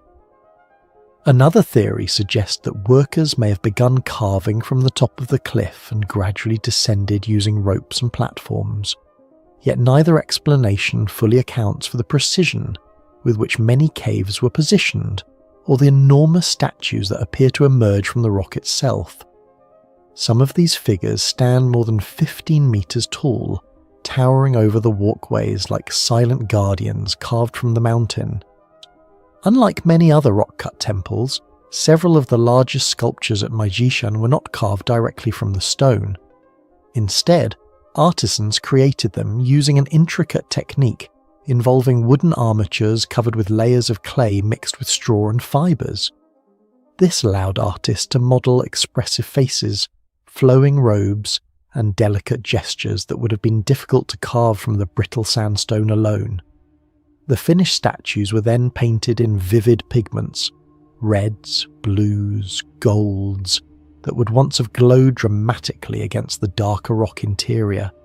Although centuries of weathering have faded many of these colours, traces remain, hinting at the vibrant visual impact the site must have had in its prime.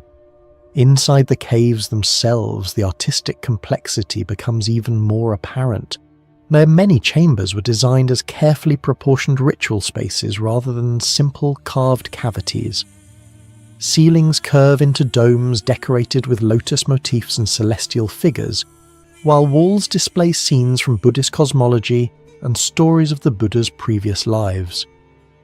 In some caves, sculptures line the walls in symmetrical arrangements that suggest careful planning long before the carving began. Yet no ancient blueprints or architectural plans have ever been discovered. The entire project appears to have been executed through knowledge passed down among craftsmen and monks, leaving modern researchers to reconstruct the design process through fragments of surviving evidence. The mountain's position along the Silk Road adds another layer of intrigue to Maijishan's story. Traders, pilgrims, and travellers from across Asia passed through this region for centuries, carrying with them artistic influences from India, Central Asia and beyond. As a result, the sculptures at Maijishan reveal stylistic features rarely found together in a single location. Some statues display the elongated forms and draped robes associated with Gandharan Buddhist art from ancient Afghanistan and Pakistan. Others show distinctly Chinese facial features and decorative patterns. This blending of styles suggests that Maijishan was not merely a secluded monastery, but a vibrant cultural crossroads where ideas and artistic traditions converged. Yet for all that historians have learned about Maijishan, the central puzzle remains the same. How did ancient builders transform an almost vertical mountain into a sanctuary containing thousands of sculptures? Even with modern tools, constructing such a complex on a cliff face would be an immense logistical challenge. The transportation of materials, the carving of interior chambers, the creation of monumental statues, and the construction of access walkways would have required careful coordination over generations of workers, and yet the site emerged in an era when engineering knowledge was transmitted largely through experience rather than written manuals. Today Maijishan stands as one of the most breathtaking examples of ancient ingenuity. Its caves cling to the cliff like a honeycomb of sacred spaces, while silent Buddhas gaze across valleys that have changed little since the first monks arrived here 15 centuries ago. Wind moves softly through the wooden corridors, and the sandstone walls glow in shades of amber under the mountain sun. Visitors walking the narrow paths may feel a mixture of awe and vertigo, imagining the countless craftsmen who once worked at these dizzying heights with little more than ropes, scaffolds, and faith. In the end, Maijishan is more than a collection of caves. It is a testament to the human desire to reach toward the spiritual through architecture and art. Yet it also remains an enduring archaeological enigma. The mountain holds its secrets tightly, offering clues but never complete answers. And perhaps that is part of its enduring power, a place where faith, artistry, and mystery converge on the face of a cliff that still challenges our understanding of what ancient civilizations were truly capable of creating. High on a hill in central Mexico, inside the ruins of an ancient city abandoned more than 1,000 years ago, archaeologists discovered a chamber hidden beneath the ground. At first glance, it looked like nothing more than a small cave carved into stone. But when sunlight suddenly pierced the darkness through a narrow vertical shaft above, forming a brilliant column of light that slowly moved across the chamber floor, researchers realized they were looking at something far more extraordinary. This was not simply a cave. It was an ancient astronomical instrument, one designed to track the movement of the sun itself. Today it is known as the Xochicalco Astronomical Observatory, and it remains one of the most unusual and mysterious scientific structures ever built in the ancient world. The observatory lies within the archaeological city of Xochicalco in the modern Mexican state of Morelos, roughly 100 kilometers south of Mexico City.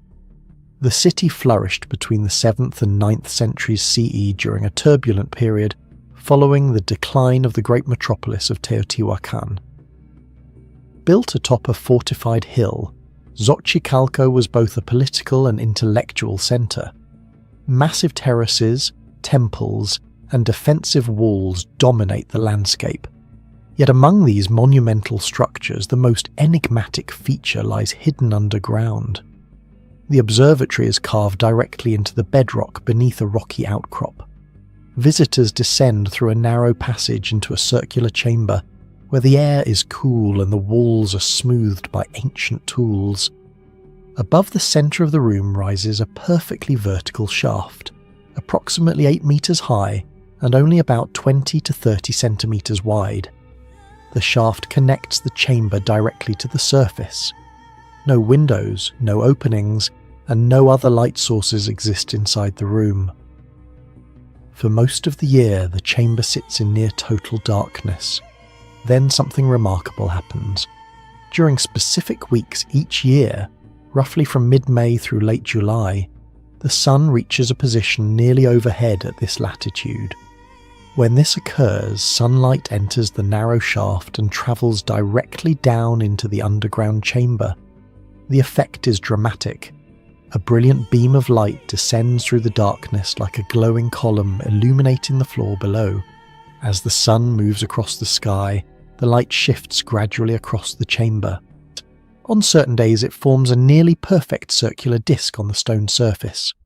To modern observers this may seem like a beautiful coincidence, but archaeologists quickly realised the phenomenon was far too precise to be accidental. The shaft had been engineered with extraordinary accuracy to align with the sun's zenith passage, the moment when the sun stands directly overhead. At this latitude, the sun reaches this position twice each year, an event that was critically important to agricultural societies in Mesoamerica because it signalled the onset of the rainy season. For ancient inhabitants of Xochicalco, the underground chamber may have functioned as a kind of solar calendar. By watching the position and shape of the sunlight beam, observers could determine the exact moment when the sun passed overhead. This information would have been vital for predicting seasonal cycles, planning agricultural activity, and scheduling religious ceremonies tied to celestial events. What makes the structure truly astonishing, however, is the precision required to construct it. The vertical shaft is almost perfectly straight. It had to be carved through solid rock using stone tools and simple techniques available more than 1,000 years ago. The angle of the shaft had to be calculated so that sunlight would enter the chamber only during very specific solar alignments. If the shaft were even slightly misaligned, the phenomenon would not occur in the same way. Yet the ancient builders achieved an alignment so accurate that modern researchers can still observe the same solar effect today. This level of astronomical understanding suggests that the people of Xochicalco possessed a sophisticated knowledge of the sun's seasonal movement. Mesoamerican civilizations were renowned for their complex calendars and celestial observations, but the Xochicalco Observatory stands out because of its unusual design. Rather than constructing towers or pyramids to watch the sky, the builders created a dark underground chamber where the sky itself could project light into the earth. Why build such a device beneath the ground instead of above it? That question remains one of the greatest mysteries surrounding the observatory. One possibility is that the darkness of the chamber allowed observers to see the sun's light with greater clarity. Inside the pitch-black space, even a small beam of light becomes dramatically visible, making subtle changes in the sun's position easier to track. Another explanation involves symbolism.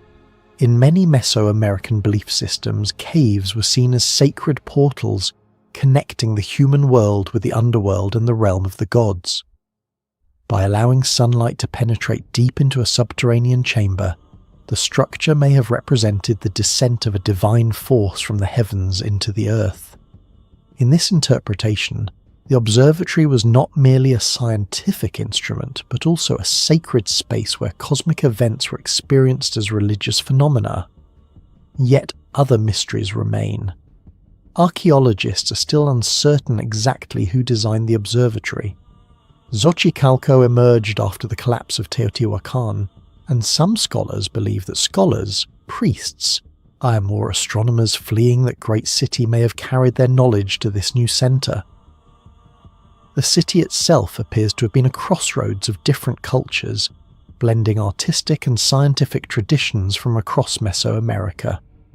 Another puzzle involves the precise purpose of the chamber's interior features. Some surfaces appear intentionally shaped or smoothed, perhaps to mark where the light would fall during certain solar positions. Others suggest the chamber may once have contained instruments or markers that have long since disappeared. Even the process of construction raises questions. Carving a vertical shaft several meters deep through rock with primitive tools would have required careful planning and considerable labour. The builders had to maintain the shaft's straightness while excavating downward from the surface, ensuring that it connected perfectly with the underground chamber below. The result is a structure that functions simultaneously as architecture, scientific instrument and ceremonial space. Today, when sunlight once again pours through the narrow shaft and illuminates the ancient chamber, modern visitors witness the same phenomenon that ancient observers experienced over a millennium ago.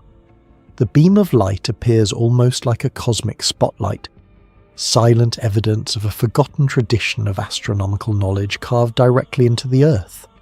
In the ruins of Xochicalco, surrounded by temples, terraces and stone carvings depicting celestial symbols, the underground observatory remains one of the most striking reminders that ancient civilizations were far more scientifically aware than we often assume.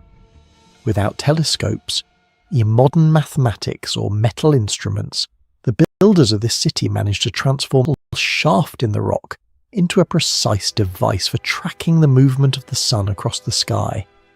And perhaps that is the greatest mystery of all. How did ancient astronomers, working with only the tools of their time, achieve such precision in aligning architecture with the movements of the cosmos? And what other knowledge might still lie hidden beneath the stones of Xochicalco, waiting for the next beam of sunlight to reveal it?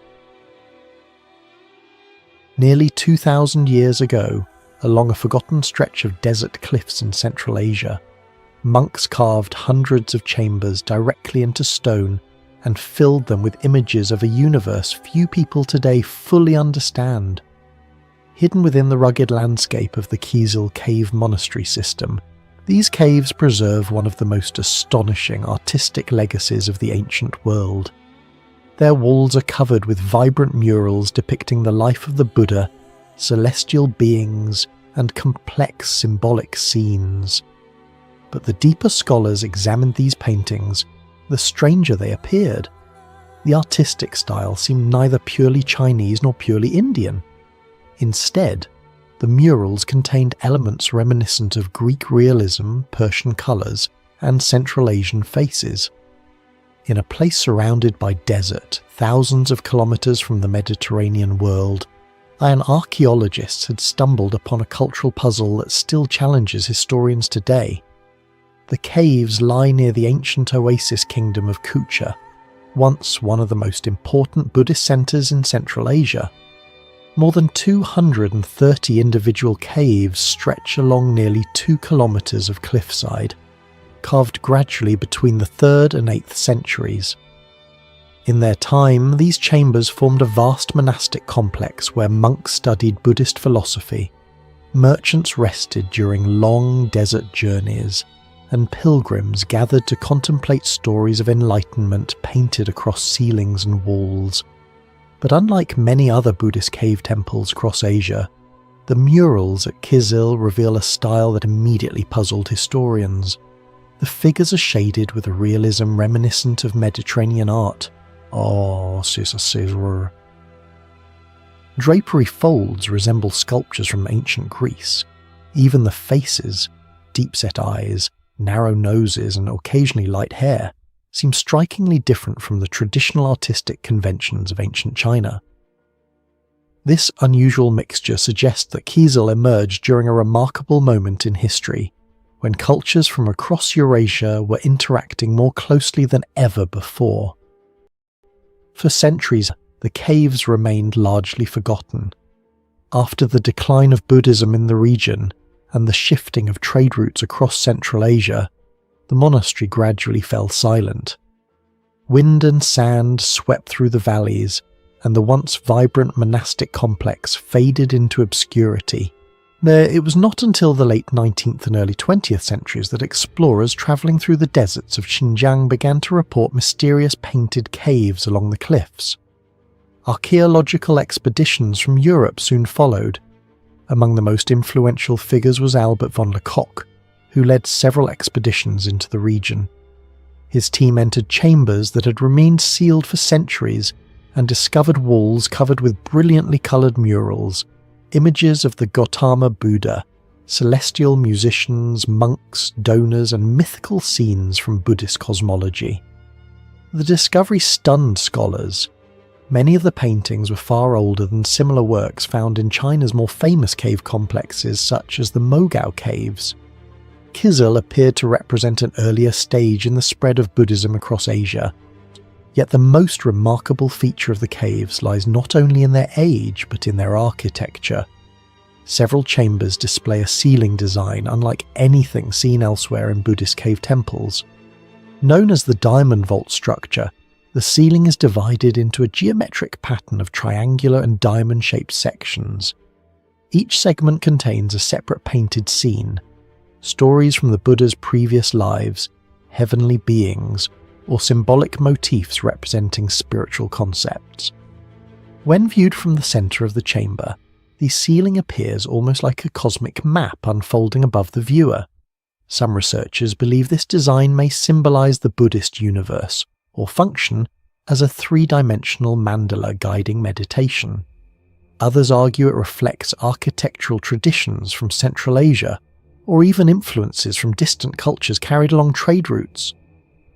Despite decades of study, the precise meaning behind this distinctive design remains uncertain. The paintings themselves reveal another layer of mystery. Scientific analysis has shown that the artist used pigments derived from rare minerals, including deep blue lapis lazuli, bright red cinnabar, and green malachite. Some of these materials likely travelled thousands of kilometres before reaching the Tarim Basin. The lapis lazuli pigment, for instance, probably came from mines in Badakhshan, high in the mountains of present-day Afghanistan. Such pigments were extremely valuable in the ancient world. Their presence suggests that the monastery was supported by wealthy patrons, perhaps rulers of Kucha or prosperous merchants travelling the Silk Road, but the identities of these patrons remain largely unknown. The caves preserve images of donors dressed in elaborate robes, yet the historical records that might identify them have mostly disappeared. Another puzzle emerges from the people depicted within the murals. Unlike later Buddhist paintings in East Asia, many figures in Kizil appear distinctly Central Asian or even European in appearance. Their facial features resemble those of Indo-European peoples known to have lived in the region in ancient times.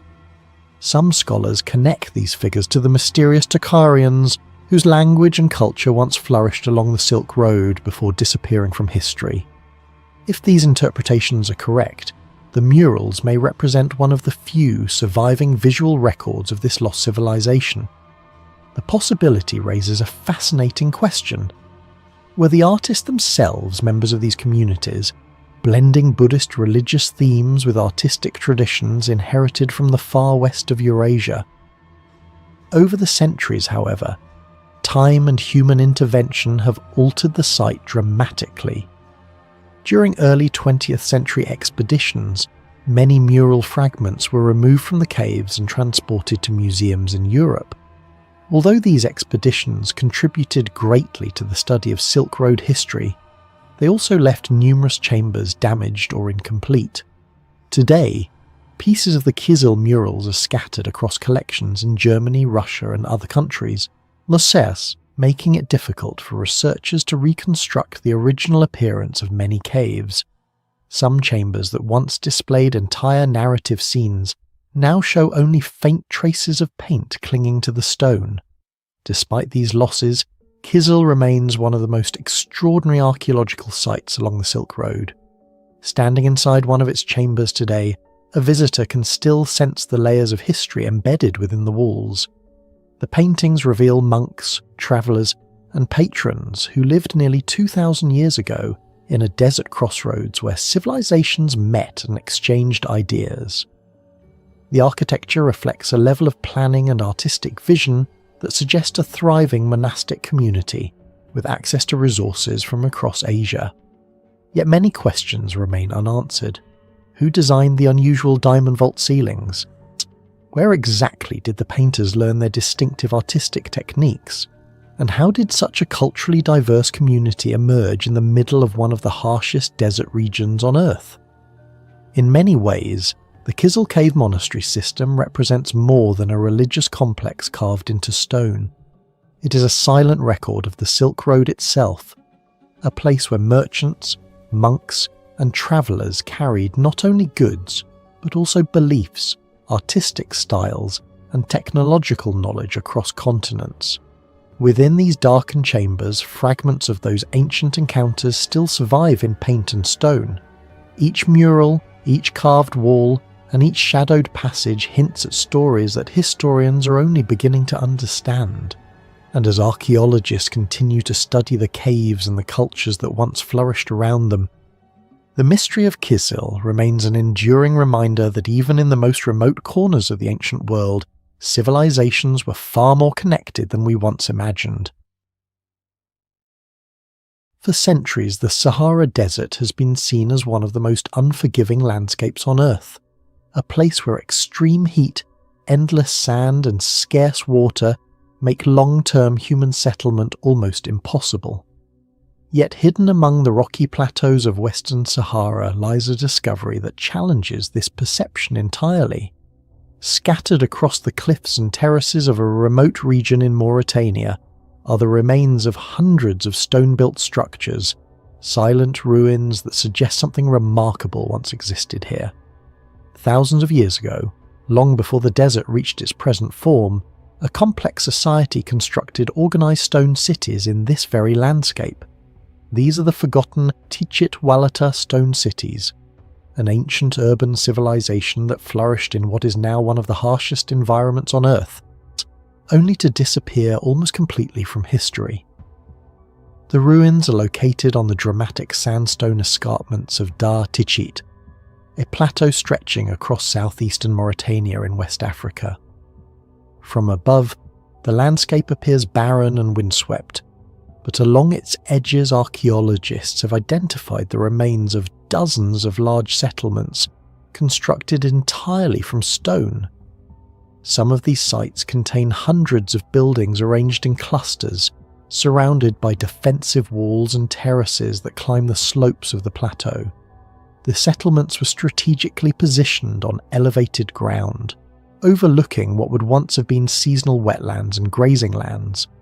Today, the region is remote and desolate. Yet thousands of years ago, it supported thriving communities whose achievements remain largely unknown outside academic circles.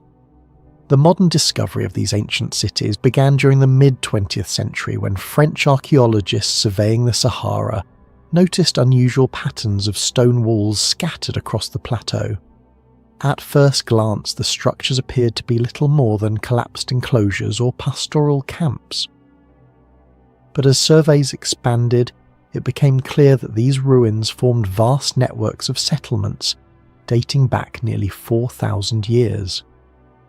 Excavations revealed carefully constructed stone houses, storage areas, animal pens, and terraces designed for agriculture. Radiocarbon dating eventually placed the culture between roughly 2000 and 500 BCE, making it one of the earliest known complex societies in West Africa. Yet despite the scale of the discovery, the people who built these settlements left behind no written language, and no inscriptions and no clear historical record of their identity. What makes the Tichit-Walata culture truly remarkable is the architectural landscape itself. Unlike many early African societies that relied primarily on mud or timber structures, the inhabitants of Dar Tichit built extensively with stone. Massive walls formed the foundations of homes and enclosures, sometimes reaching several meters in height.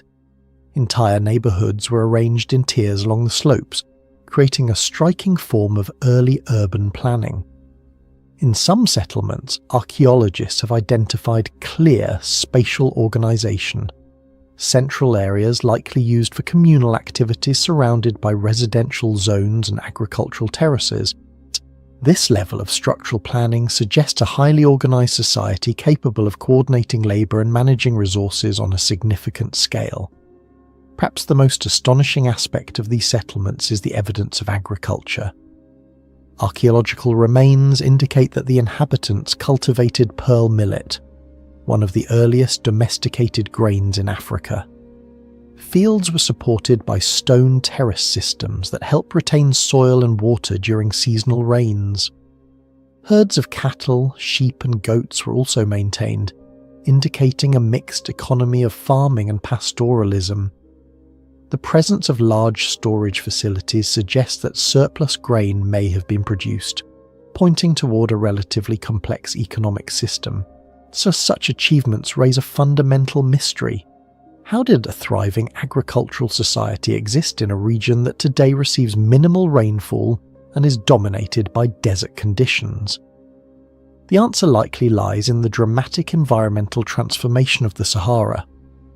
Thousands of years ago, the desert was far greener than it is today, dotted with lakes, rivers and grasslands that supported both wildlife and human communities.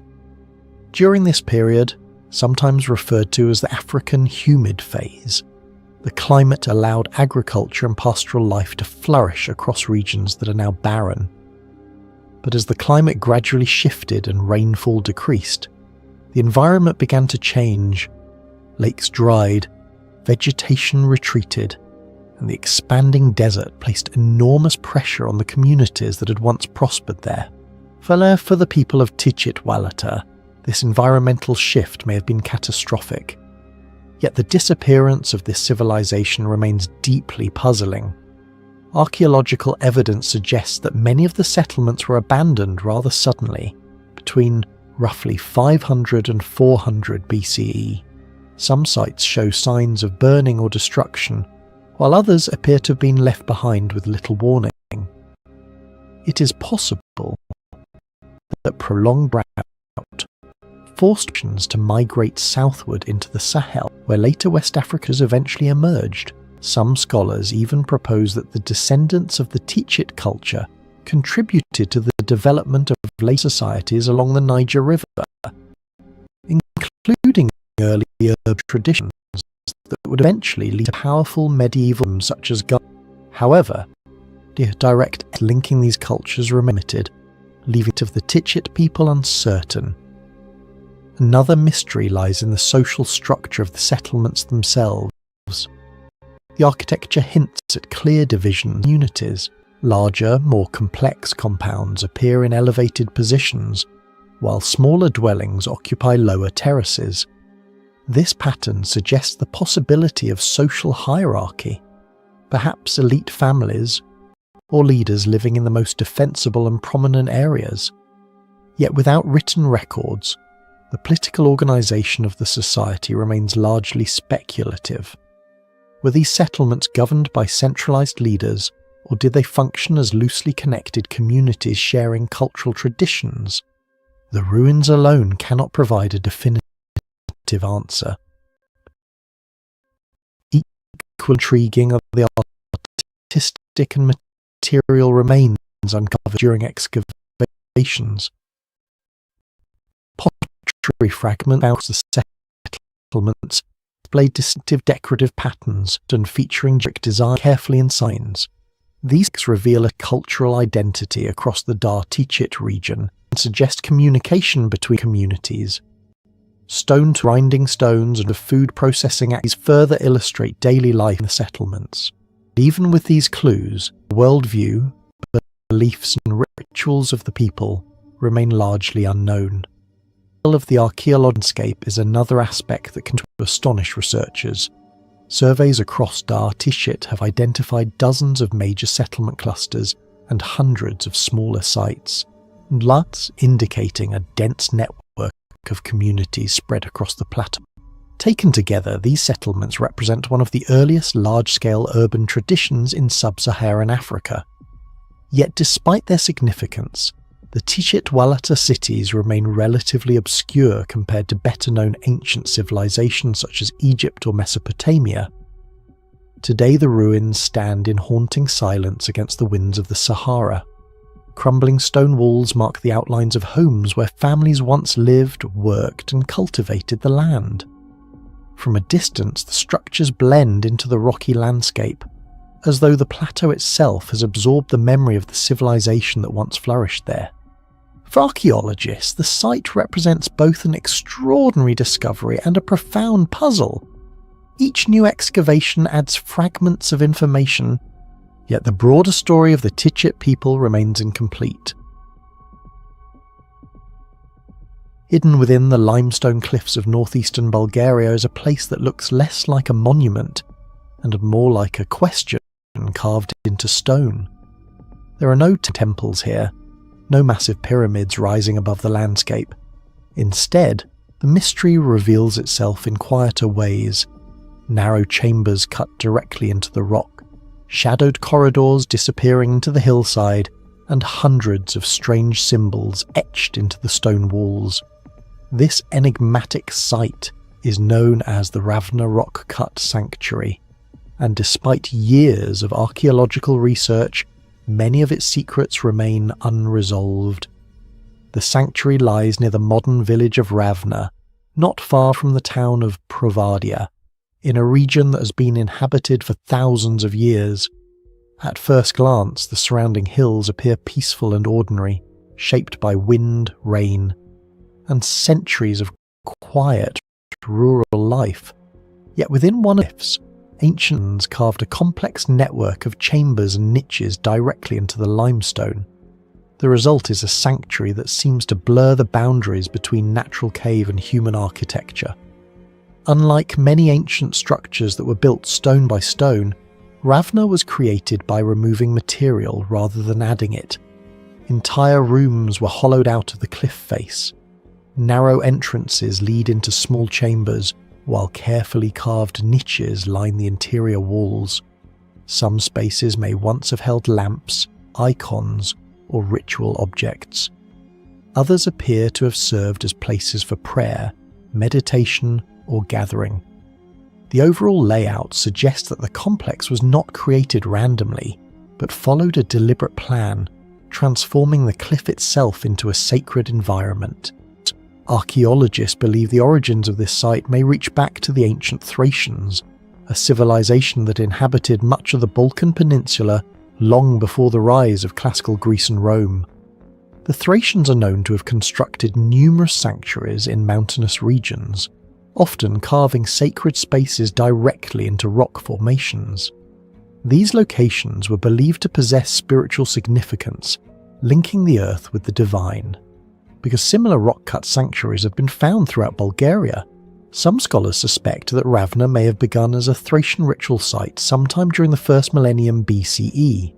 However, Ravna did not remain unchanged over the centuries. During the medieval period, the complex appears to have taken on a new role as a Christian monastic settlement.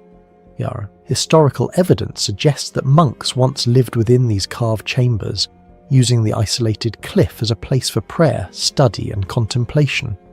During the cultural flourishing of medieval Bulgaria, monasteries often served not only as religious centres but also as hubs of literacy and learning. Within this quiet sanctuary, monks may have copied manuscripts, studied sacred texts, and practiced the writing systems that were spreading throughout the Slavic world. The modern rediscovery of the Ravna complex came during archaeological investigations in the 20th century. Researchers studying nearby medieval settlements began to notice unusual carvings in the surrounding rock shelters. As excavations continued, archaeologists uncovered a remarkable collection of inscriptions etched into the walls of the sanctuary's chambers. These carvings quickly became the most puzzling feature of the site. More than 300 individual symbols have now been documented at Ravna. Some resemble letters from early Slavic alphabets such as Glagolitic or Cyrillic. Others appear to be Greek characters, while a few look like simple geometric shapes. Yet a significant portion of the carvings does not correspond clearly to any known writing system. Instead, they form a strange mixture of signs, crosses, stars, abstract lines, and unfamiliar figures, scattered across the stone surfaces. This collection of symbols is widely considered the greatest mystery of the Ravna rock-cut sanctuary.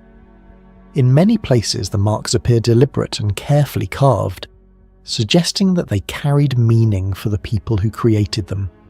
Some symbols repeat in similar forms, hinting at patterns or structured systems. Yet despite careful study, researchers have not been able to determine exactly what the carvings represent. One possibility is that the sanctuary once served as a place where medieval monks practiced writing. During the 9th and 10th centuries, the Slavic world experienced a major cultural transformation as new alphabets were developed and literacy spread across Eastern Europe. Monks studying these scripts may have carved letters into the stone as a form of practice, much like students writing repeatedly on a chalkboard. If this interpretation is correct, the sanctuary walls may have functioned as an enormous stone notebook for early scribes. However, other scholars argue that the symbols cannot be explained so easily. Some markings seem too carefully arranged to be simple exercises. Certain shapes appear repeatedly in ways that suggest symbolic or ritual meaning. Crosses and star-like figures could represent religious signs, protective symbols, or coded messages used by monks engaged in spiritual practices. In this view, the carvings might represent a form of sacred notation rather than ordinary writing. Adding another layer of intrigue is the possibility that some symbols may be older than the medieval monastery itself. A few inscriptions appear weathered differently from the others, raising the possibility that they were carved long before Christian monks occupied the site. If this is true, Ravna may preserve traces of multiple cultural traditions layered on top of one another, an ancient sanctuary reused and reinterpreted by successive generations. The architecture of the sanctuary reinforces the idea that the site served a ceremonial purpose. The carved chambers create an atmosphere of deliberate isolation, separating visitors from the outside world.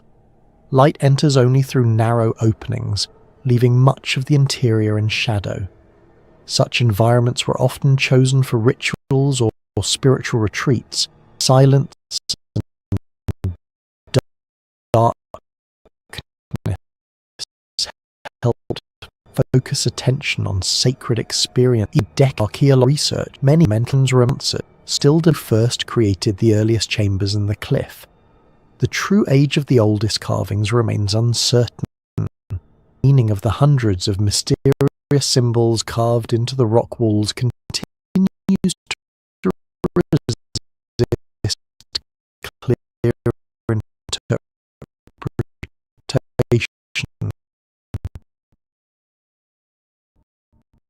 With today, the Ravna rock cut sanctuary stands as one of Bulgaria's most intriguing yet understated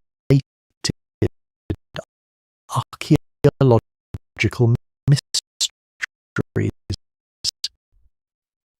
It does not overwhelm visitors with size or grandeur. Instead, its significance lies in the quiet details, the careful cuts in the stone, the shadowed chambers, and the hundreds of enigmatic marks left behind by people whose thoughts and intentions are now lost to time.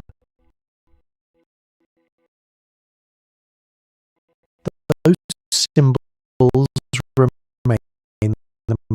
compelling clue. Each carving represents a moment when someone paused, lifted a tool, and pressed meaning into the rock. Whether they were practicing letters, marking sacred signs, or recording ideas we no longer understand, their message has survived centuries of wind and weather. But the language of those carvings has not yet been fully read, and until it is, the cliff at Ravna remains less like a monument of the past and more like an unfinished page of history, one still waiting for someone to finally decipher what was written there long ago.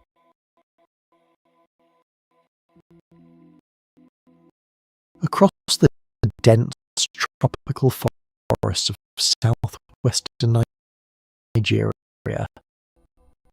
hidden beneath thick vegetation and forgotten pathways, lies one of the largest earthworks ever created by human hands. From the ground,